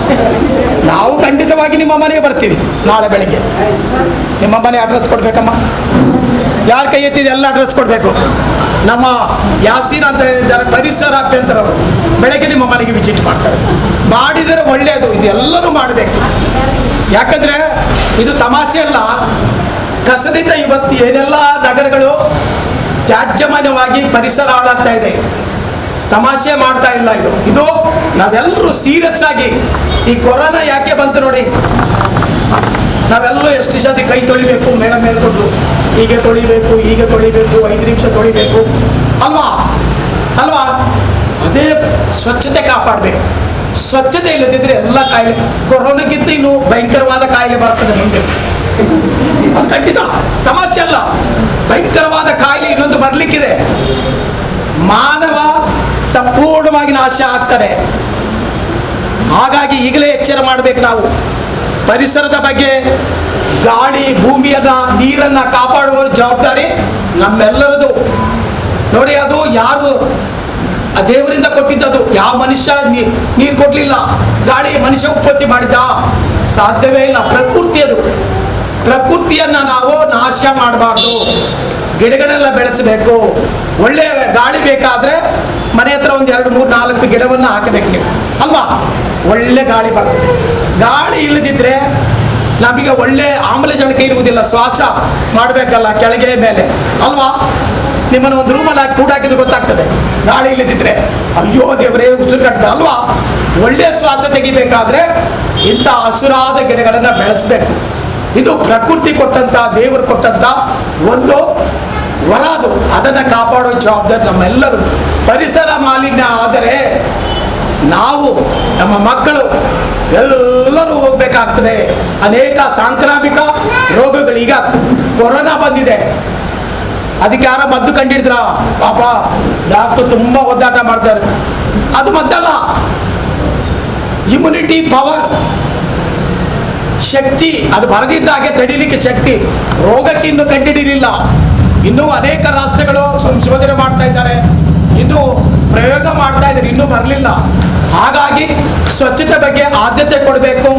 ಸ್ವಚ್ಛತೆಯಿಂದ ನಮ್ಮನ್ನೆಲ್ಲ ನಾವು, ನಮ್ಮ ಮಕ್ಕಳನ್ನು, ನಾವನ್ನು ಕಾಪಾಡಿಕೊಳ್ಬೇಕು. ಅದರಲ್ಲಿ ತ್ಯಾಜ್ಯಗಳನ್ನು ಎಲ್ಲೆಂದರಲ್ಲಿ ಬಿಸಾಡಬಾರ್ದು. ಬೇರೆ ಮಾಡಿ ತಮ್ಮ ಮನೆಗಳಲ್ಲಿ ನೀವು ಒಂದು 5 6 ಮನೆಯವರು ಸೇರಿ, ತಾವೆಲ್ಲರೂ ಸೇರಿದರೆ ನಿಮಗೆ ಬಿನ್ಗಳನ್ನು ನಾವು ಕೊಡ್ತೀವಿ ನಗರಸಭಾ ವತಿಯಿಂದ. ಅದನ್ನು ಗೊಬ್ಬರ ಮಾಡಿ, ಕೆಮಿಕಲ್ ತರಕಾರಿ ತಿನ್ನಬೇಡಿ, ಸಾವಯವ ಗೊಬ್ಬರ ಮಾಡಿ ಅದರಿಂದ ಬೆಳೆದು ತರಕಾರಿಗಳನ್ನು ಊಟ ಮಾಡಿ ಒಳ್ಳೆ ಆರೋಗ್ಯದ 2 ಬೆನಿಫಿಟ್ಟು. ಪರಿಸರಕ್ಕೆ ಒಳ್ಳೆಯದು, ನಮಗೂ ನಮ್ಮ ಆರೋಗ್ಯಕ್ಕೂ ಒಳ್ಳೆಯದು. ಈ ರೀತಿ ನೀವು ಮಾಡಿದರೆ ಖಂಡಿತವಾಗಿ ನಿಮಗೆ ನಾವು ನಮ್ಮ ನಗರಸಭಾ ವತಿಯಿಂದ ನಿಮಗೆ ಸಹಾಯ ಮಾಡ್ತೀವಿ. ನಮ್ಮ ಯುವ ವಿಜಯ್ ಇದ್ದಾರೆ, ನಿಮ್ಮ ಏನು ಬೇಕಾದರೂ ಸಲಹೆ ಸೂಚನೆ ನಮಗೆ ಕೊಡ್ತಾರೆ. ನಿಮಗೆ ಯಾವ ರೀತಿ ಬೇಕು, ಯಾವ ರೀತಿ ಮಾಡಬೇಕು ಎಂಬುದಾಗಿ ತಾವೆಲ್ಲರೂ ಇದನ್ನು, ನಿಮ್ಮ ಸ್ವಸಹಾಯ ಗುಂಪಿನವರು ಕಡ್ಡಾಯವಾಗಿ ಇದನ್ನು ಮಾಡಬೇಕು. ಮಾಡಿದರೆ ನಮ್ಮ ಮಕ್ಕಳ ಆರೋಗ್ಯ, ನಮ್ಮ ಆರೋಗ್ಯ ಒಳ್ಳೆಯದಿರ್ತದೆ. ಇಲ್ಲ ನಾವು ಮಾಡಲ್ಲ, ನಾವು ಕೆಮಿಕಲ್ ತಿಂತೀವಿ ಅಂದರೆ ತಿಂದು, ನಾವು ಬೇಡ ಅಂತ ಹೇಳೋದಿಲ್ಲ ನಮಗೆ ಅಲ್ವಾ? ನಿಮ್ಮ ಆರೋಗ್ಯ ನಿಮ್ಮ ಕೈಯಲ್ಲಿದೆ, ಮೇಡಮ್ ಹೇಳಿರಬೇಕು ಅಲ್ವಾ? ಕೊರೋನಾದಿಂದ ರಕ್ಷಣೆ ಮಾಡಬೇಕಾದ್ರೆ ನಿಮ್ಮ ಆರೋಗ್ಯ ನಿಮ್ಮ ಕೈಯಲ್ಲಿದೆ. ಅದೇ ರೀತಿ ಪರಿಸರವನ್ನು ಕಾಪಾಡಬೇಕಾದ್ರೆ ನಿಮ್ಮ ಕೈಯಲ್ಲಿದೆ. ಒಳ್ಳೆ ಪರಿಸರ ಬೇಕಾದರೆ, ಒಳ್ಳೆ ಆರೋಗ್ಯವಂತರಾಗಿ ನೀವು, ನಿಮ್ಮ ಮಕ್ಕಳು ಆರೋಗ್ಯವಾಗಿ ಇರಬೇಕಾದ್ರೆ ಇದನ್ನು ಅನುಸರಿಸಬೇಕು. ನಿಮಗೆ ನಾವು ಏನು ಬೇಕೋ ಸಹಾಯವನ್ನು ಮಾಡ್ತೀವಿ. ಖಂಡಿತವಾಗಿಯೂ ಈ ಸಭೆ ಮುಗಿದ ಮೇಲೆ ನಾವು ನಿಮ್ಮನ್ನೆಲ್ಲ ಒಂದು ಬಸ್ಸಲ್ಲಿ ಕರ್ಕೊಂಡು ಹೋಗ್ತೀವಿ. ನಾವು ಮಾಡಿದ್ದು ವಿದ್ಯಾರಣ್ಯ ನಗರ ಅಲ್ಲ, 2 ಕಡೆ ಬೇಡ, 1 ಕಡೆ ಸಾಕು. ಅದನ್ನು ತೋರಿಸ್ತೀವಿ. ದಯಮಾಡಿ ತಾವೆಲ್ಲರೂ ನೋಡಿ ನಮಗೆ ಹೇಳಬೇಕು. ಮತ್ತು ಯಾರ್ಯಾರು ಕೈ ಎತ್ತಿದ್ರಿ ಅದೆಲ್ಲ ಲೀಸ್ಟ್ ನಮ್ಮ ಆಚೆ ಕೊಡಿ. ನಾಳೆ ಬೆಳಿಗ್ಗೆ ಏನೇ ತೊಂದರೆ ಇದ್ರೆ ಇದ್ದು ಬೇಕಾದ್ರೆ ತಿಂಡಿ ಅವ್ರ ಮನೆಯಲ್ಲೇ ಮಾಡಿ, ಫಸ್ಟ್ ಭೇಟಿ ಮಾಡಿ, ನಾವು ವಿಸಿಟ್ ಮಾಡ್ತೀವಿ. ಖಂಡಿತ ತಮಾಷೆ ಅಲ್ಲ. ನೀವು ನಾನೇ ಹುಡುಕಿ ಬರ್ತೀನಿ, ಮತ್ತೆ ಬಿಡೋಲ್ಲ. ನಾವು ಎಲ್ಲ ಚೆಕ್ ಮಾಡ್ತೀವಿ. ದಯಮಾಡಿ ಮನೇಲಿ ತ್ಯಾಜ್ಯಗಳನ್ನು ಬೇರೆ ಮಾಡಿ. ಇದು ಯಾಕೆಂದರೆ ನಿಮ್ಮ ಮೇಲೆ ಒತ್ತಡ ಅಲ್ಲ, ನಾವೆಲ್ಲರೂ ಮಾಡಿದರೆ ನಮ್ಮ ಪರಿಸರವನ್ನು ಒಂದು ಒಳ್ಳೆ ರೀತಿಯಲ್ಲಿ ಇಡ್ಬೋದು.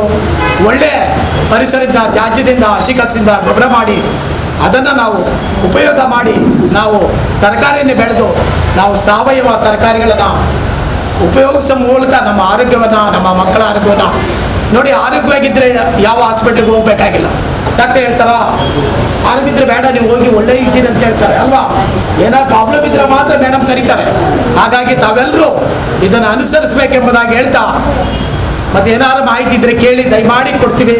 ನಮ್ಮ ವಿಜಯವರಿದ್ದಾರೆ, ನಿಮಗೆ ಸಲಹೆ ಸೂಚನೆ ಕೊಡ್ತಾರೆ ಎಂಬುದಾಗಿ ಇಲ್ಲಿ ಕರೆದು ಈ ಒಂದು ಉದ್ಘಾಟನೆ ಮಾಡಿದ್ದಕ್ಕೆ ತಮ್ಮೆಲ್ಲರಿಗೂ ನಾನು ವಂದಿಸಿ ನನ್ನ ಮಾತನ್ನು ಮುಗಿಸ್ತೇನೆ. ಮನೆಯಲ್ಲೇ ತರಕಾರಿಯನ್ನು ತಯಾರಿಸುವುದು, ನಮ್ಮ ಮನೆಯಲ್ಲಿ ಗೊಬ್ಬರವನ್ನು ಯಾವ ರೀತಿ ಮಾಡಬಹುದು ಎಂದು ಉದ್ಘಾಟನೆಯನ್ನು ಮಾಡಿದಂತಹ ನಮ್ಮ ಶ್ರೀಯುತ ಪೌರಾಯುಕ್ತರು ಶ್ರೀಯುತ ರಾಯಪ್ಪ ಸರ್ ಇವರು ನಮಗೆ ತಿಳಿಸಿರುತ್ತಾರೆ. ಸರ್ ವಂದನೆಗಳು ಸರ್ ನಿಮಗೆ.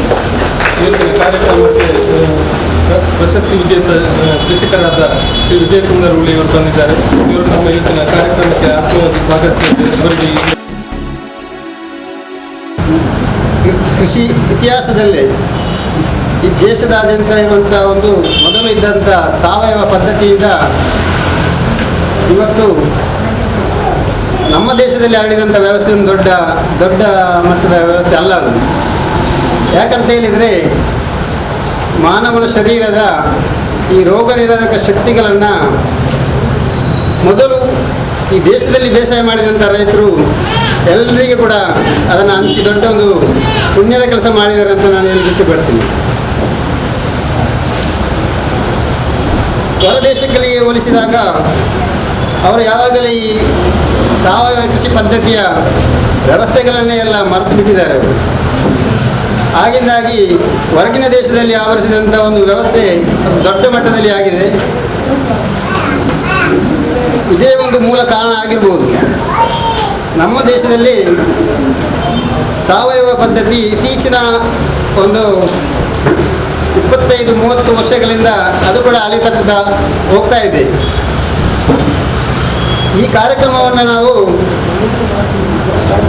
ಇಲ್ಲಿ ಮಾಡ್ತಿರೋದೊಂದು ಸ್ವಾಗತಾರ್ಹ ಅಂತ ಹೇಳಿಕೆ ನಾನು ಇಚ್ಛೆ ಪಡ್ತೀನಿ.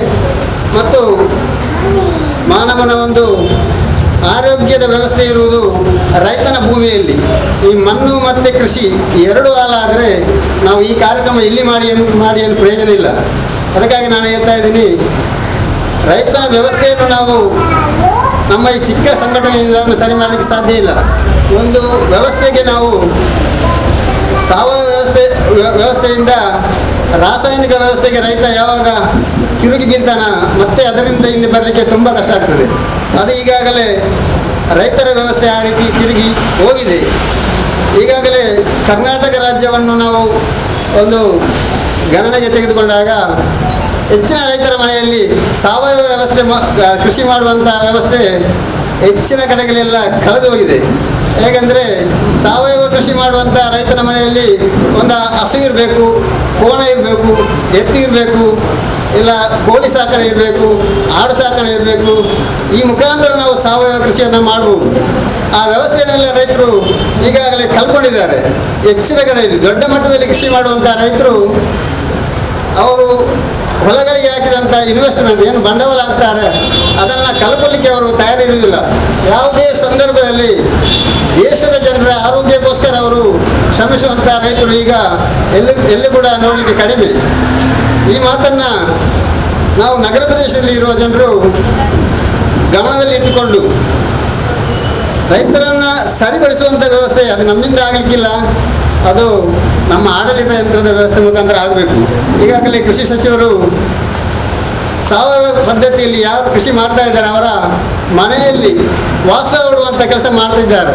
ಏಕಂತ ಹೇಳಿದರೆ ಈ ಸಾವಯವ ಪದ್ಧತಿ ಇದು ಉಳಿಬೇಕು, ಇದನ್ನು ಮುಂದುವರಿಸಿಕೊಂಡು ಯುವ ರೈತರು ಕೂಡ ಮಾಡಬೇಕು ಅನ್ನೋ ಒಂದೇ ಒಂದು ಉದ್ದೇಶದಿಂದ ಅವರಿಗೆ ಉತ್ತೇಜನ ಕೊಡುವಂಥ ಕೆಲಸವನ್ನು ಸರ್ಕಾರ ಮಾಡ್ತಾ ಇದೆ. ಈ ವ್ಯವಸ್ಥೆ ಯಾವಾಗ ರಾಸಾಯನಿಕ ವ್ಯವಸ್ಥೆಗೆ ರೈತರು ಒಗ್ಗಿಕೊಂಡು ಹೋದ್ರ ಮತ್ತೆ ಅವರು ಸಾವಯವ ವ್ಯವಸ್ಥೆಗೆ ಬರಲಿಕ್ಕೆ ತುಂಬ ಕಷ್ಟ. ನಾನೊಬ್ಬ ರೈತನಾಗಿ ರೈತರು ಮಾಡುವಂಥ ವ್ಯವಸ್ಥೆಯನ್ನು ನಿಮ್ಮ ಮುಂದೆ ನಾನು ಹೇಳಲಿಕ್ಕೆ ಇಚ್ಛೆ ಪಡ್ತೀನಿ. ಕುಂದಾಪುರ ಊರಲ್ಲಿ ಒಬ್ಬರು 5 ಎಕರೆ ಜಮೀನಲ್ಲಿ ಸಾವಯವ ಕೃಷಿ ಮಾಡ್ತಾರೆ. ಅವರು ಕೇವಲ 5 ಸೆನ್ಸಲ್ಲಿ ಮಾತ್ರ ಮನೆ ಖರ್ಚಿಗೆ, ಬಾಕಿ ಎಲ್ಲ ಅವರು ಅದರಲ್ಲಿ ಮಾಡುವುದು ರಾಸಾಯನಿಕ ವ್ಯವಸ್ಥೆಯಲ್ಲಿ. ನೋಡಿ, ಅವರಿಗೆ ಪಟ್ಟಣ ಪ್ರದೇಶ ಇರ್ಬೋದು ಅಲ್ಲ, ಇದನ್ನು ಪರ್ಚೇಸ್ ಮಾಡುವಂಥ ಜನರ ಕಾಳಜಿ ಬಗ್ಗೆ ಯಾವ ರೈತರಿಗೂ ಕೂಡ ಅದರ ಬಗ್ಗೆ ಕಾಳಜಿ ಒಂಚೂರು ಇಲ್ಲ ಅವರಿಗೆ. ಆ ವ್ಯವಸ್ಥೆಗೆ ಅವರು ಈಗ ಬಂದು ಮುಟ್ಟಿದ್ದಾರೆ. ಹಾಗಾಗಿ ನಗರ ಪ್ರದೇಶದಲ್ಲಿ ನಾವು ಉತ್ತಮವಾದಂಥ ಒಂದು ತರಕಾರಿ ಆಗಲಿ, ಯಾವುದೇ ಒಂದು ಕೃಷಿಯಿಂದ ಉತ್ಪಾದನೆ ಮಾಡುವಂಥ ಪದಾರ್ಥ ಆಗಲಿ ನಮಗೆ ಸಿಗಬೇಕಾದ್ರೆ ನಾವು ನಮ್ಮ ಮನೆಯಲ್ಲಿ ತ್ಯಾಜ್ಯ ಇರ್ಬೋದು. ಈ ಪಟ್ಟಣ ಪ್ರದೇಶದವರು ಎಲ್ಲ ಗೊಬ್ಬರವನ್ನು ತಂದು ನಿಮಗೆ ಮಾಡಲಿಕ್ಕೆ ಸಾಧ್ಯ ಇಲ್ಲ. ಇಲ್ಲಿ ನಾವು ಕಡಲ ತಡೆಯಲ್ಲಿರುವವರು ಮೀನಿನ ಗೊಬ್ಬರ ಅಂದರೆ ನಂಬರ್ 1 ಗೊಬ್ಬರ, ಅದು ಸಾವಯವ ಪದ್ಧತಿಗೆ ಮಾಡಿಸಿದಂಥ ಗೊಬ್ಬರ. ಅದನ್ನು ಉಪಯೋಗಿಸಿ ಕೃಷಿ ಮಾಡಲಿಕ್ಕೆ ತುಂಬ ಕಷ್ಟ ಇದೆ. ಮೀನಿನ ರೇಟೆಲ್ಲ ನಿಮಗೆ ಗೊತ್ತಿದೆಯಲ್ಲ, ಹಾಗಾಗಿ ಅದರ ಗೊಬ್ಬರ ಖಂಡಿತ ಸಿಗೋದಿಲ್ಲ. ಹೀಗಾಗಿ ನಾವು ಮನೆಯಲ್ಲಿ, ನೀವು ನಿಮ್ಮ ಮನೆಯಲ್ಲಿ ಉತ್ಪತ್ತಿಯಾಗುವಂಥ ತ್ಯಾಜ್ಯ, ಇದು ಕೊಲೆಯುವಂಥ ಯಾವುದೇ ತ್ಯಾಜ್ಯ ಇರ್ಬೋದು, ಅದನ್ನು ಮನೆಯಲ್ಲಿ ಕಾಂಪೋಸ್ಟ್ ಮಾಡಿ ನಿಮಗೆ ಗೊಬ್ಬರ ಮಾಡ್ಬೋದು. ಬಾಕಿ ಉಳಿದ ಅಲ್ಪ ಸ್ವಲ್ಪ ಗೊಬ್ಬರವನ್ನು ಹೊರಗಡೆಯಿಂದ ತಂದು ಮನೆಯಲ್ಲಿ ನಿಮಗೆ ತರಕಾರಿ ಮಾಡಿ ತಿಂದರೆ ಇದಕ್ಕಿಂತ ಉತ್ತಮವಾದ ಆಹಾರ ನಿಮಗೆ ಹೊರಗಡೆ ಸಿಗಲಿಕ್ಕೆ ಖಂಡಿತ ಸಾಧ್ಯ ಇಲ್ಲ. ನೀವೀಗ ಹಣ ಕೊಟ್ಟು ತರುವಂಥ ಒಂದು ಮಾರ್ಕೆಟಿಂದ ತರುವುದು, ನೀವು ಹಣ ಕೊಟ್ಟು ರಾಸಾಯನಿಕವನ್ನು ತರ್ತಾ ಇದ್ದೀರಿ ಅನ್ನೋದನ್ನು ಗಮನದಲ್ಲಿ ಇಟ್ಕೊಳ್ಬೇಕು. ಪ್ರತಿಯೊಬ್ಬರು ಕೂಡ ರೈತ 1 ಲಕ್ಷ ರೂಪಾಯಿ ಒಂದು ಜಮೀನಿಗೆ ಒಂದು ಬೆಲೆ ತೆಗಿಲಿಕ್ಕೆ ಖರ್ಚು ಮಾಡಿದರೆ ಅದನ್ನು ಕಲ್ಪಲಿಕ್ಕೆ ಅವರು ತಯಾರಿ ಇರುವುದಿಲ್ಲ. ಉಳಿದ ಜನರ ಆರೋಗ್ಯದ ಬಗ್ಗೆ ಅವರಿಗೆ ಯಾವುದೇ ಗಮನ ಕೂಡ ಅವರು ಕೊಡೋದಿಲ್ಲ. ಅದಕ್ಕೆ ಮೇಲ್ಗಡೆ ಕೂಡ ಕೆಮಿಕಲ್ ಹಾಕ್ತಾರೆ, ಇಲ್ಲಿಗೆ ಕೂಡ ಸ್ಪ್ರೇ ಮಾಡ್ತಾರೆ, ಅದು ಬುಡಕ್ಕೆ ಕೂಡ ಹಾಕೋದು ಸ್ಪ್ರೇ. ಮತ್ತು ಅದು ಕೊಡೋದು ಯಾವುದು? ಅದು ಕೊಡೋದು ರಾಸಾಯನಿಕವನ್ನೇ ಕೊಡೋದು. ಅದು ಮಣ್ಣಿನ ಫಲವತ್ತತೆ ರೈತರ ಭೂಮಿಯಲ್ಲಿ ಮಣ್ಣೇ ಕಳ್ಕೊತಾ ಇದೆ. ಮಣ್ಣಿನ ಪೋಷಣೆ ಮಾಡ್ತಾ ಇಲ್ಲ ಅವರು. ಈಗಿನ ವ್ಯವಸ್ಥೆ ಯಾಂತ್ರಿಕತೆ ವ್ಯವಸ್ಥೆಗೆ ಬಂದಾಗ ನೋಡಿ, ರೈತರಿಗೆ ಎಲ್ಲವೂ ಅನುಕೂಲ ಆಗಬೇಕು. ಕೃಷಿ ಕಾರ್ಯಗಳು ದೇಶದಾದ್ಯಂತ ನಡಿಬೇಕಂತ ಸರ್ಕಾರಗಳು ರೈತರನ್ನು ಪ್ರತಿಯೊಂದು ವ್ಯವಸ್ಥೆಯಲ್ಲಿ ಕೂಡ ಮಾಡುವುದು. ಯಾಂತ್ರಿಕತೆ ವ್ಯವಸ್ಥೆಗೆ ಬಂದಾಗ ಅದೆಲ್ಲ ಮಾಡೋದು ನಾವು ರಾಸಾಯನಿಕದಿಂದಲೇ. ಯಾಂತ್ರಿಕ ವ್ಯವಸ್ಥೆಯಲ್ಲಿ ರೈತರಿಗೆ ತುಂಬ ಅನುಕೂಲ ಇದೆ, ಆದರೆ ಲಾಭಕ್ಕೋಸ್ಕರ ಮಾಡಿದಾಗ ಅದರ ಪರಿಣಾಮವನ್ನು ದೇಶದ ಜನರೇ ತಿನ್ನುವುದು. ಇದಕ್ಕೆ ನಾನು ಹೇಳಿದೆ ನೋಡಿ, ಈಗ ಈ ಕೊರೋನಾದ ವ್ಯವಸ್ಥೆಯಲ್ಲಿ ಕೊರೋನಾ ಮಹಾಮಾರಿ ಯಾವಾಗ ನಮ್ಮ ದೇಶಕ್ಕೆ ಬಾಧಿಸ್ತಾ ಬಂತ, ನಮ್ಮ ದೇಶದ ಜನರ ಇಮ್ಯುನಿಟಿ ಪವರ್ ಜಾಸ್ತಿ ಇದ್ದ ಕಾರಣ ಅದು ಅಷ್ಟು ವೇಗವಾಗಿ ಹರಡಲಿಲ್ಲ ದೇಶದಲ್ಲಿ. ಅದೇ ಒಂದು ಕಾರಣ ಯಾವುದರಿಂದ ಅಂದರೆ, ಇಂದಿನ ಕಾಲದಲ್ಲಿ ಮಾಡಿದಂಥ ಸಾವಯವ ಪದ್ಧತಿಯ ಆಹಾರವನ್ನು ತಿಂದಿದ್ದ ಜನರು ನಮ್ಮ ದೇಶದಲ್ಲಿದ್ದಾರೆ. ಹಾಗಾಗಿ ಅಷ್ಟು ವೇಗದಲ್ಲಿ ಅದು ದೇಶದಲ್ಲಿ ಹರಡಲಿಲ್ಲ. ಅದೇ ಒಂದು ಕಾರಣ ಅಂತ ನಾನು ಹೇಳಲಿಕ್ಕೆ ಇಚ್ಛೆ ಪಡ್ತೇನೆ. ಸಾವಯವ ಪದ್ಧತಿಯಲ್ಲಿ ಮಾಡಿದಂಥ ಆಹಾರವನ್ನು ನೀವು ತಿನ್ನಿ, ನಿಮಗೆ ಯಾವ ರೋಗ ಕೂಡ ಹತ್ತಿರ ಬರೋದಿಲ್ಲ. ಇನ್ನು ಪ್ರಪಂಚದಲ್ಲೇ ಒಂದು ನೋಬೆಲ್ ಪ್ರಶಸ್ತಿ ಔಷಧ ತಿನ್ನದೆ ಯಾರು ಜೀವನ ಪರ್ಯಂತ ಬದುಕ್ತಾರ ಅವರಿಗೆ ಕೊಡ್ತಾರಂತ ಹೇಳಿದೆ ಒಂದು ಮನುಷ್ಯ ಕೂಡ ಪ್ರಪಂಚದಲ್ಲಿ ಸಿಗಲಿಕ್ಕೆ ಸಾಧ್ಯ ಇಲ್ಲ. ಈಗಿನ ಕಾಲಘಟ್ಟ ಅಲ್ಲಿ ತನಕ ಮುಟ್ಟಿದೆ. ಅದಕ್ಕಾಗಿ ನಾವು ಇಲ್ಲಿ ಮಾಡುವಂಥ ಕಾರ್ಯಕ್ರಮದ ಒಂದು ಚಿಕ್ಕ ಇದಕ್ಕೆ ನಾನು ಉದಾಹರಣೆ ಕೊಡ್ತೇನೆ. ನಾವು ಪಿಲ್ಲರ್ ಬಿಲ್ಡಿಂಗಿನ ಫೌಂಡೇಶನ್ ಗಟ್ಟಿಲ್ಲದೆ ನಾವು ಬಿಲ್ಡಿಂಗನ್ನು ಮೇಲೆ ಗಟ್ಟಿ ಮಾಡಿ ಏನು ಪ್ರಯೋಜನ ಇಲ್ಲ. ಆ ರೀತಿ ಆಗಿಬಿಟ್ಟು ನಾವು ಮಾಡಿದ ಕಾರ್ಯಕ್ರಮ. ಅದಕ್ಕಾಗಿ ನೀವು ಮನೆಯಲ್ಲಿ ನಿಮ್ಮದು ಎಷ್ಟು ಚಿಕ್ಕ ಜಾಗದಲ್ಲಿ ಕೂಡ 100 ಸ್ಕ್ವೇರ್ ಫೀಟ್ ಇರ್ಬೋದು, ಒಂದು 50 ಸ್ಕ್ವೇರ್ ಫೀಟ್ ಜಾಗದಲ್ಲಿ ಕೂಡ ನಿಮಗೆ ತರಕಾರಿ ಮಾಡಿ ಬೆಳೆಸ್ಬೋದು. ನಿಮ್ಮ ಮನೆಯಲ್ಲಿ ಜಾಗ ಇಲ್ಲ ಅಂದರೆ ಹೊರಗಡೆ ಹತ್ತಿರದವರ ನೆರೆಕೆರೆಯವರ ಜಾಗದಲ್ಲಿ ಕೂಡ ನೀವು ಕಂಬೈಂಡ್ ಆಗಿ ಮಾಡ್ಬೋದು. ಚಿಕ್ಕ ಚಿಕ್ಕ ಜಾಗದಲ್ಲಿ ಕೂಡ 1 ಇಂಚು ಬಿಸಿಲು ಕೂಡ ಹಾಳಾಗದಾಗೆ ನಿಮಗೆ ತರಕಾರಿ ಮಾಡಿ ಬೆಳೆಸ್ಬೋದು. ತಮ್ಮ ಮನೆಗಳಿಗೆ ಉಪಯೋಗಿಸಿ ಹೊರಗಡೆ ಮಾರುವಂಥ ವ್ಯವಸ್ಥೆ ಕೂಡ ಕೆಲವರು ಚಿಕ್ಕ ಚಿಕ್ಕ ಜಾಗದಲ್ಲಿ ಮಾಡ್ತಾ ಇದ್ದಾರೆ. ಹಾಗಾಗಿ ಕಳೆದ 3 ವರ್ಷದಿಂದ ಶಾಲೆಗಳಲ್ಲಿ ಸಂಪೂರ್ಣ ಮಟ್ಟದ ಸಾವಯವ ಪದ್ಧತಿಯ ತರಕಾರಿಗಳನ್ನು ಮಾಡಿ 5 ಶಾಲೆಗಳಲ್ಲಿ ಚಿಕ್ಕ ಮಕ್ಕಳಿಗೆ, ಯಾಕೆಂದರೆ ಕೆಲಸಕ್ಕೆ ಹೋಗುವವರು ಮತ್ತು ಮನೆಯಲ್ಲಿರುವವರಿಗೆಲ್ಲ ಇದರ ಬಗ್ಗೆ ಹೇಳಿದರು, ಯಾರಿಗೂ ಗಮನ ಕೊಡುವುದಿಲ್ಲ. ಅದಕ್ಕೆ ಮಕ್ಕಳು ಕಲಿಯುವ ಜಾಗದಲ್ಲಿ ಅವರಿಗೆ ಗಮನ ಕೊಡುವಂಥ ವ್ಯವಸ್ಥೆಯನ್ನು ನಾನು ಮಾಡ್ತಾ ಇದ್ದೀನಿ. 5 ಶಾಲೆಗಳಲ್ಲಿ ದೊಡ್ಡ ಮಟ್ಟದಲ್ಲಿ ಕೃಷಿ ಮಾಡಿದ್ದೇವೆ ನಾವು. ಅಲ್ಲಿ ಅವರಿಗೆ ಭತ್ತ ಕೃಷಿ ಕೂಡ ಮಾಡಿ ನಾವು ತೋರಿಸಿದ್ದೇವೆ.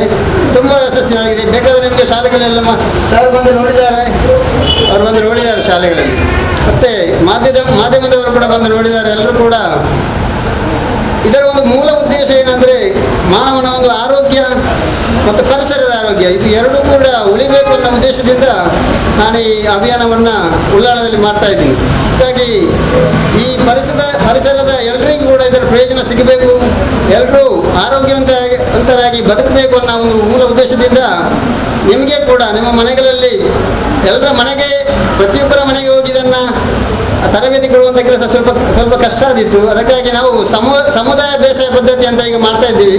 15 ಮನೆಗಳವರು ಸೇರಿ ಒಂದು ಕಡೆಯಲ್ಲಿ ಮಾಡೋದು, ಮತ್ತು ಅವರವರ ಮನೆಯಲ್ಲಿ ಅವರವರಿಗೆ ಮಾಡ್ಬೋದು. ಈ ತ್ಯಾಜ್ಯಕ್ಕೂ ಒಂದು ಪರಿಹಾರ ಆಗ್ತದೆ ಮತ್ತು ನಿಮ್ಮ ಆರೋಗ್ಯಕ್ಕೂ ಅನುಕೂಲ ಆಗ್ಬೋದು.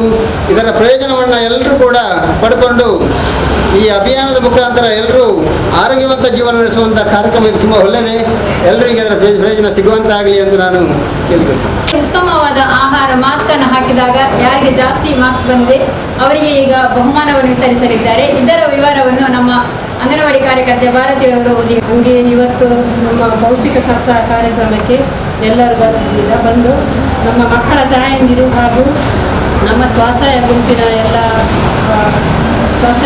ಮಹಿಳೆಯರು ಇವತ್ತು ವಿವಿಧ ಪೌಷ್ಟಿಕಾಂಶ ಇರುವಂಥ ಆಹಾರವನ್ನೇ ತಯಾರಿಸಿ ತಂದಿದ್ದೀರಿ. ಆದರೆ ನಮಗೆ ಎಲ್ಲರಿಗೂ ಒಂದೇ ಥರ ಎಲ್ಲರಿಗೂ ಪೌಷ್ಟಿಕಾಂಶ ಇದ್ದದ್ದೇ, ಅದರಲ್ಲಿ ನಮ್ಮ ಡಾಕ್ಟರ್ ಸ್ವಲ್ಪ ಜಾಸ್ತಿ ಪೌಷ್ಟಿಕಾಂಶ ಯಾವುದರಲ್ಲಿ ಇದೆ ಅಂತ ಹೇಳಿ ಆರಿಸಿ ನಮಗೆ ಒಂದು ಬಹುಮಾನ ವಿತರಣೆಗೆ ಒಂದು ಮಾರ್ಕನ್ನು ಹಾಕಿಕೊಟ್ಟಿದ್ದಾರೆ.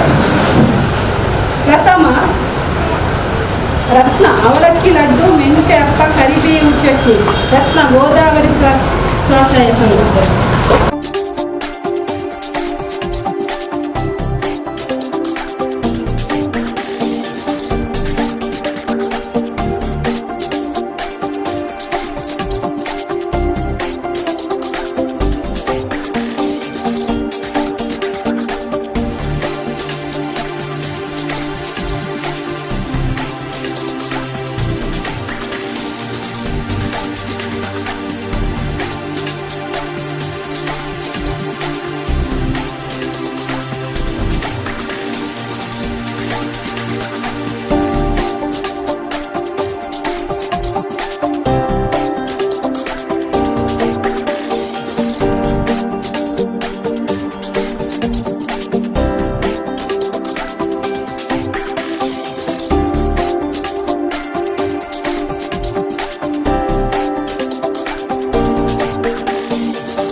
ಈಗ ಕೊನೆಯದಾಗಿ ಅಧ್ಯಕ್ಷರ ಭಾಷಣ.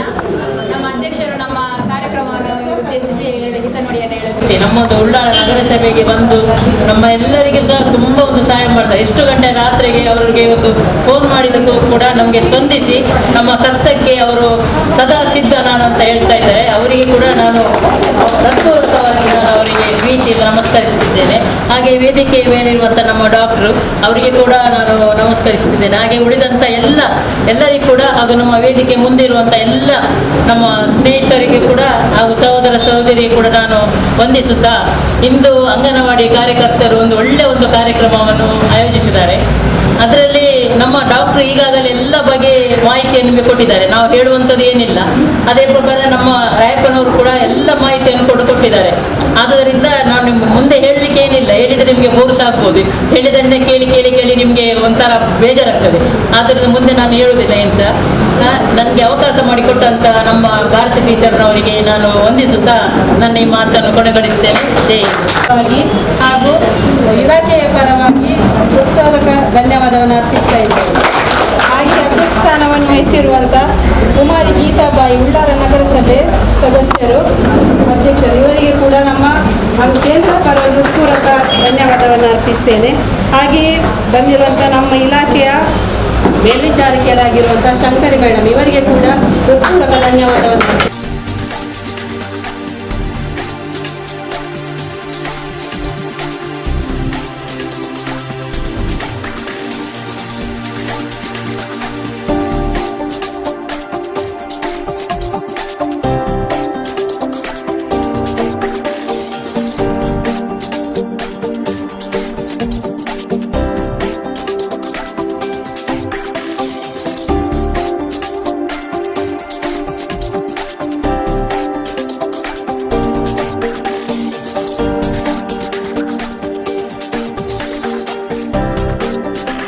ನನ್ನ ಸಹೋದ್ಯೋಗಿ ಮಿತ್ರರು ಇದ್ದಾರೆ, ಶ್ರೀಮತಿ ಧರ್ಮಿಣಿ, ಗೀತಾ ಹಾಗೂ ಶಕೀಲ, ಇವರಿಗೆ ಕೂಡ ಹೃತ್ಪೂರ್ವಕ ಧನ್ಯವಾದವನ್ನು ಅರ್ಪಿಸ್ತಾ ಇದ್ದೇನೆ. ಹಾಗೆ ನನ್ನ ಜೊತೆ ಇರುವಂಥ ನನ್ನ ಸಹಾಯಕಿಯಾದಂಥ ಶ್ರೀಮತಿ ಸುಚಿತ್ರ, ಇವರಿಗೆ ಕೂಡ ಧನ್ಯವಾದವನ್ನು ಅರ್ಪಿಸ್ತಾ ಇದ್ದೇನೆ. ಹಾಗೆ ನಮ್ಮ ಆಶಾ ಕಾರ್ಯಕರ್ತೆ ಹಾಗೂ ಮಹಿಳಾ ಸಂಘಟಕರಿದ್ದಾರೆ, ಅವರಿಗೆ ಕೂಡ ಹೃತ್ಪೂರ್ವಕ ಧನ್ಯವಾದವನ್ನು ಅರ್ಪಿಸ್ತಾ ಇದ್ದೇನೆ. ಅಲ್ವಾ, ಈ ಕೆಮಿಕಲ್ ತಿನ್ನೋದಕ್ಕಿಂತ ನಮ್ಮ ಮನೆಯಲ್ಲೇ ಕಸವನ್ನು ನಾವೇ ಜವಾಬ್ದಾರಿ, ನಮ್ಮ ಮನೆ ಅದನ್ನು ಗೊಬ್ಬರವಾಗಿ ತಯಾರು ಮಾಡಿ ನಮ್ಮ ಮನೆಗಳಲ್ಲಿ ಮಾಡಿದರೆ ಕಸ ಹೊರಗಡೆ ಹೋಗಲ್ಲ, ಯಾವುದೋ ಹಸಿ ಕಸ. ಅದರ ಮೂಲಕ ತರಕಾರಿಯನ್ನು ಬೆಳೆದು ಇವತ್ತು ನಿಮ್ಮ ಸಮುದಾಯದಲ್ಲಿ ನೀವು ಎಲ್ಲೆಲ್ಲಿ ಸ್ವಸಹಾಯ ಗುಂಪುಗಳಿದೆ ಎಲ್ಲ ಗುಂಪು ಮಾಡಿದ್ರೆ ನಾವು ನಿಮಗೆಲ್ಲ ಕೊಡ್ತೀವಿ. ಇದನ್ನು ನಗರಸಭೆಯಿಂದ ಆ ಥರ ಬಿನ್ನು ಇದನ್ನು ನಾವು ನಿಮಗೆ ಫ್ರೀಯಾಗಿ ಕೊಡ್ತೀವಿ. ಈಗ ನೀವು ಗೊಬ್ಬರ ನಾವು ಒಮ್ಮೆ ಕೊಡ್ತೀವಿ ಗೊಬ್ಬರ, ಮತ್ತು ನೀವು ತಯಾರು ಮಾಡ್ಕೋಬೇಕು. ಅದನ್ನು ತಯಾರು ಮಾಡ್ಕೊಂಡು ನೀವು ಬೆಳಿಬೇಕು. ಬೆಳೆದರೆ ಸಮಸ್ಯೆ ಬಗೆಹರ್ತದೆ. ನಿಮ್ಮ ತರಕಾರಿಗಳು ನೀವೇ ಬೆಳಿಬೋದು, ಆರೋಗ್ಯವಂತರಾಗಿರ್ಬೇಕು. ಇದು ಉದ್ದೇಶ ಅಷ್ಟೇ. ಯಾಕಂದರೆ ಏನಿಲ್ಲ ನೋಡಿ, ವಾಸನೆ ಉಂಟಾ? ಎಲ್ಲಿ ವಾಸನೆ ಉಂಟು ಅಲ್ವಾ? ಅಲ್ಲೆಲ್ಲೇ ನಮ್ಮ ಮನೆಗಳೇ ಮಾಡಿದರೆ ಏನೂ ಪ್ರಾಬ್ಲಮ್ ಆಗಲ್ಲ. ಇದರ ಮೂಲಕ ಒಳ್ಳೆಯದಾಗ್ತದೆ, ಪರಿಸರಕ್ಕೆ ತ್ಯಾಜ್ಯವನ್ನು ವಿಲೇವಾರಿ ಮಾಡಲಿಕ್ಕೆ ಆಗ್ತದೆ ಅಲ್ವಾ? ನೋಡಿ ಎಷ್ಟು ಚೆಂದ ಇದೆ ಗಿಡ. ಈ ಗಿಡ ನೋಡಿದ್ರೆ ಖುಷಿಯಾಗಲ್ಲ ನಿಮಗೆ? ಮತ್ತೆ ಮಾರಬೇಕಲ್ಲ ನಿಮ್ಮ ಮನೆಗಳಲ್ಲಿ. ಹಾಂ, ಎಲ್ಲ ಕೊಡ್ತೀವಿ ನಿಮಗೆ, ಇದೆಲ್ಲ ಫ್ರೀ ನಾವು ಕೊಡ್ತೀವಿ, ಆಯಿತಾ? ಹಾಂ, ಯಾವಾಗ ನೀವು ಹೇಳ್ತೀರಿ ರೋಹಿನಾಥ್ ಹತ್ರ ಹೇಳ್ರಿ, ಫೋನ್ ಮಾಡಿ. ನಿಮ್ಮ ಸ್ವಸಹಾಯ ಗುಂಪುಗಳು ಒಟ್ಟಾಗಿ ಮಾಡಿದ್ರೆ ಆಗ್ಬೋದು, ಇಂಡಿವಿಜುವಲ್ ಮನೆಯಲ್ಲಿ ಮಾಡಿದರೂ ನಾವು ನಿಮಗೆ ಸಹಾಯ ಮಾಡ್ತೀವಿ, ಆಯಿತಾ? ಇದರ ಮೂಲಕ ಮಾಡ್ಬೋದು. ಅದರ ಬಿನ್ನು ಕೊಡ್ತೀವಿ ನಿಮಗೆ, ಆಯಿತಾ? 2-3 ಮನೆಗೆ ಒಂದೊಂದು ಬಿನ್ನು ಕೊಡ್ತೀವಿ, ಆಗ್ಬೋದಾ? ಓಕೆ, ಇವ್ರು ಕೇಳಿ ಏನಂತ, ಅವ್ರ ಹತ್ರ ಕೇಳಿ ಅವರ ಅಭಿಪ್ರಾಯ. ನೋಡಿ ಮಾಡೋದಾದ್ರೆ ಇದನ್ನಿಟ್ಟು ಮಾಡಿ, ನೆಲ ಅಗಲಿಕ್ಕೆಲ್ಲ ಸ್ವಲ್ಪ ಕಷ್ಟ ಆದರೆ ಹೌದಾ? ಇದು ನೋಡಿದ್ರಲ್ಲ, ಇರೋದು ಬನ್ನಿ ಇದೆಲ್ಲ ನೋಡಿ, ಅದನ್ನೆಲ್ಲ ಬೇಗ ಬನ್ನಿ. ಕೇಳಿಲ್ಲ, 2-3 ಮನೆಗೆ ಈ ಥರ ನೀವು ಹಸಿ ಕಸ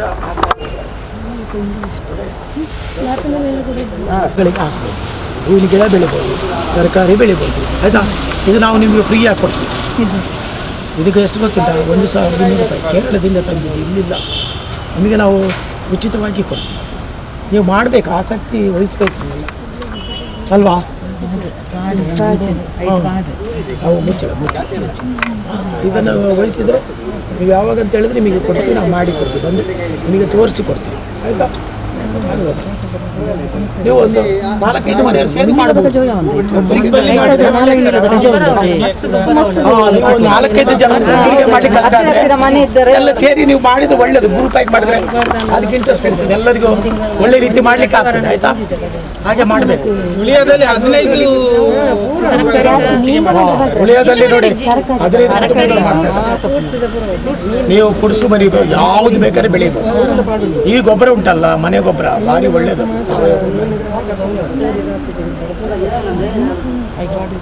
ನೀವು ರೋಹಿನಾಥ್ ಹತ್ರ ಹೇಳಿ ನಾವು ಬಂದು ನಿಮಗೆ ಮಾಡಿಕೊಡ್ತೀವಿ.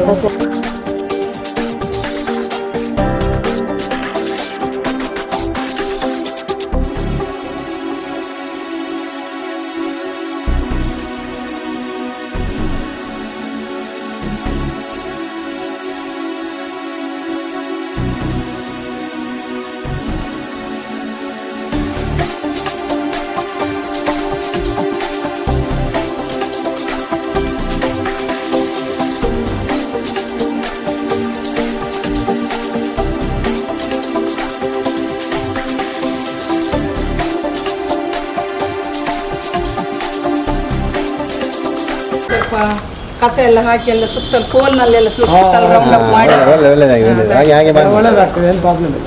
ಅದನ್ನು ಸುತ್ತಲು ಹಾಕಿದ್ದು ಆನಂತರ ಸರ್ ಹೇಳಿದರು ಬೆಲ್ಲ ನೀರು ಮಾಡಿ ಅದನ್ನು ಹೀಗೆ ಸರಿ ಹಾಕಿ ಆನಂತರ ಅದನ್ನು ಕಸ ಇನ್ನು 15 ದಿವಸ ಆದ ನಂತರ ಅದಕ್ಕೆ ಸ್ವಲ್ಪ ಮಣ್ಣು ಹಾಕಿದರೆ ಆಯ್ತಲ್ಲ. ಒಂಚೂರು ತೆಳು ಸ್ವಲ್ಪ ಮಣ್ಣು ಸ್ವಲ್ಪ ಅದು ಕೆಳಗೆ ಕುಸಿತಾ ಇರ್ತದೆ. ಹೌದು ಹೌದು ಕಸ